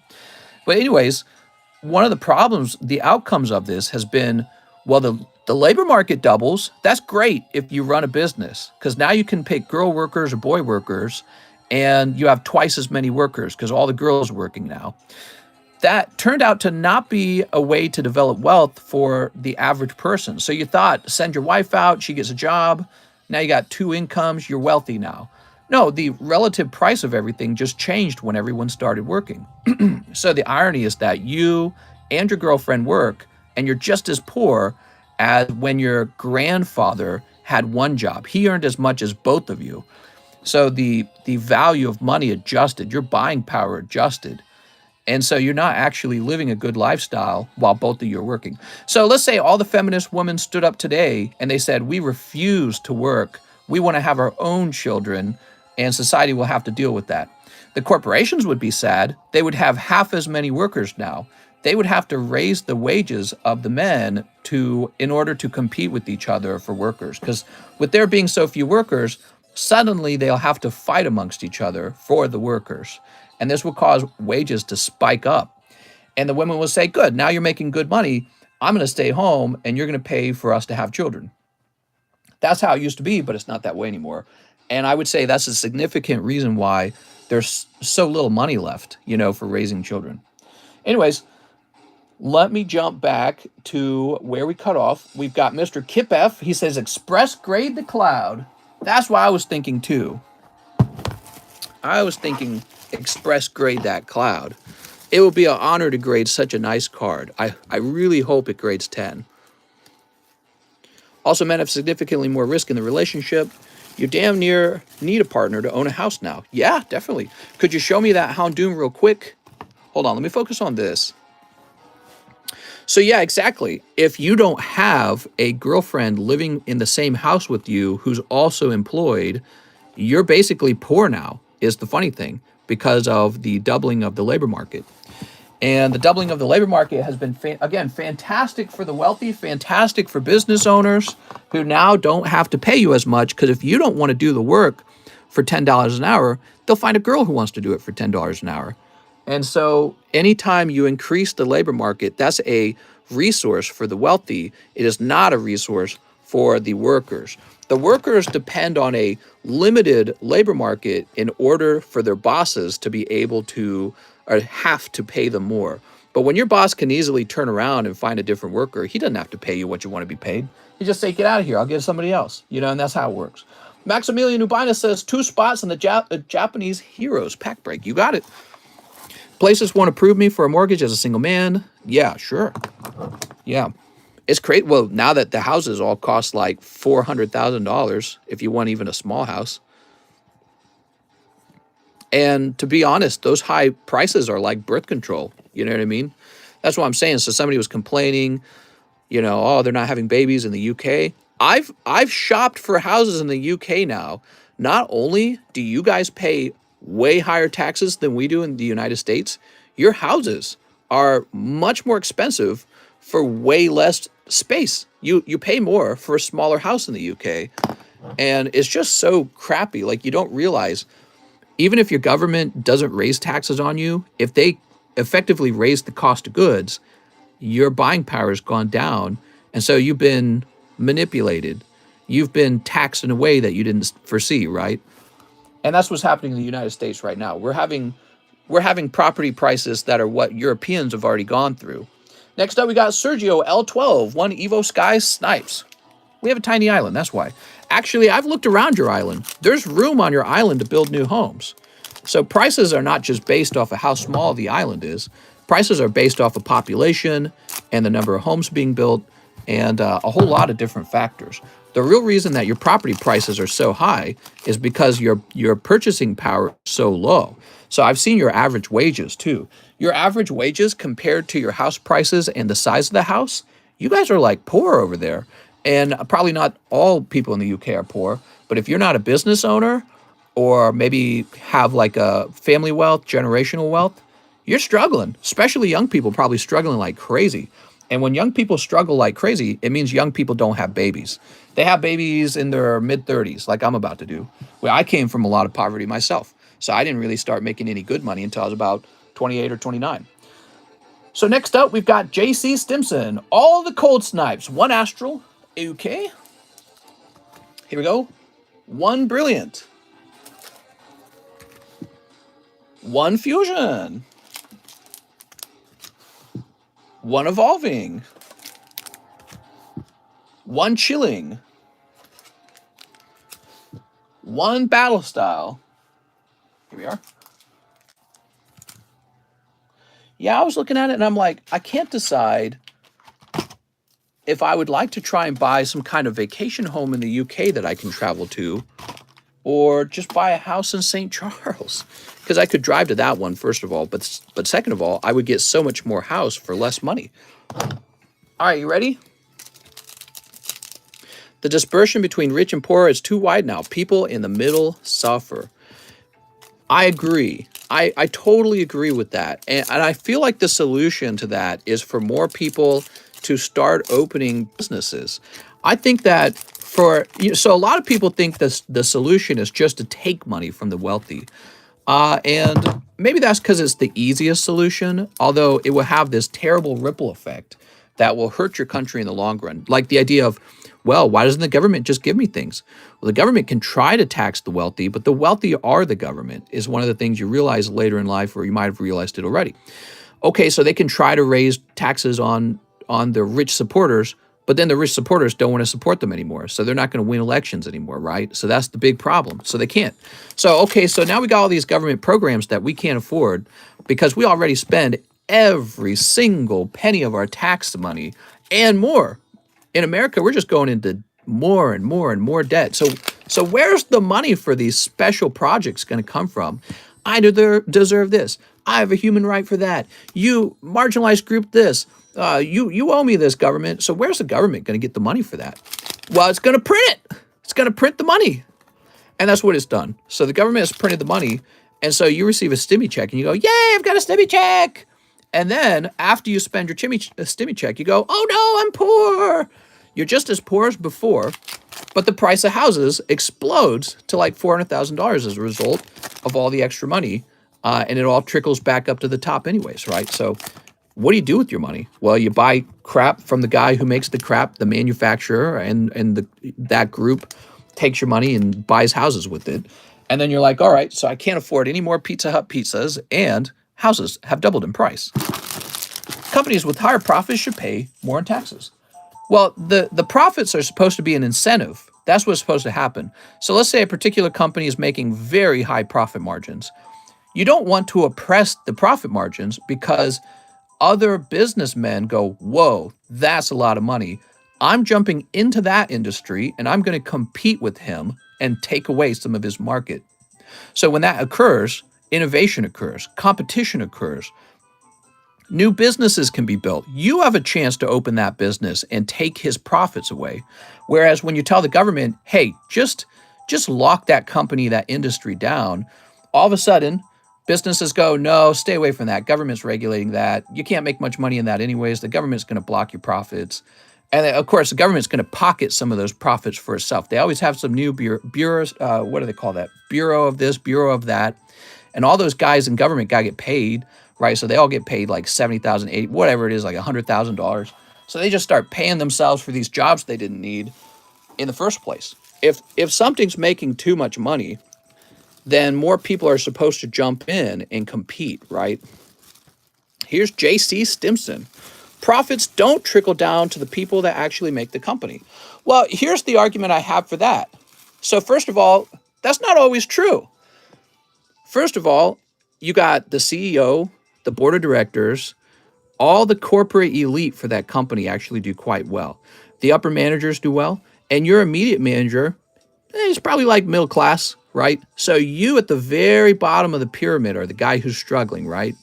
You're meant to work your way up that pyramid. All workers should take a portion of their paycheck and buy shares in their own company that they work for. But you never do. People just don't do it. They don't take the time to open up a brokerage account and buy shares in a company. You buy plenty of consumables, but you never buy shares of a company. And then you go, they only make profit for the shareholders. Well, you should have been a shareholder. You have the public option to be a shareholder. Daniel Baytosh says 2 spots in the pack break. You got it, Daniel. Mr. Spittin. A lot of employers are given stock options, right? Or maybe like 401k matching. Yeah. So first of all, some people really do enjoy the benefits of an expanding industry. I think if you look at a lot of workers for companies like Microsoft and Coca-Cola and all these big industries, it's not just the CEO who gets rich. It's like the whole upper half of the pyramid gets rich. The lower half has to work its way into the upper half because those guys eventually retire, right? And everyone in the pyramid should always be buying stocks in their own company. Unless you don't believe in your own company, but then why would you work there? 1, 2, 3, 4, 5, 6, 7, 8, 9, 10, 11. All right, Daniel, we didn't have room for both of your spots. You're going to go in the... Well, I tell you what, Daniel, I'll keep your 2 spots should stay together. That gives you a better chance of the hollow, in my opinion. So let's keep those 2 spots together like that. And we'll place you into the next one, Daniel. So you're at the beginning of the next pack. Oil's crazy right now. 2 raises in a couple months. Yeah, oil's real expensive. What's up, Tammy? All right, Daniel, you're in this pack break, and everyone else is in the first one. Check what the UK currently pays for gas, electricity, childcare on top of the crazy tax. Don't move here. Plus, our leaders are the worst with the pointless monarchy. You know, it's a weird thing. All that is true, and yeah, I still really like the UK because I like the feeling of the UK. Isn't that funny? You got all these problems, and I still like the feeling the UK gives me.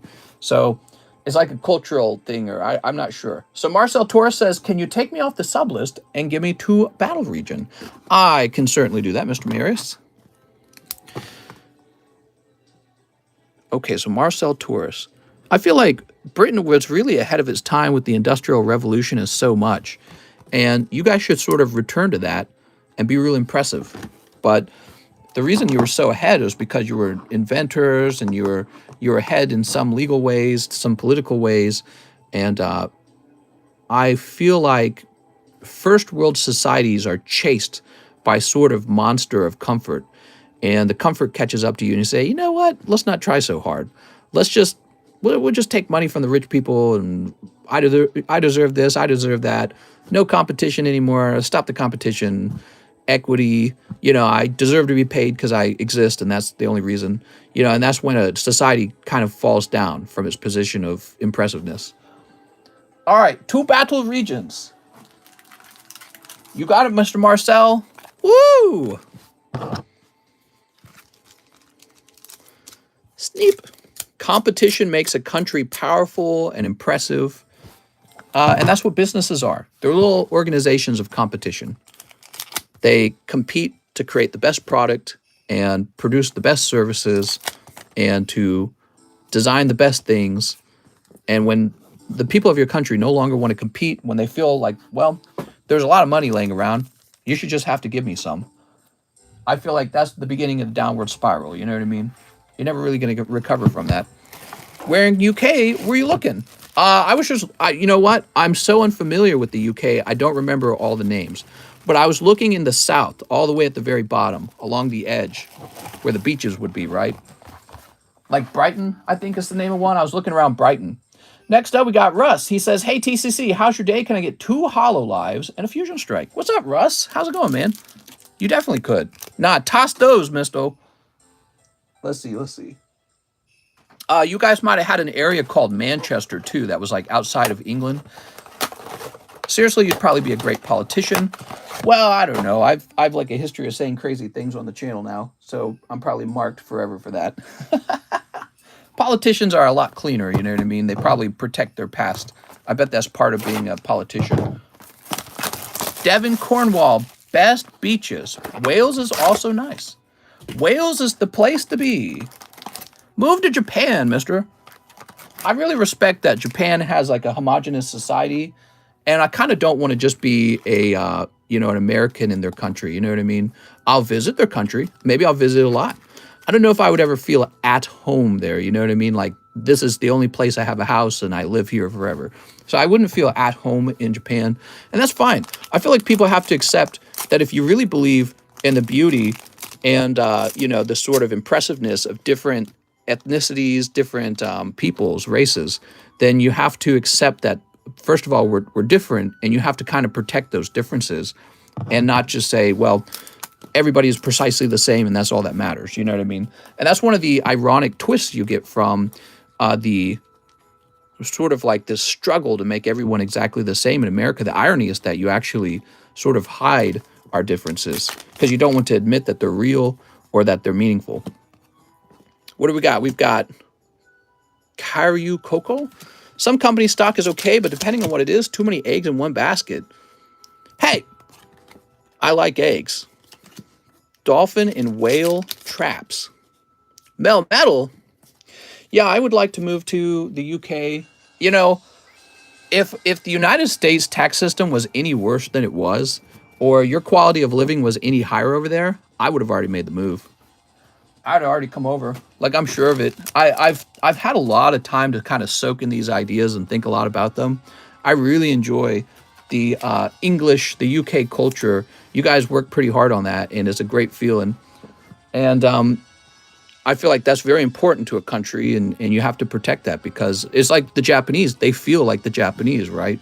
So if you don't protect that, though, you're going to lose it. And I think once you've lost it, you just sort of become like a global marketplace, I suppose.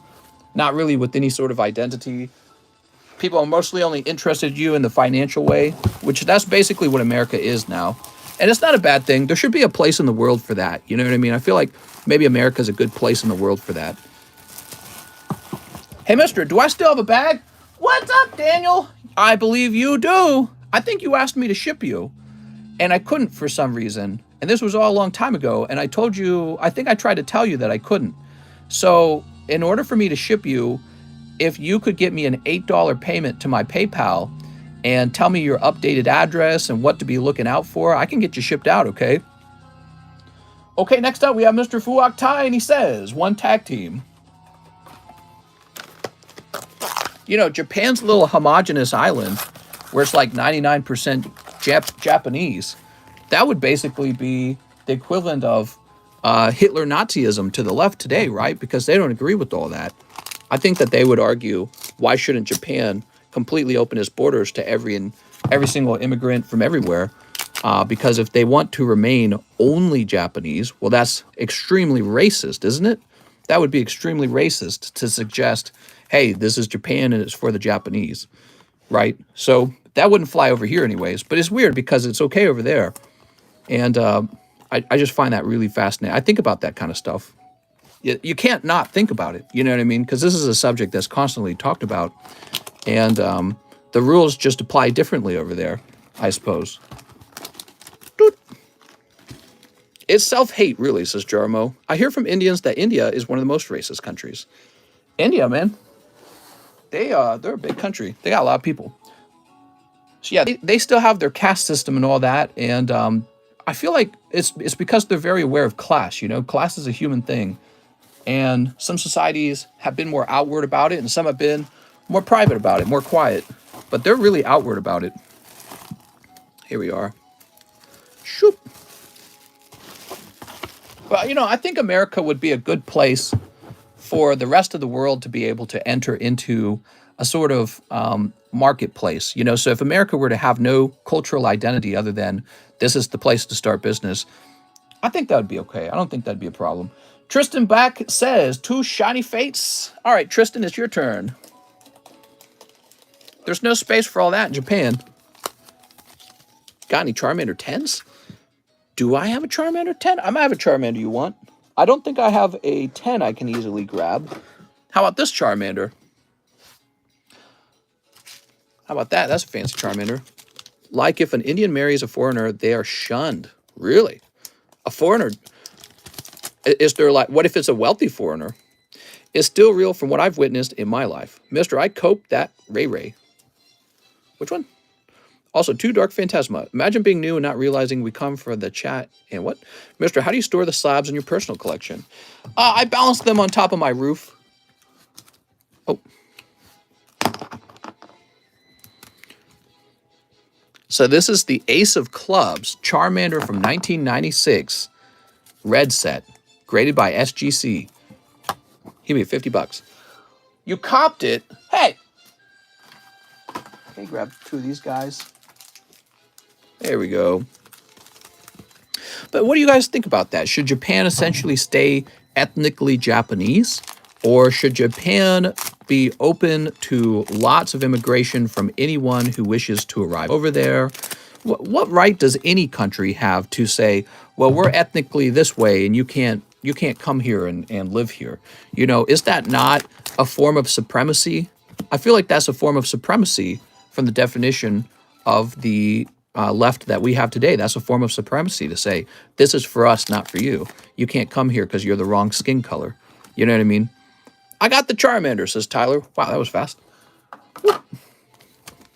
Japan have immigrants.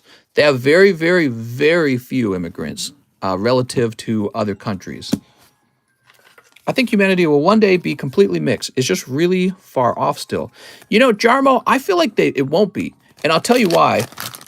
I feel like the reason the world will never be mixed is because what's really going on with race, it's not really about skin color. I think it's a lot more to do with class.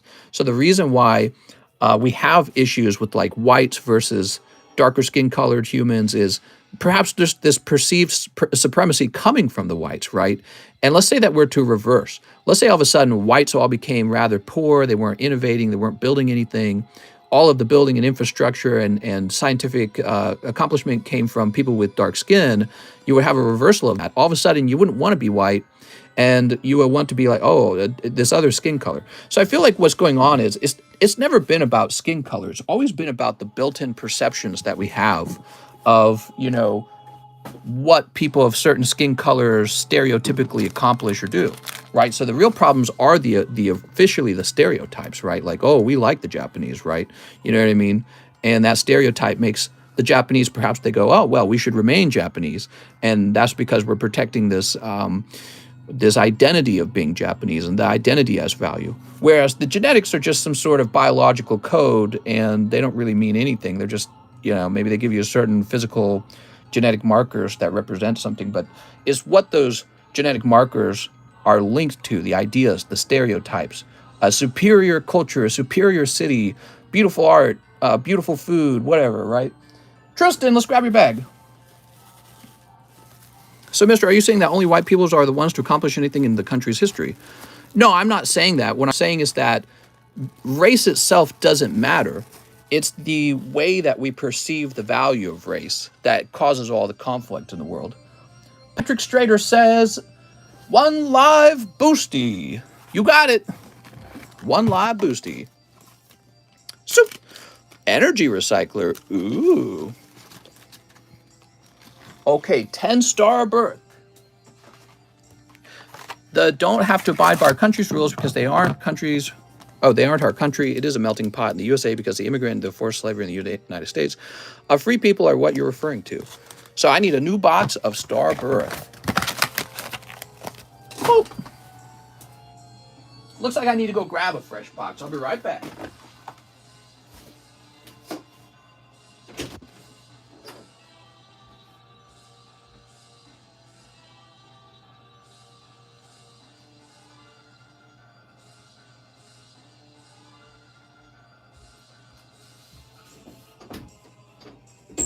All right, got us some fresh Starbirth.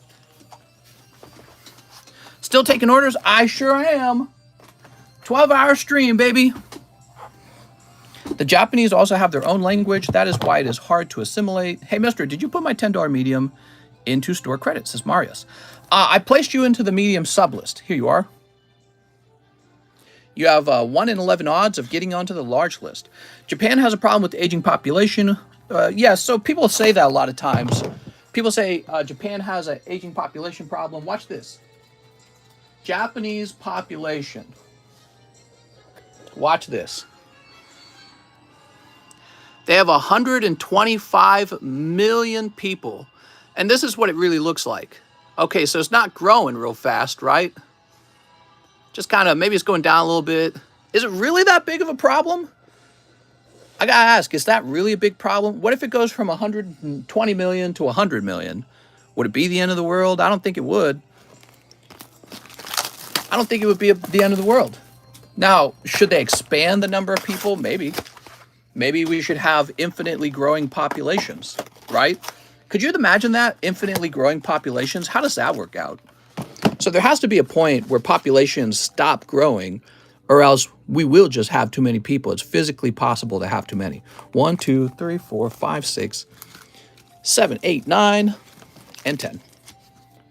125 million. They sound like they got plenty of people. It's not an emergency.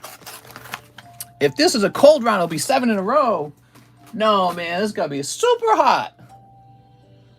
All right, so that is Patrick Strader. This is the hot round. He says, I bought a PSA 9 Mewtwo the other day. I noticed the same Mewtwo PSA 10 you had was like 180 as you priced it. Then yesterday, I believe it was the same card for only $1 or $2 more than I paid for my 9 as you repriced it. Can you check? I feel like I'm entitled to the 10 if that is the case. Which Mewtwo are you referring to? $180 Mewtwo? Could you give me more details on that, Patrick? I'll hear you out. PSA 9 Mewtwo. I'm trying to remember. You talking about like a Shining Legend 80? but the PSA 9 was for $35. So the PSA 9 was $35. One Piece Final Saga confirmed. I feel Norway has a lot with 5.3. All right, let's go ahead and sneak these open for you.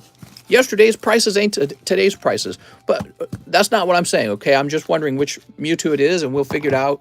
We'll figure it out for you, Mr. Patrick. Oh, okay, never mind. It was a different set. It might have been a different set.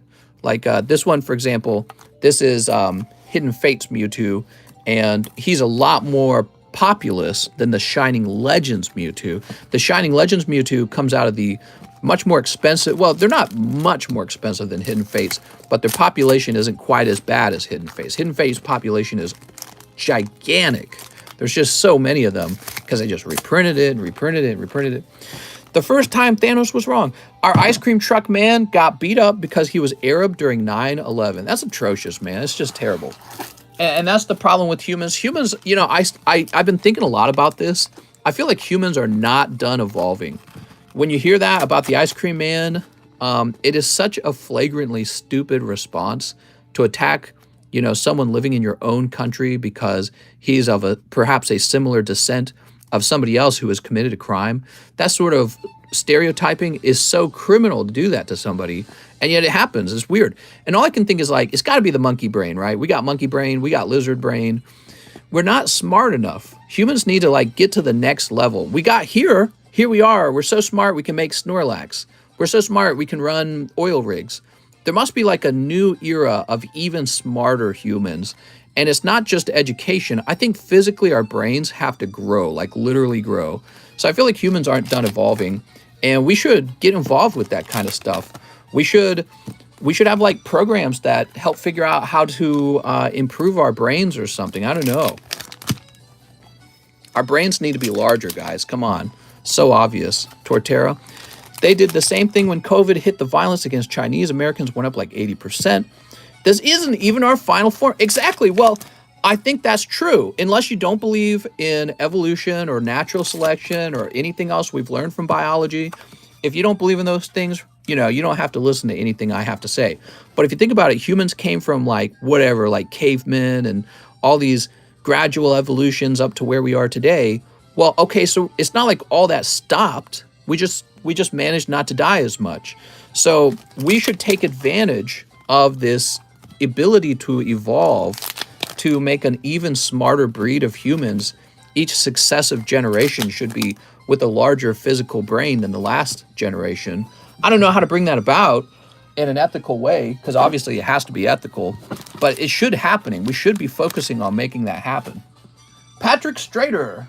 Patrick, you did it! You pulled Arceus. You want a little free one, man? I'm going to get you a free one. Patrick, I appreciate all the business you've given me, and I want to show my appreciation by making sure you don't have a cold round this time. Look, we're going to get you a Palkia V-Star Hyper Rare to go along with this guy, okay? So we're going to get you that. Let me grab your box. So, Mr. Patrick, I don't think there was a way to do that ethically. There's got to be a way, man. There's got to be a way to talk about it in a mature way, in a productive way. You know what I mean? So you might be talking about like gene splicing, having like 3 people make a designer baby. I don't know. But for example, how could you argue that it's not ethical to remove genes out of a kid's gene sequence that are very closely linked to cancer, right? Like, let's say we identify certain genes to be very closely related to cancer, and we can actually take a third set of genes and kind of snip that out, do a little cut and paste. Wouldn't it be more ethical to remove those so that the kid has a lower odds of cancer at a young age? That sounds like a very clear-cut sort of good and proper use of technology to improve humans. I would have wanted that. Just imagine being that kid yourself. Would you have wanted your parents to be looking out for you, making sure that you don't get cancer at an undue age because they can take a third set of genes and split splice, whatever the word is? You know what I mean? I feel like that's the right thing to do. And there's never a good reason to intentionally leave a cancer gene in on your kid, right? Next up, we got Manuel Diaz. He wants into the sub list. You got it, man. Split splat. Mister, you should be a trainer card. Hey! Manuel DS. But, you know, I really feel like humans are not done evolving. None of us are. We should reach whatever the highest IQ is found in like Japan and China and in the United States and other places like France and Germany. So we got these countries with known much higher IQs. We should be doubling that. We should be reaching 200 IQ. We really should. There's nothing to be ashamed of that. That would be probably a great thing for the human race, would be to make sure that humans have bigger and faster and better brains. There's nothing that defines the human race finer than our ability to think well and invent things and have self-control, which, by the way, self-control does come out of your brain. All of your personality comes out of your brain. So if you could tamper with your brain and just make it smarter, faster, with a strong ability for self-control, we would just have a better society. You would have people who are better at controlling how they eat, better at controlling how much work they get done, better mood, lower irritability. There's all kinds of things you can talk about. Those are all just a reflection of how our brains are operating. You know, getting people's brains operating at peak performance, that's actually a big deal, and we don't talk about it. We always talk about things outside of our brains, like, oh, you don't run on the treadmill enough. Go exercise. You got to choose to exercise. What if you don't have to choose to exercise? What if you just had a lot of willpower? It's just handed to you because you have this really strong brain. All right, let's go ahead and refresh. Unless it takes 200 IQ required then that's really sad. Some people would rather have a dumber population to control. I think Mr. needs a German scientist. Gordy brain. IQ it's the special resource of our human nature, you know? If we didn't have high IQs, we would be monkeys. And that's just biology, right? So we should really work on that. We should care about it. It should be an ideal for for all of us as a human race. Alex PSX says for tomorrow, for TMR. I read TMR and I thought you meant tomorrow. 1 Series 3 sticker. You got it, man. So this is a gift. We need Alakazam brains. Alakazam has like 6,000 IQ. Why don't we? Somebody tell me we kind of still are monkeys. That's what I'm saying. I'm saying that, have you ever acted real irrationally in your relationship and then you look back on it and you're like, why was I such a freaking fool, dude? Have you ever done something and you look back on it with shame and your embarrassment and you're like, what was I doing? Well, you were acting on instinct. That's what you were doing. You weren't thinking. And we shouldn't be that way. Humans should be getting smarter and smarter and smarter, and that should be part of our never-ending process of evolution, right? The human race. We're just another animal, like the animals in the wild. All right, so we got Elekid. Look at that Elekid. Return to monkey, says Mike's side. Yeah, we could do that. I think the sex would probably be better. Although maybe even that's debatable. Do you think you have better sex the smarter you are or the dumber you are? There might be a trade-off, actually. Maybe when you're dumber, you have like body or sex or something. But maybe when you're smarter, the sex is like more sophisticated. Maybe with the better understanding of the intricacies of human pleasure. I don't know. All right, Mr. TMR. Let's find your bag.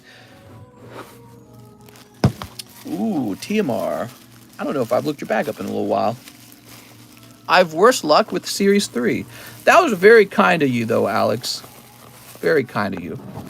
I made a promise, says the real Anthony. Mister, did you see the video of the orangutan that grabbed the human? I did not. Did he beat him up? Orangutans are hecka strong. Was the orangutan being nice or mean? I think the ape had bigger brains than the human, says Jake. Can I get a closer look at the Snorlax slab? Yes, so this is a very adorable Snorlax slab from the Sun and Moon era, which we're heading into the next era, right? So Sun and Moon's getting a little bit older now. And if you take a look, here it is. It's a holographic card. It's got 2 Chibi Pikachus. Look at this guy. This guy. And then it's got this Torchic on top. And Snorlax just looks like he's really into himself, He's really feeling himself. There you go. Next up, we got Alex PSX. He says, cut to Sports Panini Evil Chew. Oh my God, Alex. You got it. You got it, man. Here you are. He posts them on the Discord and he shows them off at the beginning of the stream. Mister, I sent in 2 orders. One for the Zera Aura, the other for 10BR. Forgot to say I have a small bag. Steve, there is a channel Discord, TCCG refunds. Oh, returns. Refunds channel. All right, here we go. Time to snip. Boy, we pulled Zion Williamson. Is it Zion Williams or Zion Williamson? We pulled Zion Williams earlier, yesterday for Emiliano. Still taking orders? I sure am. Send them in. All right, what we got going on here? Lou, Anthony. I think this is the special one. Denny Avdija. How could you? Next pack. Oh, nope. Did we crack that Gym Heroes? We're very close. We have not cracked it. Crack-a-lackin', mister. Udoka, Anthony Davis, Luke Doncic, and Tyrese Halliburton. Yay!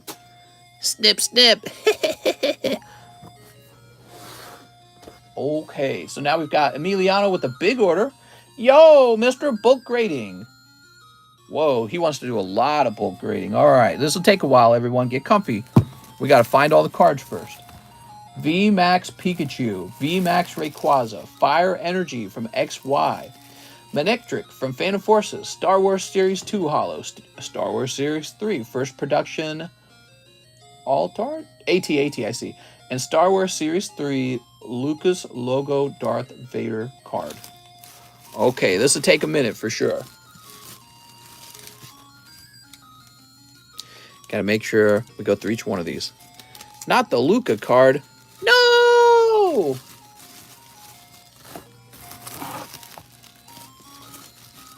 Let's see.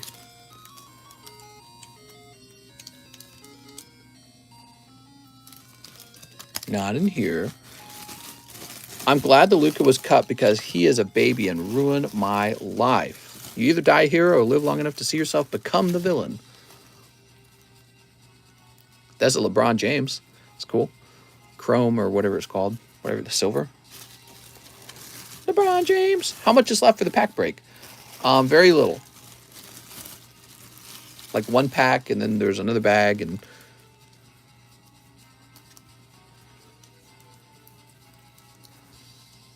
Okay, that's being graded. That sounds like Dragon Warrior music in the back. If I was in Japan with an evolved big brain, I could finally be normal. Evolved big brain. How come no CGC slabs? They grade better than PSA and look awesome. We sell CGC slabs pretty much all the time. I don't know what you're talking about, man. We got one right there. Yeah, look at the table a little more careful. I don't think you wanted any of the...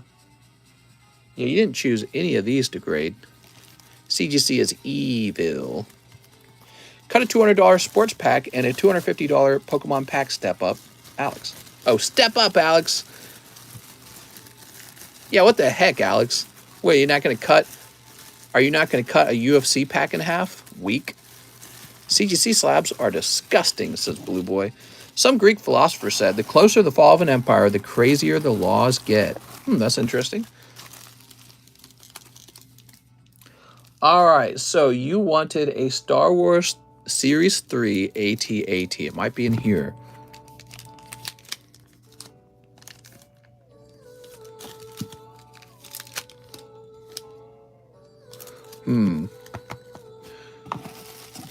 Let's check this last bag real fast. PSA price is going to fall after they lower the prices. That would be nice. Manectric. VMAX Pikachu, VMAX Rayquaza, huh? Oh, they must be in the other box, the lower box. He's got two boxes, guys. It's that bad. So VMAX Pikachu, VMAX Rayquaza, Fire Energy, Manectric, Star Wars Series 2 Holo, Star Wars Series 3 First Production, Star Wars Series 3 Lucas Logo Darth Vader card. Oh my gosh. All right.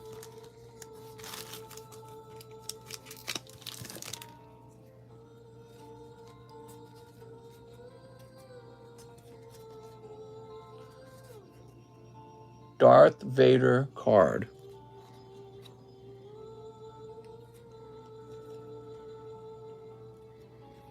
Well, could that be like this one? I don't know what you mean.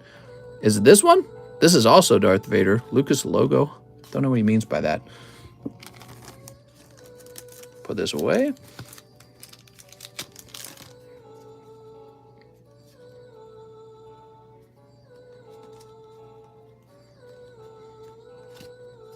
Okay, so neither of these, though. And the Star Wars Series 2 was a holo, which would have been sleeved. Which is interesting. I didn't see it, though. Is it still in the box, maybe? Next pack, gold Lucas logo. Okay.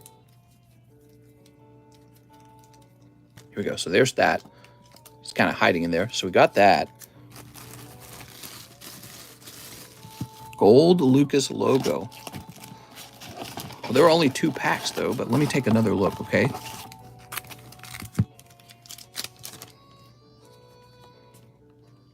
First day production. That's not Darth Vader, though. Sometimes these get really tricky, don't they, Mr. Emiliano? I know if you're over here, you could just reach in and grab them without looking. So it must be in a different pack, huh? My gosh, if I could just put these away. There we go. And from Star Wars 2, you wanted the holo. We got that. So where are we? We need the VMAX Pikachu, the VMAX Rayquaza, and you still need your Star Wars card. Check other Star Wars packs. I agree. That's what we're going to do next because I think they're in the other ones. All right. So this is just how much you have. It's so much that it's really hard to locate all these cards. Which is actually a really nice thing because it means you've done a lot of business. I appreciate that. Let me grab your... So you got a whole second box. There it is. All right, here we go. Get comfy, guys. Still going. Ah, that makes a lot of sense. And that makes a lot of sense. So we figured those out really quickly. Pikachu and Rayquaza. Those are great picks. I would grade those too. Mr. kind of stinks. Hey, shut up. Can't talk to me that way. I'm a Pokemon master. Take a shower, says Cheese. Oh, I'm going to go take a shower after this. That sounds nice. All right, let's see what we got. So those are... Mister, I paid $45 for the Snorlax 9 holo. Sounds good, man.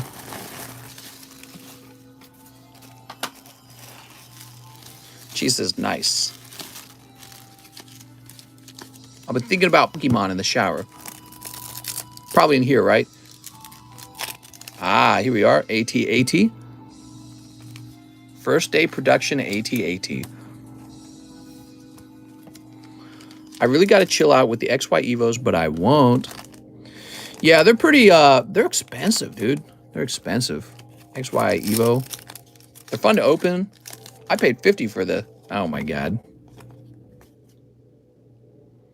Now that's not Darth Vader. That is, that's a TIE fighter. I don't know if you meant that, but I'll hold it out for a minute. Mistress, that is CGC Whimsicott. Yes, 9.5 for $88. I can smell Mistress Ginger Ale breath through the live stream. Yeah, I haven't had ginger ale in a long, long time. I really miss it. Love ginger ale. He says, yeah, that one's our perfect, perfect. So we found everything, I believe, now. Whew! What a bag hunt. All right, there we go.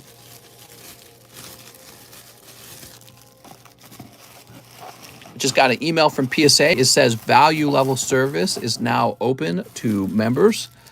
And, you know, I think that's really funny that they call it value because they used to call $8 grading their value service level. So that says a lot that $30 grading is the new value service level. It means that with that being so high, $30 each and limited, they're definitely saying, well, we might even bump it up from here. That's crazy, man. That's the new price of grading, everybody. $30.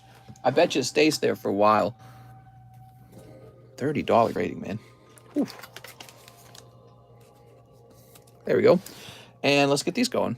And that's if you have the membership. So you have to actually pay for this membership as well. And that's not free, you know. So that's a part of your cost. It's a sneakier part of your cost, but it is a part of your cost anyways. So when you add in, so hold on, they call it value service grading, and you're paying $30 for it, right? But you're not calculating the return shipping, and then you also have to calculate the fact that you paid for the membership. And once you add all that in, the real cost of grading probably looks a lot closer to like $37 per card. Can I get a grading discount since I'm a TCC member? Why, yes, of course. They're trying to compete with live grading, mister. Oh, I'm sorry. I left this one. Here, let's just leave this up.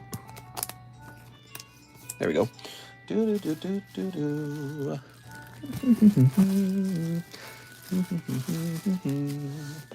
That song's so good.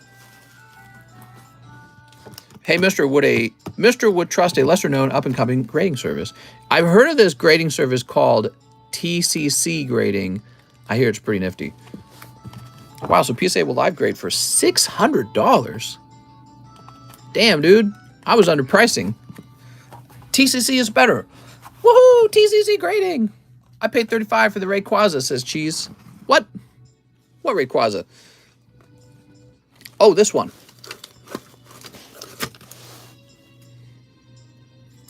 Did you really, Cheese? I put it over there. Is DCG better than PSA? That's a good question. You know, the reason that so many of these grading companies can operate is because grading's a bit less sophisticated than you realize. It really is just a machine that can put your card in plastic and a good printer.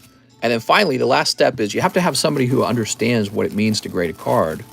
That's maybe the trickiest part, actually. And that's it. That's the whole thing. They've created a way for you to mail your cards into them so they can put them in plastic. But they want so much money to do that. But I guess it's fair because some of these graded cards sell for so much. Why not? You know, they should get a slice of the pie, so to speak. Why shouldn't they? Okay. Whew. Thank you, Mr. Emiliano. Manuel Diaz is next. Rayquaza slab and an old maid. And $1 donation and $1 destruction. So this is sold, Cheese. This goes to Manuel Diaz.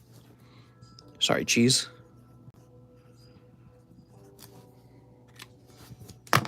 Ha! Mine, says Juna. Here we go. And he wants $1 to destroy and $1 to give. I know, I was joking. Oh, 81. And this would be 23. So 81 and 23. Tyler, did I do that right? Oh, you need the old maid card. Okay, hold on. Hold on. Here we are. Oh, Squirtle is so cute. Mr. Manuel Diaz. With an A. Is the large almost full? Yes. There we go. Tyler Davis. Tyler Davis says 10 Space Juggler. Poker Charmander Slab. 1, 2, 3, 4, 5, 6, 7, 8, 9, 10. There we go. And here is the poker slab. What's in the large? Another box break? Let's see. We're going to do this. They do have an option for 600 card get back in 1 week crazy. It goes 30, 50, 100, 150, 300, 600. Man. That is crazy.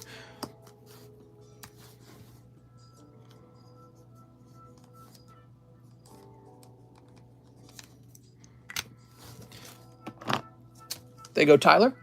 By the way, you'll see that again. Nice, right? I want to see a large break. I know. I don't think I got a bag, says Juna AK. What? Sounds good, Tyler. We'll get you a new one.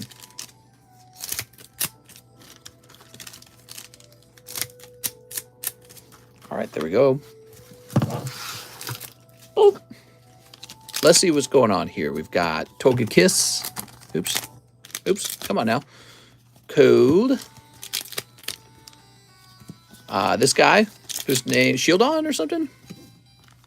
Man, there's just way too many Pokemon, aren't there? Oh! Full Art Sneasler. There you go. I didn't expect that. For some reason, I thought that box was cold. Beautiful. Mesprit. Here's Orangaroo. Can I order a vintage pack? You probably could. But you know, it would be rather expensive, don't you think? Yo, that's cool. Those PokeTube ads are getting out of pocket. There we go. We got Cleavor. There we go. Time to clock in, says Real Anthony. I like to sell them as pack breaks. Tyler Davis, new bag.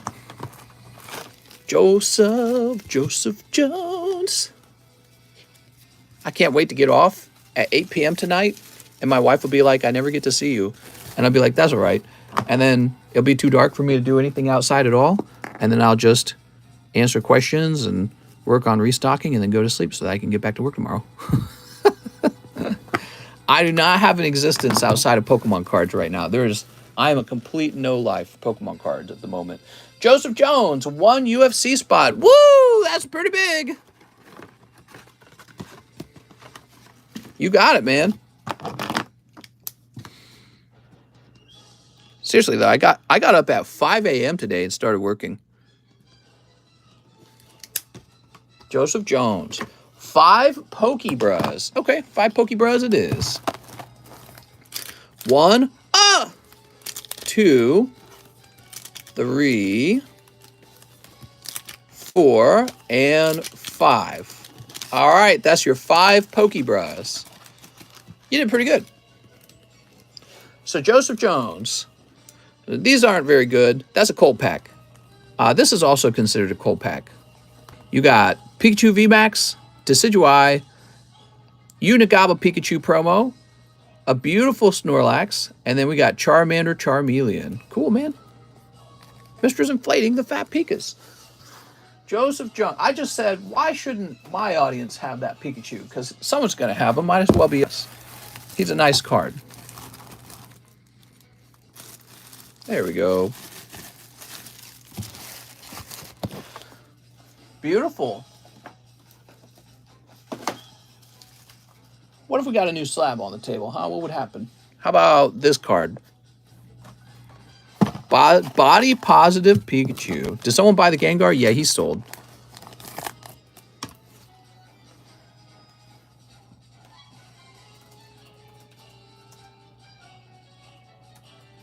All right, give me a minute.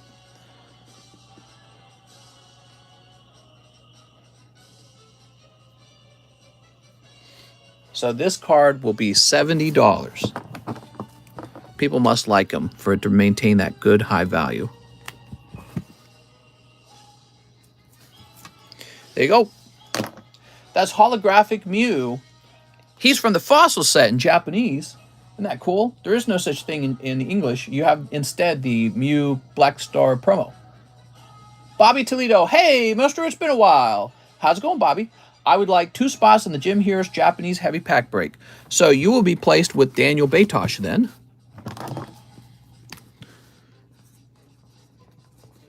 Oh, I'm sorry.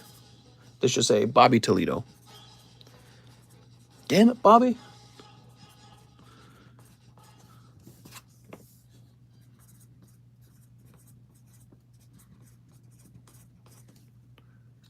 How do you feel about Celebrations Charizard? There's too many of them, but he's cool. I like him. If not enough spots, give me the rest in Celebrations. If no spots are left, put it all into Celebrations. Donate the remaining $3. I have it back. Have no fear. There's plenty of room, Bobby. Next up, we got Leo Flores, Japanese Zera Aura. Here we are. It's a nice little card, isn't it? This is for Leo Flores. You know, he actually is from Tag Team. So we're opening Tag Team packs, and he is a Tag Team pull. I'm Leo. What's up, Echo? Ooh. All yours. Emiliano says, Woo, he's got a huge order. Holy cow, Emiliana. 6 Star Wars 3. Those are pretty nice, aren't they? You're right to kind of go after these Star Wars 3 packs, man. Those are the ones I thought had the highest payout, even though they're the same price. 6 New Awakening Hero. Ah, the new set. It even says it in the title, new. 1, 2, 3, 4, 5, 6. All right. You also want to take these 2 promos, don't you? You got Cody Hida and Aero Vidramon Zero. I feel like I've never seen this in my life. This has got to be brand new. Like they just made it up. So, 6 New Awakening Hero, 6 Classic Collection. Where's my Classic Collection at? It's hiding. Oh, there it is. Ew, Vidramon. So that's War Greymon. 1, 2, 3, 4, 5, 6. Okay, Classic Collection.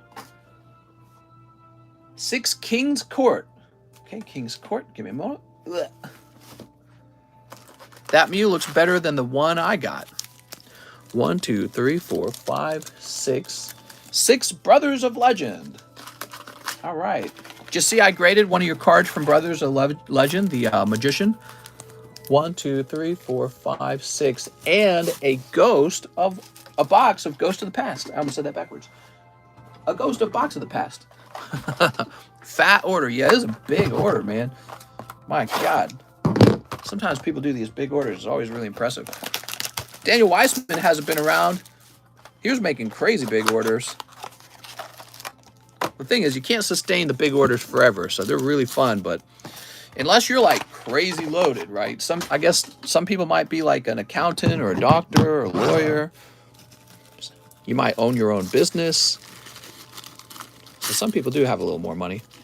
It's nice to be that way, right? Everyone should have nice paying career. Take a look at all this. So I tossed in all the promos for you, and let's start sneaking these one set at a time. We'll start with the Classic Collection.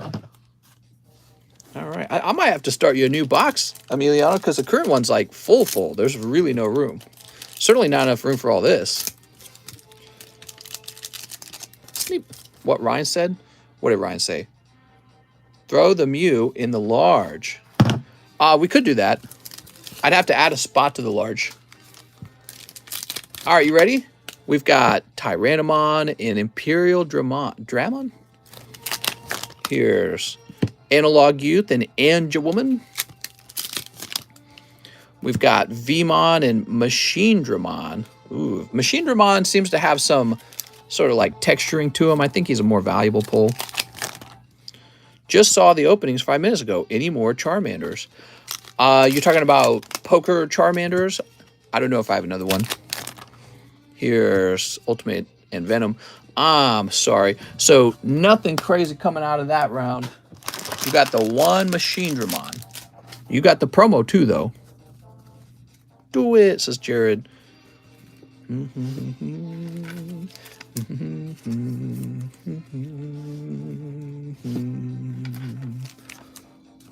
Oops, come on now.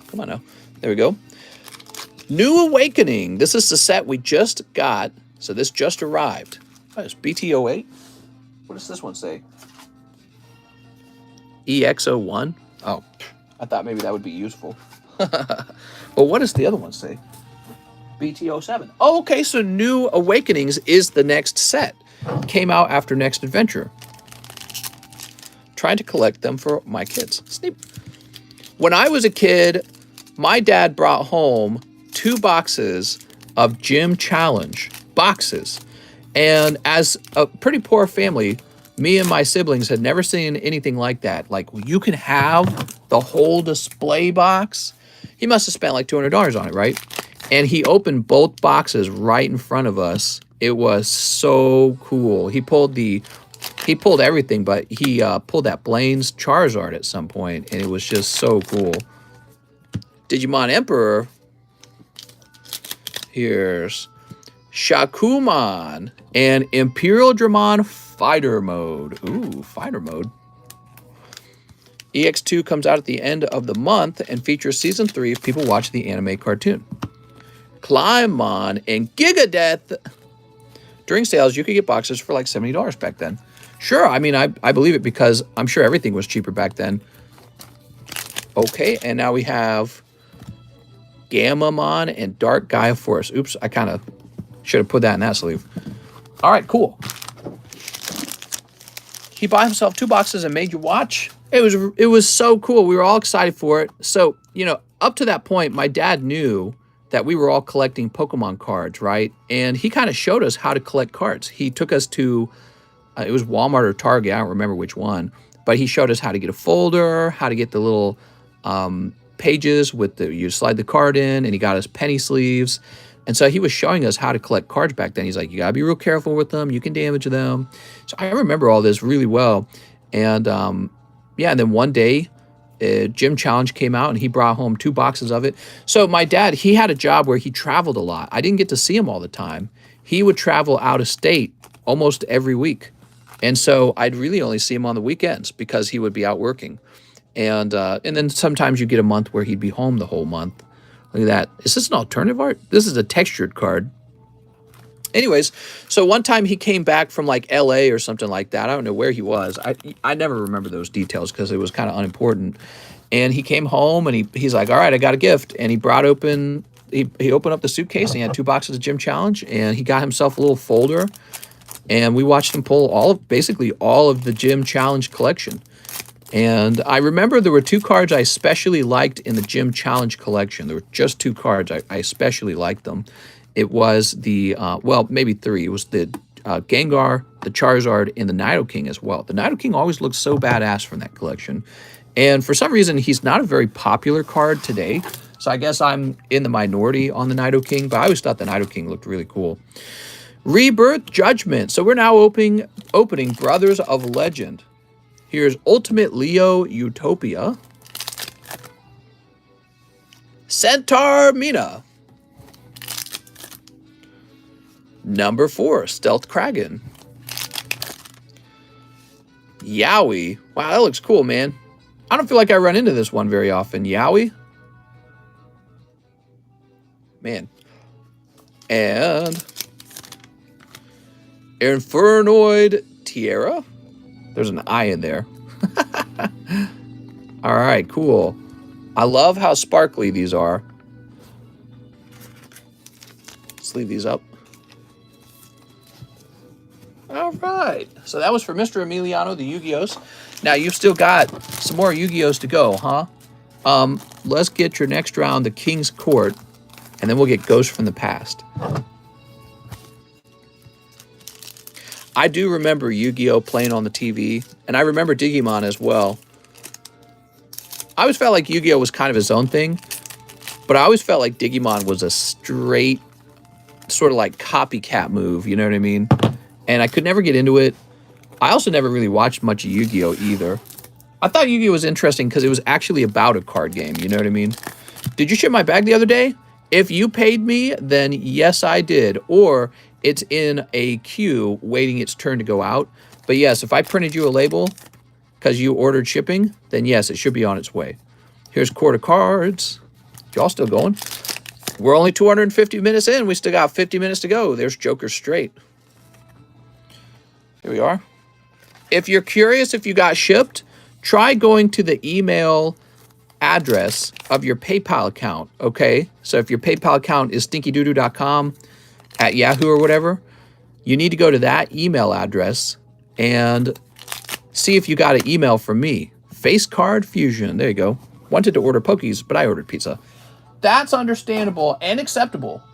What's today? It's Thursday after all. It's almost time to celebrate Friday. Sometimes what I like to do is I like to eat extra cheap to justify that I'm buying some Pokemon cards. So I have like some real cheap home-cooked food. Usually it's healthier than out-to-eat food anyways. It's the irony. So I have like a homemade omelet or something, right? And it's like, it's eggs. You know what I mean? It's not a greasy burger. Even pizza is pretty unhealthy. But yeah, I have like, or ramen or maybe ramen's not healthy, but maybe I have like just buy a big pack of chicken breast. I'll just like broil me some chicken and eat that with a bag of carrots and green olives. You know what I mean? Something real simple. And then I'll be like, all right, so I've eaten cheap. Now I can afford some Pokies. I don't have an email from you. All right, so if you're real worried about it, send me a Discord message saying that you never got an email for shipping. How long ago did you order shipping? Like a day ago, or was it like a while ago and it hasn't shown up? I was way more until you get when I was a kid in Pokemon, used to play in tournaments every week. Then I stopped collecting everything when I was 13. Yes. I never really got into tournaments, but I was pretty good at the game. And nobody wanted to play against me because I would win all the time. And so I think that got boring for them. And it was, of course, very exciting for me. But yeah, I couldn't find anyone to play against at some point. And then I was like, oh, that's sad. You know, there was like no point because nobody would play. Like literally no one. I had all these siblings and they'd be, I'm not going to play against you. No point. All right, no ghost came out.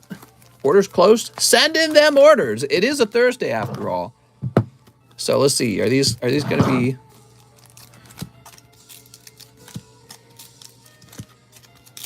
Oh, that one's a little sticky. Food costs going up again, mister. Go stack some more chicken. No, I'm not really hoarding any food. I'm not hoarding any food. Let me know when ramen goes up in price. Then I'll worry. Rusty knows the future. No, I don't need expensive food. I never have. When I was going to college, I had quit my job, and I was running on the student loan, and then my savings. But the student loan, most of that actually did go toward the classes, and I just had a little. I don't remember what it was. It was like $2,000 left over or something like that, and then I had my savings that needed to last me through the duration of my education. And so there was some point near the end of the education where we were like drawing out every dollar. We were going to have $200 left over. You know, you got to pay rent and everything, so you're just barely making it at the end. And my wife and I were eating like potatoes and cabbage. I'm not even exaggerating. We would get a cheap sausage and then a cabbage and a potato, and that's it. You know, you'd make like a chicken stock, and you didn't eat out at all. You zero eating out. You didn't buy any fancy food at all. You didn't drive or go to any events. We were living so impoverished. It was actually really straining on my wife, who at the time was my girlfriend. That style of living was so impoverished. It was hard going to the school and seeing these other kids, and they're like, yeah, we're going to the event. We're going to the Codathon. We're going to the lock-in. And we're like, nope, we're going home. We're going home, do our homework, and, you know, watch stolen videos on our, not stolen, but pirated videos on our bad laptops, our crap laptops. I can't curse. You know, and we'll have ramen together and boiled eggs. And so now I'm older and I can afford like crab legs, I guess, if I wanted to, but I just don't. I bought steaks for a little while. I stopped. You know, I go back to the cheap foods because that's what I've eaten. I can eat the expensive foods, but I'm so used to eating poor. I still buy. Did you guys know this? In my fridge right now, there is a head of cabbage. And we always have a head of cabbage and a bag of potatoes because that's just what I've been eating all these years. And it's like this food you can always eat, and it's always very filling and always very cheap. So, oh, careful there. Yeah, I just kind of, and when I was a kid, it was like that too, because 11 siblings. I was a family of 13, right? So mom and dad and 11 kids. My dad worked 2 jobs. My mom was a stay-at-home because she was always pregnant. So all the kids are from the same mom. And she was in charge of the credit cards. So she did all the buying. And she would like calculate every meal because they were in so much debt and they just couldn't afford us all. They could not afford all of his kids. It was like impossible. And so they were trying so hard to afford all of us. And one of the most common meals when I was a little kid, probably macaroni and cheese, boxed macaroni and cheese. You know how many boxes we do? I think we did 6 boxes at a time. Anytime we had macaroni and cheese, you would get 6 boxes out and a bag of broccoli because you were required to have a vegetable too. So we would mix a bag of broccoli in or like 4 cans of green beans. And the other most common meal, ramen noodles. Wait, ramen noodles all the time. We had this huge pot, this really, really tall pot. And you know how many packs of ramen we'd put in? 24 packs of ramen because it didn't matter how much ramen you made. You can make as much ramen as you want because it was cheap. So we did 24 packs of ramen at a time since we often cooked for dinner and for lunch. or for leftovers. Because then if there were leftovers, you didn't have to do another round of dishes, right? So that was a convenience. And then we would have a whole bag of pre-chopped cabbage from Sam's Club. And, ooh, look at that. I like this one. First Day Production. It's pretty nice. We got these guys from the band, the Cantina Band. Anyways, so we would have this gigantic bag of pre-chopped cabbage, and all that pre-chopped cabbage would go into the ramen, and we would eat it with a seasoning sauce called Bragg liquid amino acid. You guys ever heard of that? It's kind of like soy sauce, but it has its own flavor. I should buy some. I should try that again. It's been a while. But yeah, so that was the two common meals: macaroni and ramen. Didn't have meat in it. We couldn't afford to buy fancy meat. You know, when you have so many children, you fed them macaroni and ramen. We ate a lot of spaghetti, of course. Spaghetti is, of course, another very cheap meal. But macaroni was maybe just more popular. But yes, lots of spaghetti. And yeah, we were poor. We were so poor, dude. My mom, I think her hair went gray because she was so tired of it. I remember her hair going gray pretty young. All right, let's see. One more pack. What do we got? Mr. Getting Hungry. I'm getting hungry just talking about it. I'm gonna go make some ramen. Today I'm a what's the word? Ramen noodle enthusiast, but I actually just enjoy the Asian flavors. So what I tend to do is I go online and I look for the most popular ramens in the world. So I do a lot of research on that, and then I order them, and they often have to be imported from like Japan, and they'll actually cost anywhere from like $8 a pack to like $20 a pack. So I don't buy like cheap ramen. I buy like really nice stuff, and it tastes pretty good. Tastes quite good. It doesn't taste like the stuff I ate as a kid, and I still love it because it's kind of like, you know, ramen's like a spaghetti. It's like a spaghetti and meat sauce. That's what it is when it's made really good. There we go. I remember back when I was so broke that the only thing I had to eat was your mother's ... Oh my God. So Emiliano, we need a new box for you because you have that much stuff. And we're going to grab this box right here. Do I ship to Netherlands? I do, yes. We do ship to Netherlands. It's $14 if you have a small bag of cards. And if you have a big bag of cards, like this would be a big bag, it will cost $32 USD. And you'll need to provide your phone number and your full address whenever you feel like shipping, okay? You don't have to ship like the first day. You can keep your bags over here for a while. You can keep your bag over here for months if you need to. Some people do that. Yeah, eating in my family was actually a big deal. When you get 11 children together, it's a veritable feast every single meal. There's not a single small meal. Every meal is like you need 2 giant pots of food because one pot would feed about half the kids. So no matter what you're cooking huge quantities of it. And that was every single meal, and we almost never ate out. Everything was cooked. I'm trying to get this dang sticker apart. There we go. Don't make your order too huge. Just an FYI. Oh, yeah. First order is really large.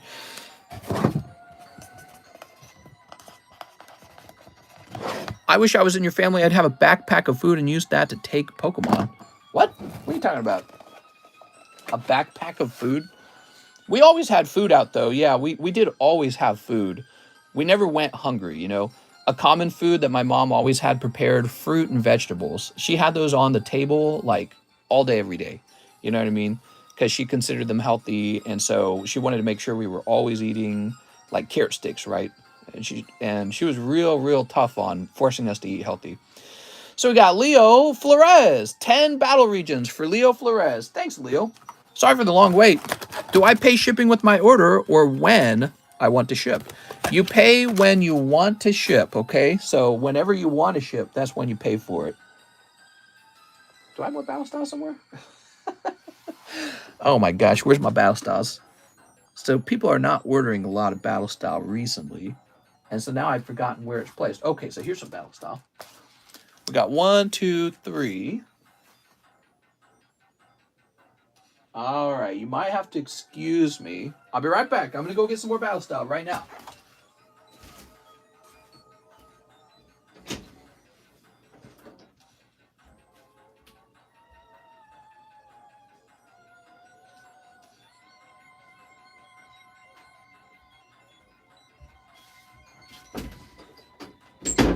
I remember dishes in my family. Dishes was such a severe issue because we would have 3 meals: breakfast, dinner, lunch. And you had to run the dishwasher for each meal because it was that many dishes. All right, Mr. Leo. So you would run the dishwasher a minimum of 3 times a day. 1, 2, 3, 4, 5, 6, 7, 8, 9, 10. And the reason I know that so well is because that was specifically my job. My job was dishes and hand washables, so pots and pans. I hate doing dishes, so I'm not having more than 2 kids. Yeah, we would have one meal. Everyone would have their own set of silverware, their own plates, their own cups, and then you would have like all the serving dishes or whatever you might need to serve the food. There'd be like 2 or 3 or 4 pots. It just depends on what you cooked. So like if you made tacos or something like that, where you gotta have an avocado bowl, a tomatoes bowl, lettuce bowl, it's just so much. There's like baking sheets for the tacos, a million dishes in one gigantic feast. And then you got to wash all those right away so you can use all those dishes again. I pity your past, mister. I was miserable. Yeah, I think a lot of the kids were. I think my mom was miserable too. We lived in a small house. I live in a bigger house today by myself with my wife than I lived in when I was a kid with my 11 siblings. So this house is bigger than the house I grew up in. And I mean, there were 5 boys in one room at some point. I shared a bedroom, a small bedroom, with my 4 brothers. And so there were 5 of us in one bedroom at some point. So if you can imagine what that's like, it was just horrible. It was really horrible. FYI, I'm a chef now at Vanderbilt University. If you want to talk about chef life, ask me questions. Oh, look at this. And, I talk about it like, some tragedy, but that's because it is. It feels like you're some kind of sardine packed in a can. And so anytime you hear about maybe like poor immigrants and they're living all kind of squished together in a home, I was like, I totally relate to that. That was at some point near the end, that was my entire life. Because of course it starts out with 6 kids and then 7 kids and then 8. And then you're like, oh my God, 8. And then 9 and you're like, oh my God. Then 10, then 11. And then you're just like, I can't breathe, man. It's insanity in here. It's a jungle in here. It's a zoo. 5 in one bedroom. Kinky. Not at all. Nope, it was horrible. We fought. We hated each other. Yeah, we couldn't stand each other. There we are. 1/3 of the way through the 12-hour stream. That's right. Yeah, my brothers and I did not get along. But how could you, when you had barely, you couldn't even walk in your room without bumping into someone. Why didn't you carry Pop-Tarts in your pocket, mister? I think Pop-Tarts in my pockets would have solved a lot of problems, probably. All right, that was for Mr. Leo. Let's grab your bag, Leo. Let's see, Leo Flores. Luca.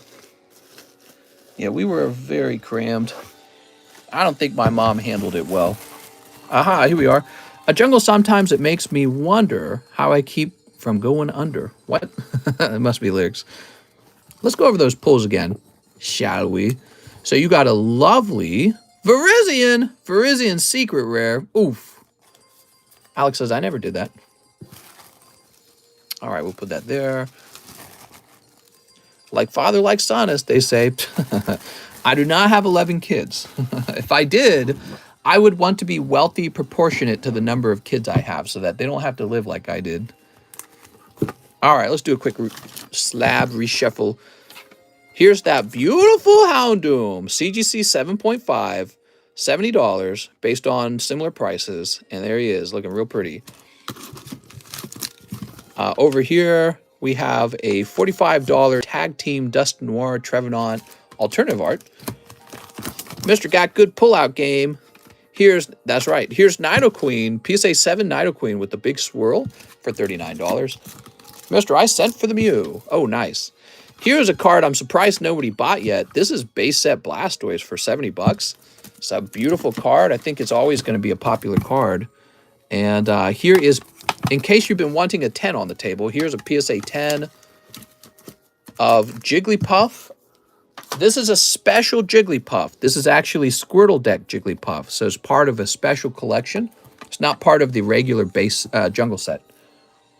Now we've got Steve Scottabooey, one live custom. All right, Steve. Boop. Laurentis. And one bulk grade for my Rayquaza. Ooh, Rayquaza, huh? Bada bing, bada boom. Let's see. Are you going to be over here? Let's see if you're over here. Yes, you are. I had to think about it for a second. Oh, yes. That's great, man. You got that from my Pokeball packs, didn't you? I think you did. Did you? Yeah, you did. That's because those Pokeball packs are stacked. Bit of a random question, but let's say you live in America and you're in a big accident. What happens if you can't afford what the hospital had to do to keep you alive? Well, you just don't pay then. And then your debt is handed to a collector who sends you threatening mail, and you don't pay them, and nothing happens. They can't actually do anything to you. You don't get like your legs, beat in or anything like that. They don't take a baseball bat to your knee. And then when you go to apply for a loan for like a home, they say, well, you didn't pay your medical bill, so we don't really want to make you a loan because we don't trust you. All right. Is it a 9? You have to find out. Now, the nice thing is, after enough years, that medical debt falls off your credit history. So it can't stay on your credit history forever. So actually, in the United States, you can kind of get away with not paying. Now, certain medical procedures, they won't do it unless you pay some of it up front. So, there's different scenarios. You just won't receive treatment in some cases. They'll be like, no, we're not doing this unless you pay up front. Hey, Mr. Hurt Karen got her money back. Yeah, I mean, I guess I didn't really fight it, though. I was kind of trying to say I was trying to pick my battles when it comes to PayPal, because I don't want to get in a big fight on PayPal over something that I don't even need to fight over. I can just sell the cards that she got. It's not a big deal. The pulls were pretty good. All right, what do we got here? We got a 5.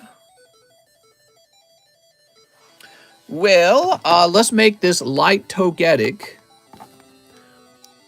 $35 from Neo 4. That's Neo Destiny, Japanese. I just sent for the Nido Queen and $1 for charity. Ooh, nice, man. I don't even know what's playing over here. What is this? Legend of Zelda still, huh? Okay, what's next? Bobby Toledo. Hey, mister, I want to snatch that Snorlax. You got it.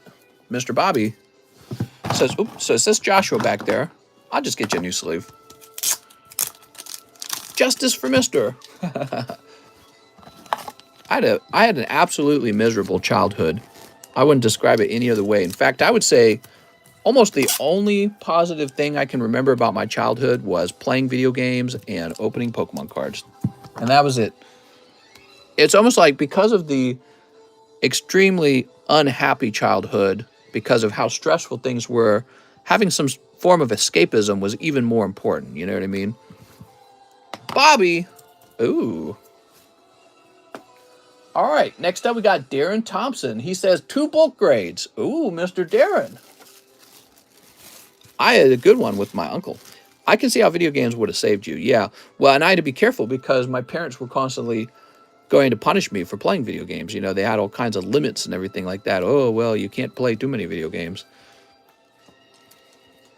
Dude, how you got so many of these?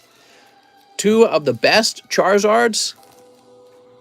Well, it's not going to be this one. He's got some residue on that upper edge. So it's going to, well, wow, they all have a little residue. Look at that. Is it all of them? Oh, that's sad, man. They're all going to have a little residue. So not that one then. Yeah, these 2 are actually nicer. This one's got more residue on the back. So hard to get these as a 10. It really is. Those packs weren't even that bad. All right, 2 bulk grades.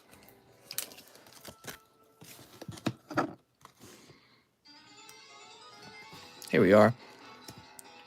You could clean them with microfiber. Maybe. That sounds like an experiment for somebody to test out. But I'm not going to do it to someone else's cards. Yeah. You know, another thing about my childhood is we didn't really do anything. We didn't really go anywhere. You know, I'd hear other kids were like, yeah, my parents are taking me to Disneyland, right? And I'd be like, that sounds nice. And that was it. Like, we just really didn't do that much. Okay, so that's 6.9. Because my parents couldn't afford it. Too many kids. 6.9. Which is another reason why Pokemon cards were such a nice thing for me growing up. Because cards were something you did at home. I used my own money to buy the cards that I earned from working for my dad. And so I had Pokemon cards to play with. And that was like one of my only things. 2 Live Customs. You got it. I wrestled with my little brother. We wrestled, but it wasn't in the fun way. We got horribly violent in my family. Like somebody was really going to get hurt. Because we didn't like each other. And still Mr. doesn't go anywhere. It's true. I don't go anywhere. I just do the cards. But it's a great job. All right, next we've got Anthony Rodriguez. Ship out my CGC 9.5 Ice Rider Calyrex. You got it. That sounds like a return. Is that a return, Anthony? So I'll just check and see if we've shipped you before. Oh, there's 2 Anthony Rodriguez's. Interesting.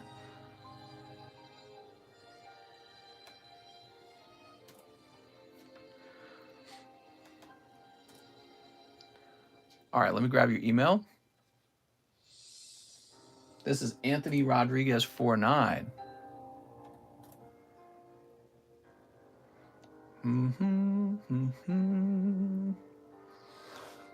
Mr. the Selfish.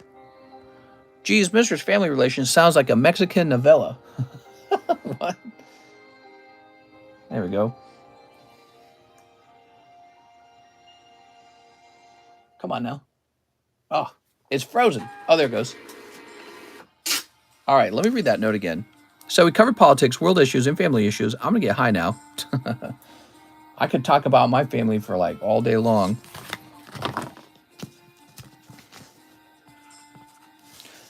And he says, 9.5 Ice Rider. Mister, you still talk to your siblings? That's such a common question. I don't. Not at all. So now we've got Alex PSX. Cut 2 Star Wars Episode 1s. Yeah, the truth is, on a very rare occasion, and I haven't done this in almost 2 years now, I'll like reach out to one of my sisters and be like, not one of them. It is the same sister always. And I just ask her, so any rumors, any crazy stories? To be honest, I'm kind of waiting for someone in my family to get like injured or like a disease like cancer or something like that, because we're all getting a bit older. Just waiting to hear the bad news eventually. My parents are getting older. Your parents are getting older. We're all getting older. So I'm waiting for the bad news to roll in eventually. Find out who's having problems. Who's your finest sister? Don't lie to me. What we got here? Thermic says, no! What we got? Boop. I don't know, man. I wouldn't date my sisters. They're crazy. Let's see. Oof. This is terrible. I can't watch. Alex, you did it! No etched cards in here, Alex. So you missed the big etched cards. We will die, but the Pokies will live on. I don't know if I could go living that long without my siblings. Must be rough. Mr. Gas costs more than them Pokies right now. Yeah, that's an interesting idea, which means that if the cost of living was cheaper, then the number of Pokemon cards I'd be selling right now would probably go up higher. She says, Mister, hook me up with your wife's sister. Your wife's sister. Unfortunately, my wife has no sisters, and she badly wishes she had a girlfriend to hang out with her over here. She's pretty lonely over here in Lake of the Ozarks. So there's not much over here to do. There's not many people is what I mean by that.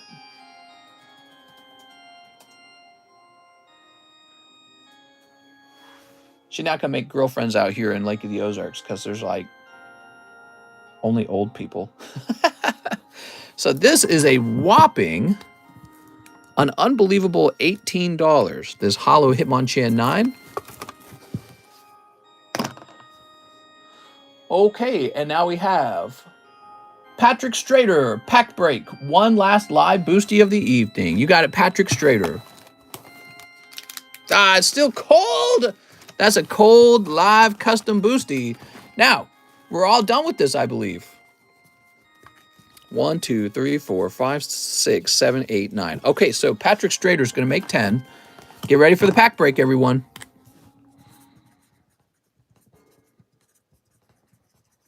Ah, that dumb dog's barking. It's one of those tiny dogs that has like a really high-pitched bark. So we have a second pack already started, and it's four spots are already sold off. All right, time to shuffle. Shuffle. Come on, Misty's Tears. Everyone lay hands on the pack. Dear Lord, bless us this day with the Misty's Tears. Catholic Church never had any of that weird lay hand stuff, but it's got plenty of other weird stuff. Can I get a number? Like a damn sauna in here. No more orders. 1, 2, 3. No more orders, guys. Calling off orders. We're at 275 minutes. All right, you ready? You can still buy slabs if you are seeing a slab that you badly want. We've been flying through slabs ever since that one return came back. So best holo is Rocket's Moltres and Rocket Scyther. And the best common is Misty's Tears, which is actually the most expensive pull you can make. So here's Carl. You ready, Carl? He pulls Misty's Tears. Oh, Geodude, I mean. Woohoo! So don't worry, we still got plenty of orders to go through after this, but we're going to stop taking new ones.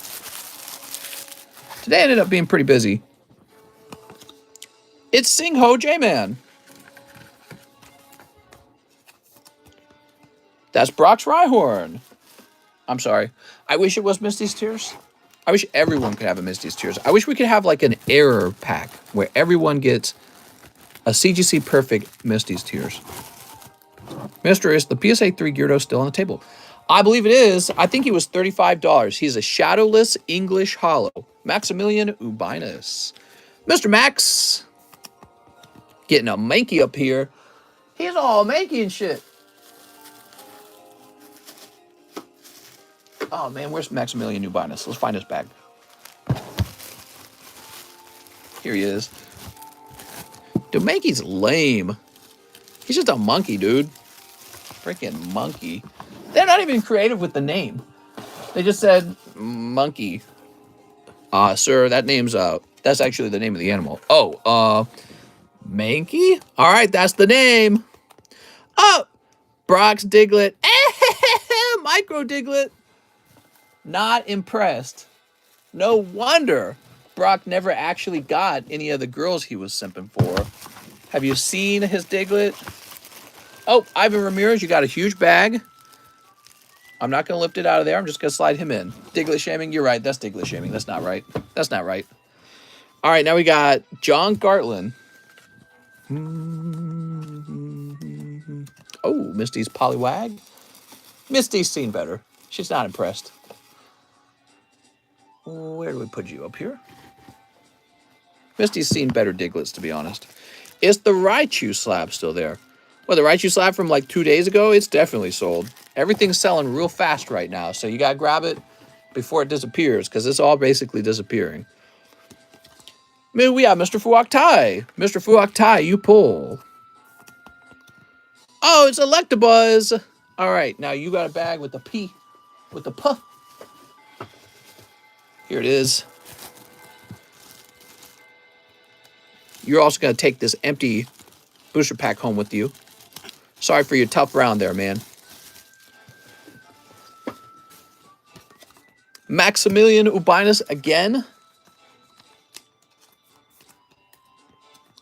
Oh, you got the messed up Slowpoke trainer. He's getting brainwashed. That's the re-education camp. You go there when you disagree with the majority. So they go, you're going to need re-education. Re-education time. They put a little thing on your brain. Elon Musk drops some sort of electrode into your brain. Here's Patrick Strader. Wow, you made it quite far along, Patrick. I'm sorry, though. No hollow there, huh? You pull Raticate. Well, at least he's an uncommon. which makes him prettier than all the other girls. There we go. And now, Joshua Rodriguez ON. Just barely missing the holo. Another trainer. That was a terrible pack for everyone picking up the common and commons because there was no Misty, no Pikachu, lots of trainers.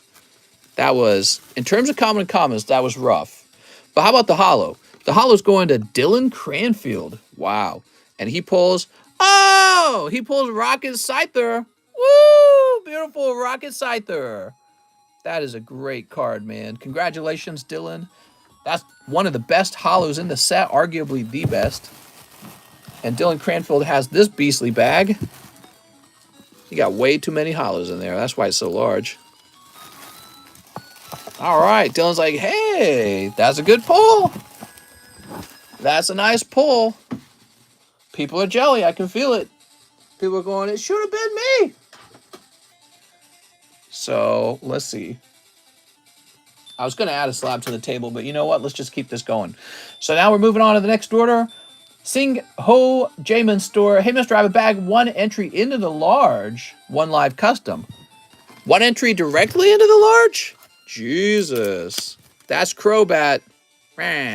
You know what? I take it back. You guys can still place orders for live custom boosters if you want to. Do it at your own risk. You could very quickly lose 20 bucks, okay? So, but we'll continue to accept live custom orders until the line is cleared up, and then I'll call no more orders. So if you want to do that, you're welcome to do that. Now, you jump directly in here. That's scary, man, because if you miss in here, you lose $100. You got it. Just making sure you're aware.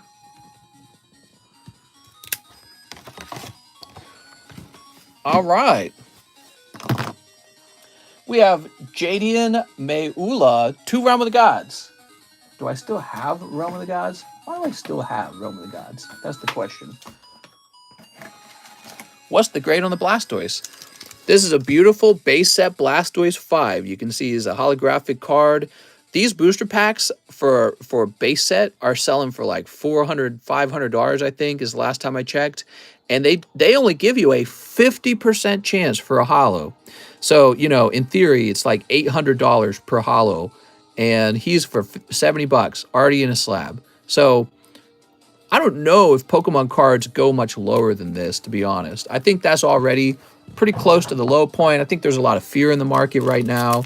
I think, you know, last year he would have sold probably for much more than 70. Will his price go lower? I mean, where else is there to fall, really? Because the cost of the actual holo card itself has some value. And PSA grading is like 30 bucks now for members. It's a nice card. Now, the problem is he's not 10. Everyone just wants 10. But if you're somebody who doesn't care about the 10s, that's still a nice card in the end. Is there a giveaway today? Oh, there's no giveaway today. I apologize. I didn't manage to get a card graded in time for the giveaway. I really was rushing up to the very last second. I should have gotten a card ready, but I did not have one. Mr. I sent for the Gyarados, says Aaron Bagley. You got it, Mr. Aaron. It's a beautiful English shadowless Gyarados. Look at that. I think the shadowless cards look way better than the shadow cards. You know, the ones that came later. So, JDN, you're up top now, right? Give out my TCC Umbreon. Are you sure you weren't joking about that? Because I can. There we go. And we'll put this back up top. And half the viewers just left. Mister, I'll send $5 more. Thought it was $35. You didn't pay for the whole thing? Joseph Jones says 5 spots in the pack break. Whoa. You got it, man.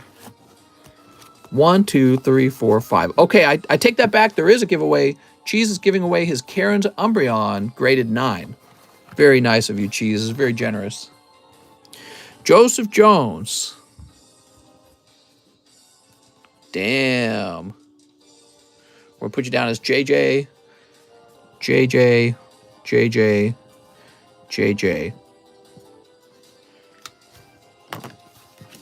So, we got 5, 6, 7, 8, 9. Now we've got verified weave. PSA 7 Mew. Really beautiful card. Ship with the rest of my stuff, says Verified Weeb. All right.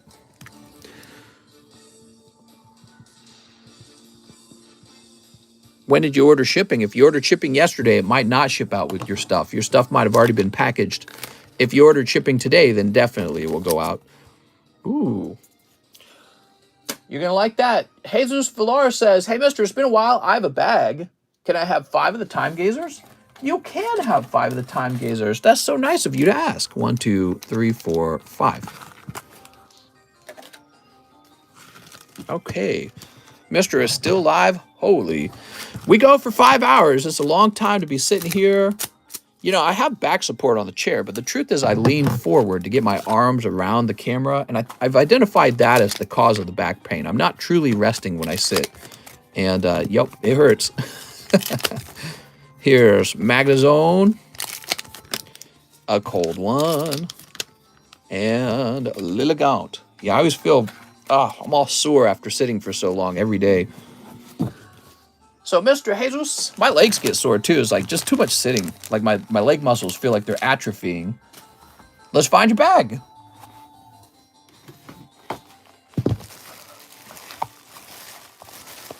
Jeffrey, Jeremy. Aha, here we are. Look at that. He returns. Pop these in here. You got this lovely Lilligant. Got to figure out a new camera setup, says JC Stimson. Yeah, maybe. I suppose I could get a sort of hanging camera or something like that. Explain live boosties. The live custom boosters give you a chance at some pretty spectacular pulls. However, there's usually some cold booster packs along the way. When you get a cold booster pack, you don't get a hit. So let me see real fast. All right, so right here. So sorry to whoever opens the next one. I'm revealing it ahead of time. So this was $20 for just a holographic card. Why would anyone want that? Well, that's because as those holographic cards are pulled, you get closer to the jackpot, the big hit that people are chasing after. And so one of those packs will actually have something expensive in it. The people before you kind of paid for it. And that's kind of how they're working, okay? But you never know who's ordering the next pack or where the next hit is. And, you know, there's always something crazy in there. So people enjoy opening them. They can be cold 15 times in a row, by the way. You guys aware of that? So they can be cold 15 times in a row. The live customs can.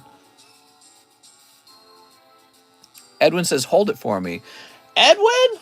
It's typically first come, first serve, Mr. Edwin. But you might get in time. So let's see. We're all done with Verified Weeb. Now we got Jesus. We did that one. Leo Flores. 10 more battle region. 10 of them. Hey, that's searching. 1, 2, 3, 4, 5, 6, 7, 8, 9, 10. All right, we got 10 battle region. I did a little research on Eevee Heroes. Yeah, we're not buying any Eevee Heroes. Mary was talking about wanting Eevee Heroes the other day. It's the cost of the packs versus the pulls isn't good enough.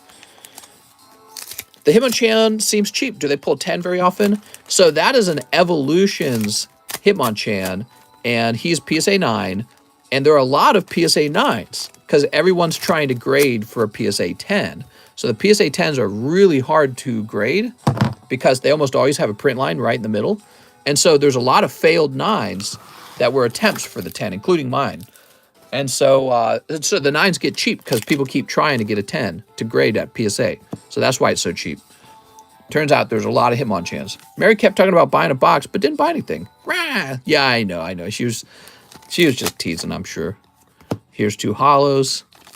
She's got to talk a boy into opening them. Oh, look at that Radiant Greninja. He looks spectacular as the Japanese version of the card, doesn't he? Wow. Way better than the stinky English version. I can't believe the difference in the quality between the two sets is so unacceptable. I heard Pokemon actually purchased the company that prints these cards. I hope that means in the future that the cards will actually be very similar to each other rather than being so different. Like, look at these reverse hollows too. You think we're going to get that in English? No, we're not going to get that. We're just going to get the regular stinky English cards. Oh, look at this! Sending for the Hitmonchan. Sounds good. I sent for the Trevenant, Togetic, and Arcanine. Whew, that's all of them, huh? Okay, here we are. Oh, was that it? I'm out. Okay, cool. He's a happy boy. I love Japanese cards just because of the quality. There is a quality difference between Japanese and English cards. And they need to fix it, man. They need to definitely fix it. But you pulled that Radiant Greninja. That looks really nice, huh? So that's for Mr. Leo Flores. Wow, your bag's getting fat real fast. I think I'm going to open up some of my Burning Shadows when I get home. Be careful with them. So if you open them and you pull like a GX or a full art, check the back of the card. And if it has bumpy bad ridges that will fail it to grade a 10 at PSA, maybe stop opening them and get them back up on the market, because I wouldn't even bother holding them at that point. Here we are. And this guy? Okay, now we've got Joseph Jones. Japanese Tag Team All-Stars and 10 team-ups. I have a box. Damn, boy! What the? All right, you got it. Woo! I'm about to snort a line of Cheetos over here.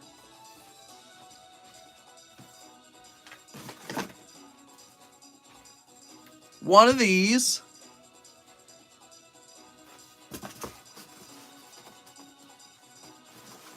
Tonight I'm eating fancy ramen.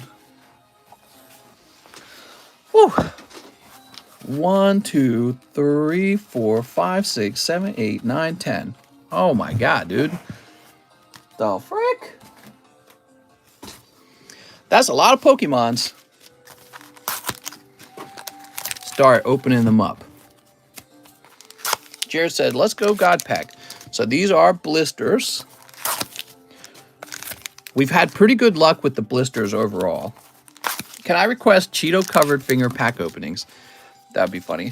Here we are. Mr. Eating Stir-Fry Maruchan. This was an expensive order, man. Now, when it comes to these tag teams, these are a special box of tag teams because it comes right out of a sealed case. All tag teams come out of a sealed case, but the difference is when people open up cases, they're able to kind of search through the boxes to find out, oh, how many gold cards have we pulled? And, you know, because every case has like 4 gold cards maybe. And not just that, but also the God Pack. You can weigh these boxes and discover which one has a God Pack in it. And so, you know, if you're reselling these on like eBay, more like Scambay, if you're selling them on eBay, you can kind of weigh them all out and find out, okay, I got a God Pack over here, and then you sell the rest of the boxes off. Open the God Pack for yourself. So I don't like that. Let's go ahead and get this open. It's Casey. How's it going, Casey? Let's see. Or you might pull the Charizard and then sell the rest of the boxes. You know what I mean?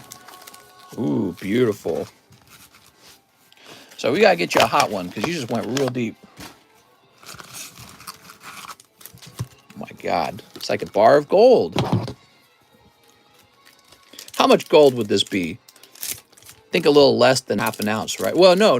This would be 1/6 of an ounce of gold. Is that Karen opening these? No. No, we won't be doing any more business with Karen. She said I have a God package. Oh my God. Mister, you have a Mudkip Gold Star? I do actually, yes. I have a Rocket Returns Mudkip Gold Star. I don't even like Mudkip. I pretty much only bought it for Rocket Returns, is the truth. I would get the Torchic 10. You know, most recently I bought 2 Legendary Collection Charizards. Here's the problem. I feel like I got a great deal on the Legendary Collection Charizards. I don't really feel like I'm getting a good deal on Gold Star Torchic. I don't. I feel like it's an overpriced card relative to the other cards in the market. He is rare, but he's not, you know, I don't care about Torchic. It's Torchic. Oh, right off the bat. Right off the bat. Oh, look at that. Hyper rare Dust Noir Trevenant. Dude, that's so cool. All right. Well, you didn't get Bryce B. Belby, man. Do you buy your cases from the Card World? I have people who reach out to me. You know, with stuff like this, you are not going to find this at a place like DACA Card World or whatever. It's hard to find some stuff, you know? It's hard to get good quality products sometimes. Russ says, wow, dude. What's up, Russ? Let's put this on display. Someone's selling Gold Star's art for like 15K. Yeah, that's a nice price too, honestly. Okay, we got this beautiful Trico. So wait, TCC, did Karen's money go through? Karen's money did not go through. She was a faker. Do you have any Great Generations Pikachus? I used to have one. I sold it off. I didn't like it. I try to hold cards that I like to look at. If I don't like to look at it, I try to get rid of it. All right, what do we got? Comics and stuff near me selling Evolving Skies for like $11 a pack. Wow. Wow, man. That's more expensive than me. What? Another full art. So your full art is the Darkness Energy. Hey, that pairs with that, doesn't it? Are those Darkness Energy? No, that's Psychic, isn't it? Hold on, let's take a look. All right, it is Psychic type, but it's pretty cool. Uh-oh, dang, $1,500 worth. Here's, yeah, I know. Here's Rayquaza. We're just going to put in a large. Ew, look at this. Look at this, look at that. We have Absol, Lucario, Melmetal. I'm sorry, TCC. We told you, and we told you to open all that product for her. Yeah, I know. I was hoping that it would just be, oh, some person who doesn't mind throwing around a lot of money. You know, maybe an international buyer who's just big spender, big baller. And I was like, whatever, we'll take a risk on it. And that's because I wanted to open those cards for you guys to look at because it's fun, you know. But unfortunately, definitely a scammer. There we go. The babies. That's right, it's the babies. Okay, we've got Jim Pliff. Here's the Ultra Necrozma. That's whack. Mister, I just need the mud kit for the trio. I have the other two. Oh, nice, man. Very cool. Oh, look at this. Infernape. That's not his name. His name's Incineroar. Infernape. Okay, so your beautiful pulls from your box are the hyper rare Trevenant and Dusknoir, looking like he about to grab your girl, and the Darkness Energy. For your GXs, you got Incineroar, Ultra Necrozma, the babies, Lucario, Rayquaza is your best one, it looks like. So you got the Rayquaza GX, and then from your holos, got some good holos in here. I like your Giratina. Absol is pretty good, actually. And I like your Articuno and your Raikou as well. So those are kind of nice. Really, all the holos in this set are nice. That looks like it's about to tip over. There we go.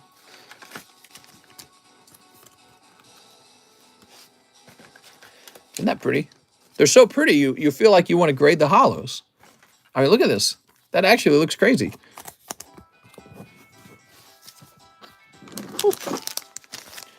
Okay, now we're going to sleeve up all these holos, but we're going to go a group at a time. I'm not going to sleeve every single holo. You can sleeve them when they get to you. Articuno, he's a great card, isn't he? He looks beautiful. Here we are. Great everything, says Andres. I just fast forward till now. What's up? What's up, Gregory? Cool, man. Love opening tag teams. Such a cool set. Now, the team-ups. You ready? We got Magikarp, Aegislash. Pack number 2. Pokemon Communication. Metal Goggles. Here's Nidoran. Oh, that's a hit. Hallelujah. This Hallelujah goes for like, I think like $200 as a 10. So, yep, team up actually has a Lugia in it, everybody. Got to pay attention to that. I think I sold mine for like $400 back in the day. Let's see what it's going for. He is going for, the English one is going for $275. Wow. Now, a lot of modern cards, came down in price over the last year because, well, you know, people got a lot more of them graded. But that's probably going to hold up pretty well, I think, the high price on that Lugia, because everyone's going to want one. There's Ferrothorn. I think 400 was probably too high, you know. All right, what we got here? We got EV Snorlax GX. I'm liking the centering on it. That's a good sign. There we go. We can get a full art. That'd be really nice. Here's Moltres. Beautiful. Not taking any more orders, guys. We're at the 300-minute mark. No more orders. No more orders. Not even like... What we get? Oh, look at that. Magikarp Whale Lord full art. Beautiful, man. That was a good round. You got the Eevee Snorlax. You got Magikarp Whale Lord and Holo Lugia. That was great, man. That was pretty good. Is the Tag Team All-Stars 32 per pack? Yup. Real pricey. No, that's a typo. They're $3.20 per pack. Team Up does it again. Dude, it's such a popular set for us to open, too. People love this. All right. Nice, man.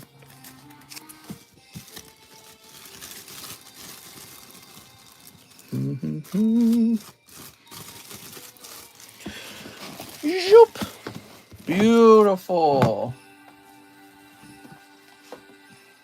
Now, we can move on to the next order. Thank you so much, Joseph Jones. We have Jonathan Morris. He wants the Nido Queen and $1 to charity. Thanks, mister. Thank you. I appreciate it, man. So this is for Jonathan Morris.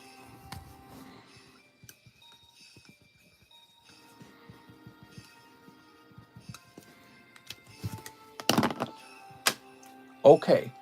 $1 to charity. Ready for my 4th SLAB-AWAY, but things are tough. The January 6th stream is putting me to sleep. The what? Next up, we got Ray Breaks. 2 Pokebra, 2 live custom, 1 tag team all-stars, 2 showdown, 2 vintage poker, 1 random promo. Okay, well, let's start with the 2 Pokebros. Pokebras, Ray Breaks. You ready? Shiny Steelix. And, oh, there you go, Blastoise. How about that, guys? So that came out of the Pokebras. Grade My Diglett Express shipping. 2 live. We got Mienshao and Cramorant. Cram it! Oof, boy, those have been cold for a little while. 1 tag team. 2 showdown. Where are my showdowns? Here they are. Haven't opened these in a while. 2 vintage poker. So for the poker, we always pull 1 from the front and then 1 just randomly like in the middle.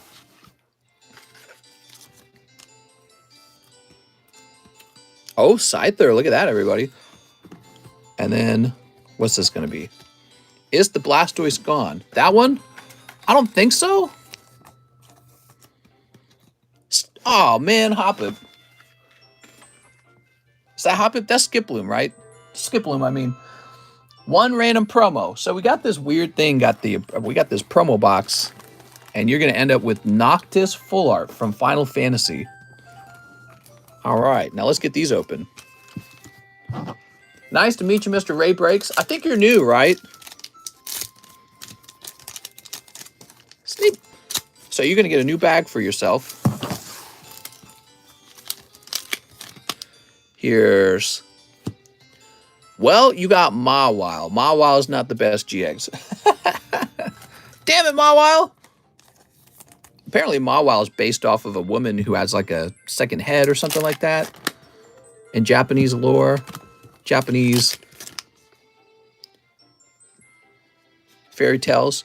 We got Videl, Encountering Danger. Ooh, careful there, Videl. Here we are. Oh, don't fall over. Oh, man, these boxes are so full. I got to throw them all out. Whoop. All right. Thank you so much, man. I appreciate that. Let's get you a new bag. Make another TikTok of me throwing those cards away so everyone can get really mad. I object to Britney Spears to getting married. I wanted to marry her.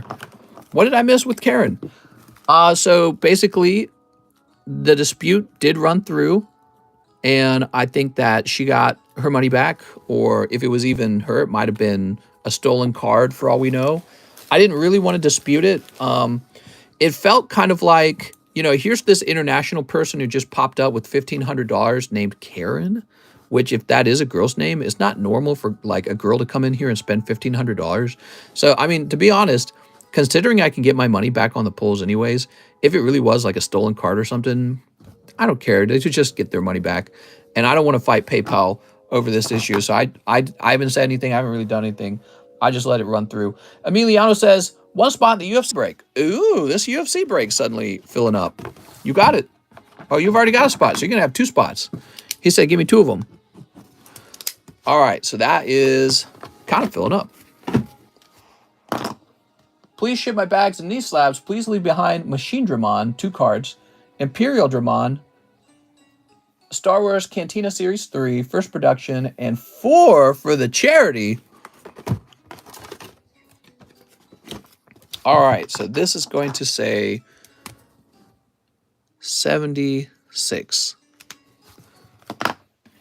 Wow, $4 for charity. That's crazy. Now, the cards you mentioned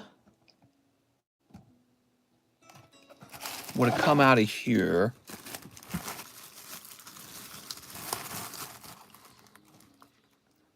This Imperial Dramon? I'm guessing.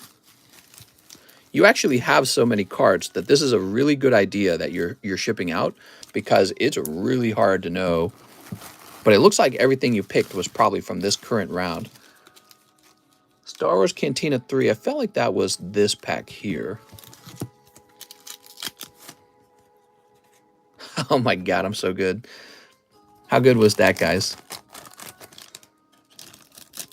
All right. So ship everything except for these 3 cards. You got it, man. Clap, says Jarmo. Dang, her money went through. Oh, that's terrible.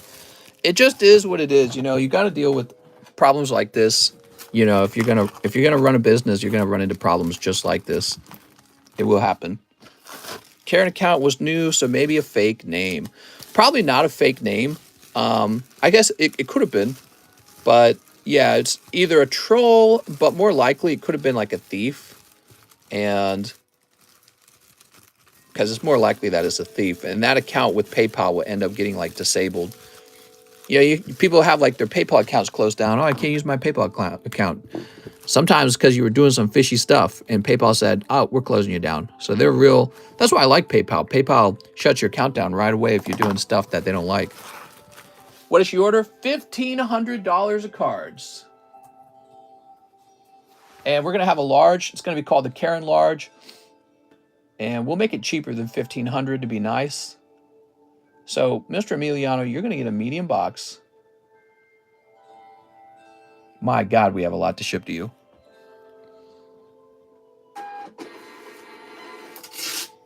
I hope so. Just sent him a Zard, says Jarmo. Place you right here for the moment. Hold on. There we go. Thank you so much, Mr. Emiliano. Now we got Justin Huerta. 5 more Galaxy 1. Good, sir. You got it, Justin. No more orders, guys. We're all done taking orders. 1, 2, 3, 4, 5. Wow, this last round of orders was really thick. That Joseph Jones order? Whew. Mr. Reed Emiliano's order. 1 more Digimon. Oh! Sorry about that, Emiliano. So, Machine Dramon, Imperial Dramon. Are you saying that there are 2 Machine Dramons you wanted to keep? I think that's what you're trying to tell me. Was the second one also in here? Take a quick look.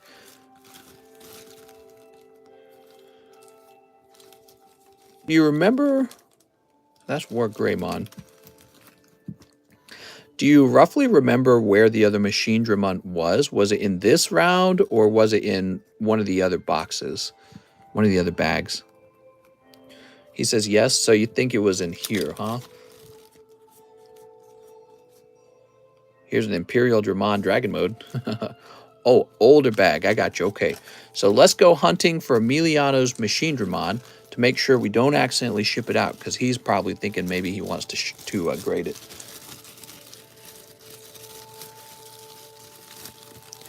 You scare me when you place an order for like a particular card to be found, because your bags are so large. I go, oh no. It's going to take a while. All right, give me a minute. It's not the worst problem to have.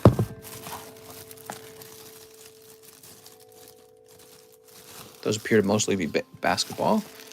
I'd like to keep both of these, mister.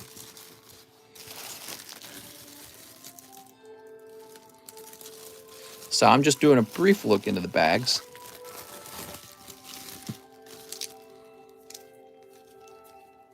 Oh, there it is, Machine Dramon. Uncle, when we play Take Me Your Leader. What? What are we talking about? The uncle says it ain't gonna wash itself. Oh my god. Dude, that reminds me of that. Dude, that drag queen show with the little kids. So shocking, man. It ain't gonna lick itself. Neon sign in the back. It ain't gonna lick itself. What a freaking creepy thing to take your kids to. Like, what kind of parents are these? It's like the parents are kids. You don't have like better sense than that? That's a sexual place for adults. What are you doing with your kids there? So do you have any like parenting bones in your body? Weird. Cool, thanks, mister. Well, thank you, Mr. Emiliano. I'm glad we found it. And let's return to Mr. Justin Huerta's order. Mr. Justin. Here we are. What ain't gonna lick itself? I know. The dad is drag queen. Let's see. Sneep. I mean, take the neon sign down or something. I don't know. Like, people have varying degrees of acceptability with this kind of stuff, right? So some people say, you know, just fashion, just dancing. But it's like the sign's not. The sign's purely sexual, right? Can we agree on that? That is adult sex. And really, I wonder if people in that group actually agree whether or not kids should be exposed to sexuality like that. You know what I mean? Like, what do parents actually believe these days? I would imagine that they have like an automatic sort of like internal compass that would say, no, you don't expose kids to like, I don't know, I guess pornographic phrases. That's what made Mr. Leave Home, a sign that just like that. What? Here we have, oh, there we go. Salacious Crumb. I would not let my kids do that stuff. Right. Well, and people will have different opinions on the concept of like taking kids to a drag show, right? They'll be like, oh, it's fashion, it's expression, it's dancing and dressing up. Okay, but the sign is sex. It's a sexual sign. Very clearly. There's no defense of it. And it is right there. It's right there. You can't not see it. It's in the center of things. Very, very strange, you know? Very, very creepy.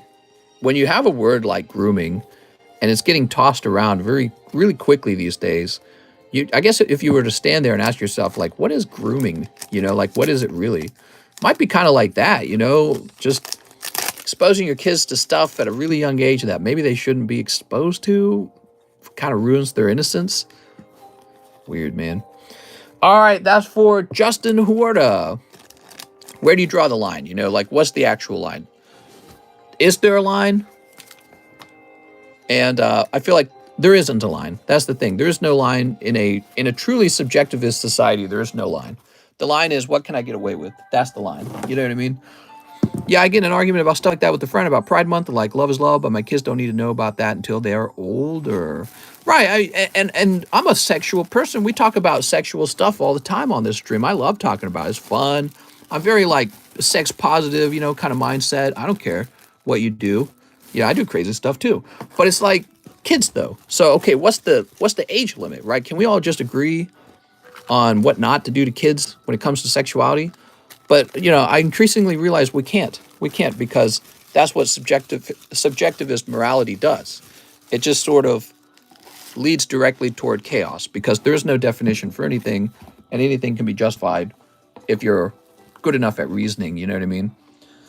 Next up, we got Luke Lopez, 10 Evolving Skies for Luke Lopez. YouTube hates cucumbers. 1, 2, 3, 4, 5, 6, 7, 8, 9, 10. This is for Mr. Luke. You ready? Evolving Skies. It's like those pizza places with the triangle, with the little triangle in it stands for what? Most of us were raised by television. Don't force your interest like that onto your kids. Let them figure it out for themselves. Well, okay, but you use the word interest, right? Like, I have an interest in Pokemon cards. Well, maybe I shouldn't force my kids to get into Pokemon cards, right? No, that's fine, I think. You know, if a parent has some sort of hobby or interest, they should share it with their kids. Who cares? But how about the subject of sexuality? Like, how sexual is too sexual? You know what I mean? And what is a kid supposed to be able to tolerate without being psychologically damaged? Can we agree that children are innocent and that they shouldn't be exposed to sexuality at the wrong age? You know what I mean? And what is that age and what counts? You know, and so that's how we got to this point where you can have kids walking down the catwalk with "It won't lick itself" right behind the kids on a big neon sign. That's how we got to this point because nobody will agree to what those terms were. Otherwise, that whole group of parents would have been disgusted. Their feelings of disgust would have kicked in. They would have been like, "Hey, kids shouldn't be around this stuff. This is wrong." But they don't have that. That's turned off for them for that particular activity that they were doing. They're like, "No, this is fine. Everything's fine. Everyone's happy."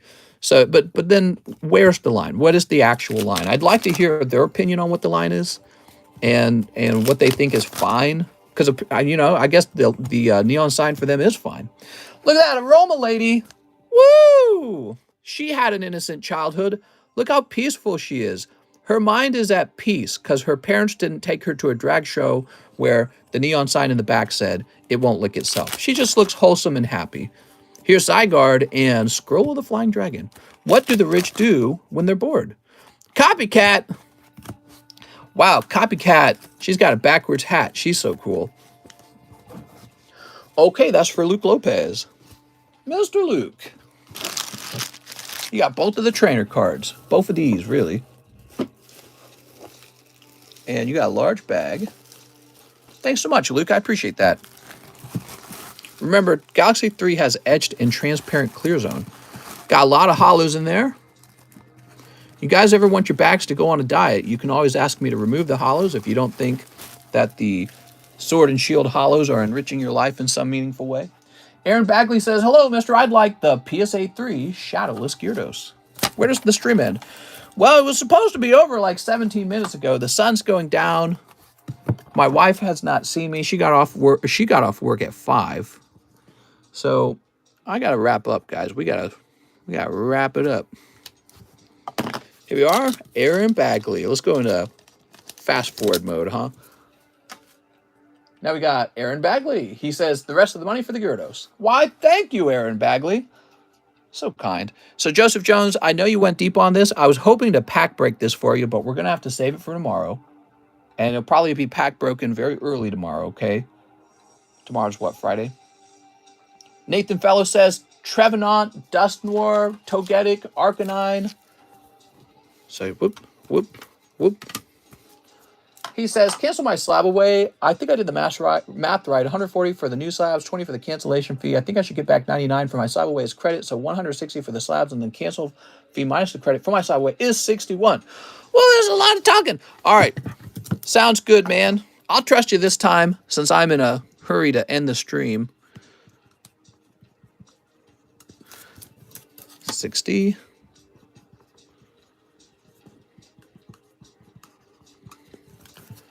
Aha. So you're saying you canceled the SLAB-AWAY and applied it toward these? Is that what you're explaining? Yeah. That's what you're saying. Okay. Sounds good. Sounds good.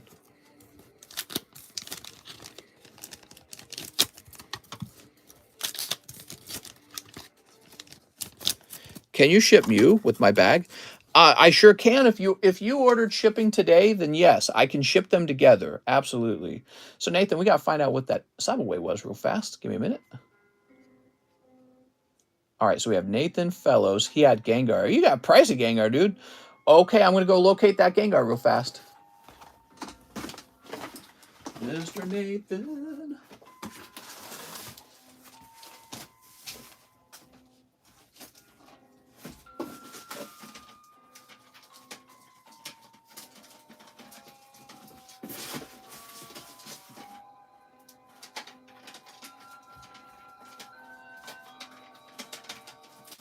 I just gotta find it.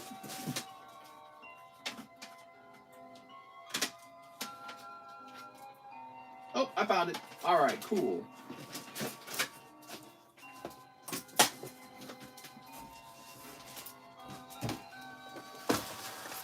Whew. Wow, this would be a candidate for a reslab with PSA, I think. Can't believe this card stuck at a 9.5 is such a nice looking card. But so here it is. Nathan fell. First Ruben, then Nathan. Let's get a new sleeve. I don't think Ruben canceled. I think Ruben was going to buy it, and then he quickly changed his mind. He decided, I don't know. All right. Let me find that card, though, because I want to know roughly what he's worth. That's Team Up, Gengar, 165. He has gotten cheaper, huh? All right, so I can understand that. Sometimes a card gets cheaper. Whoop. Sometimes a card gets cheaper, sometimes a card gets more expensive, but in this case, it's cheaper. I said, nah. If I want to get to the VMAX Umbreon, so this is going to be $375, and it is a candidate for SLAB-AWAY if you want to slab them away. All right, so now we've got Edwin Sanchez, who says, slab the Blastoise. Here we are, Edwin Sanchez. Thanks, Edwin. Edwin, that seems like it could be a pretty common name. I worry when people have names that might be too common. Hitmonchan, please, and a tip for you, good sir. I can't speak. Here we are, Chris Finchy. We're in the stream. I'm getting tired. Here you go, Chris. After talking for about 5 hours straight, your brain starts to get more tired. Start tripping on the words more easily. Now we got Kano Zone. What's up, man? 2 Live Customs, Kano Zone. That's cold. And cold. I'm so sorry, Kano Zone. You pop back in and pulled 2 cold customs for yourself. I'm doing a refresh. No more orders, everyone.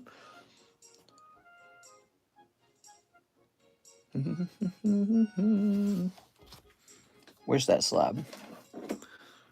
Oh, not this one. Oh, here it is. So this is the slab that Cheese is speaking about, by the way.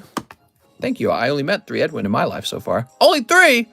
Mister, I did pay for shipping today. Sounds good, verified weave. They'll be shipped together is what that means. So the stream is over, but we're going to have a giveaway. Thank you for sticking around for so long with us, everybody. Let's jump over to Pokestand Marketplace. If you haven't joined Pokestand Marketplace, there's a link to it in the description. Look for the tree. There should be something called Tree Link. You click on that, you get a whole list of links. And you're looking for Pokestand Marketplace. Now we're going to go ahead and clone this latest channel. How many people are here? 164? We're going to make the giveaway 1 in 100, okay? 1 in 100. And I'm about to open it up. Anyone's allowed to make a guess. It's totally free. And this is great, you know, especially if you have a bag over here already. You ship out with your stuff. So it's open now. Have fun. I'm going to take a step away and start stretching my back because I am tired. Oh.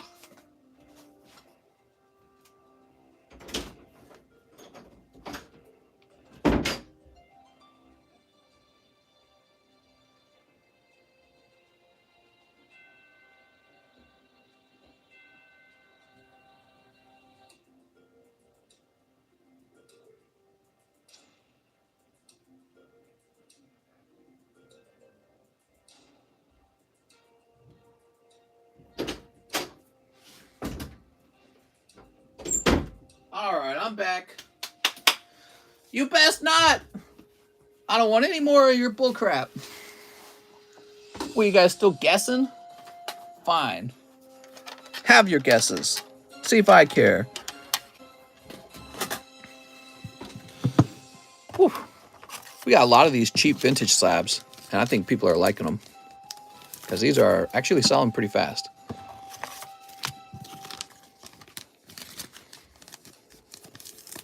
What if people guess the same number? Don't guess the same number. Go back in and change it quick.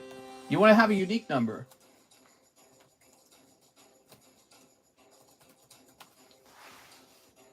All right, so he will be about, I'll just make mine 25.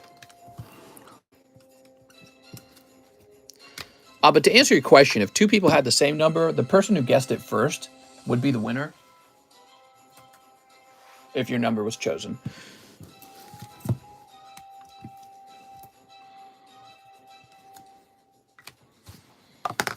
Brock's Nine Tails hollow and Brock's Right On hollow. Right on both of these. Okay, let's go ahead and close that channel down. You guys have had your chance to guess, and we got to get it moving. The channel gets hidden now. All right, and it is hidden.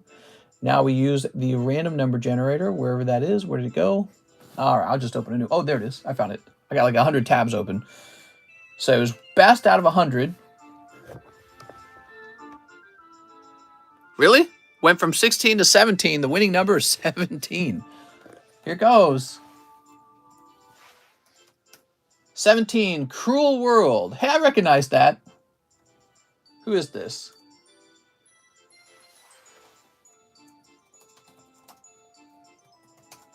All right, you won, Cruel World. He says, okay, wait a second. It's wigged. Oh, man, tired. I can write your name down on it, but I don't know your name. I was so close. Brug. 42069. What? All right, he's not answering. I'm going to end up writing Cruel World on the back, and that's going to be the name. It says Cheese here. Scratch Cheese out. Just a reminder, this was a gift from Cheese to you guys. Very nice of him. Double spin next time. No, every number needs a fair chance to win. I guess you're unlucky if you got the number that it's already set on, because I don't think you can roll the exact same number. Mister, I'm trying to guess 48, but it won't let me send. Man, I wanted to win, says Cheese. Oh, my God. All right, guys, I appreciate you being here. Have a nice Thursday night. I'll be back on for Friday at the same time. See you there.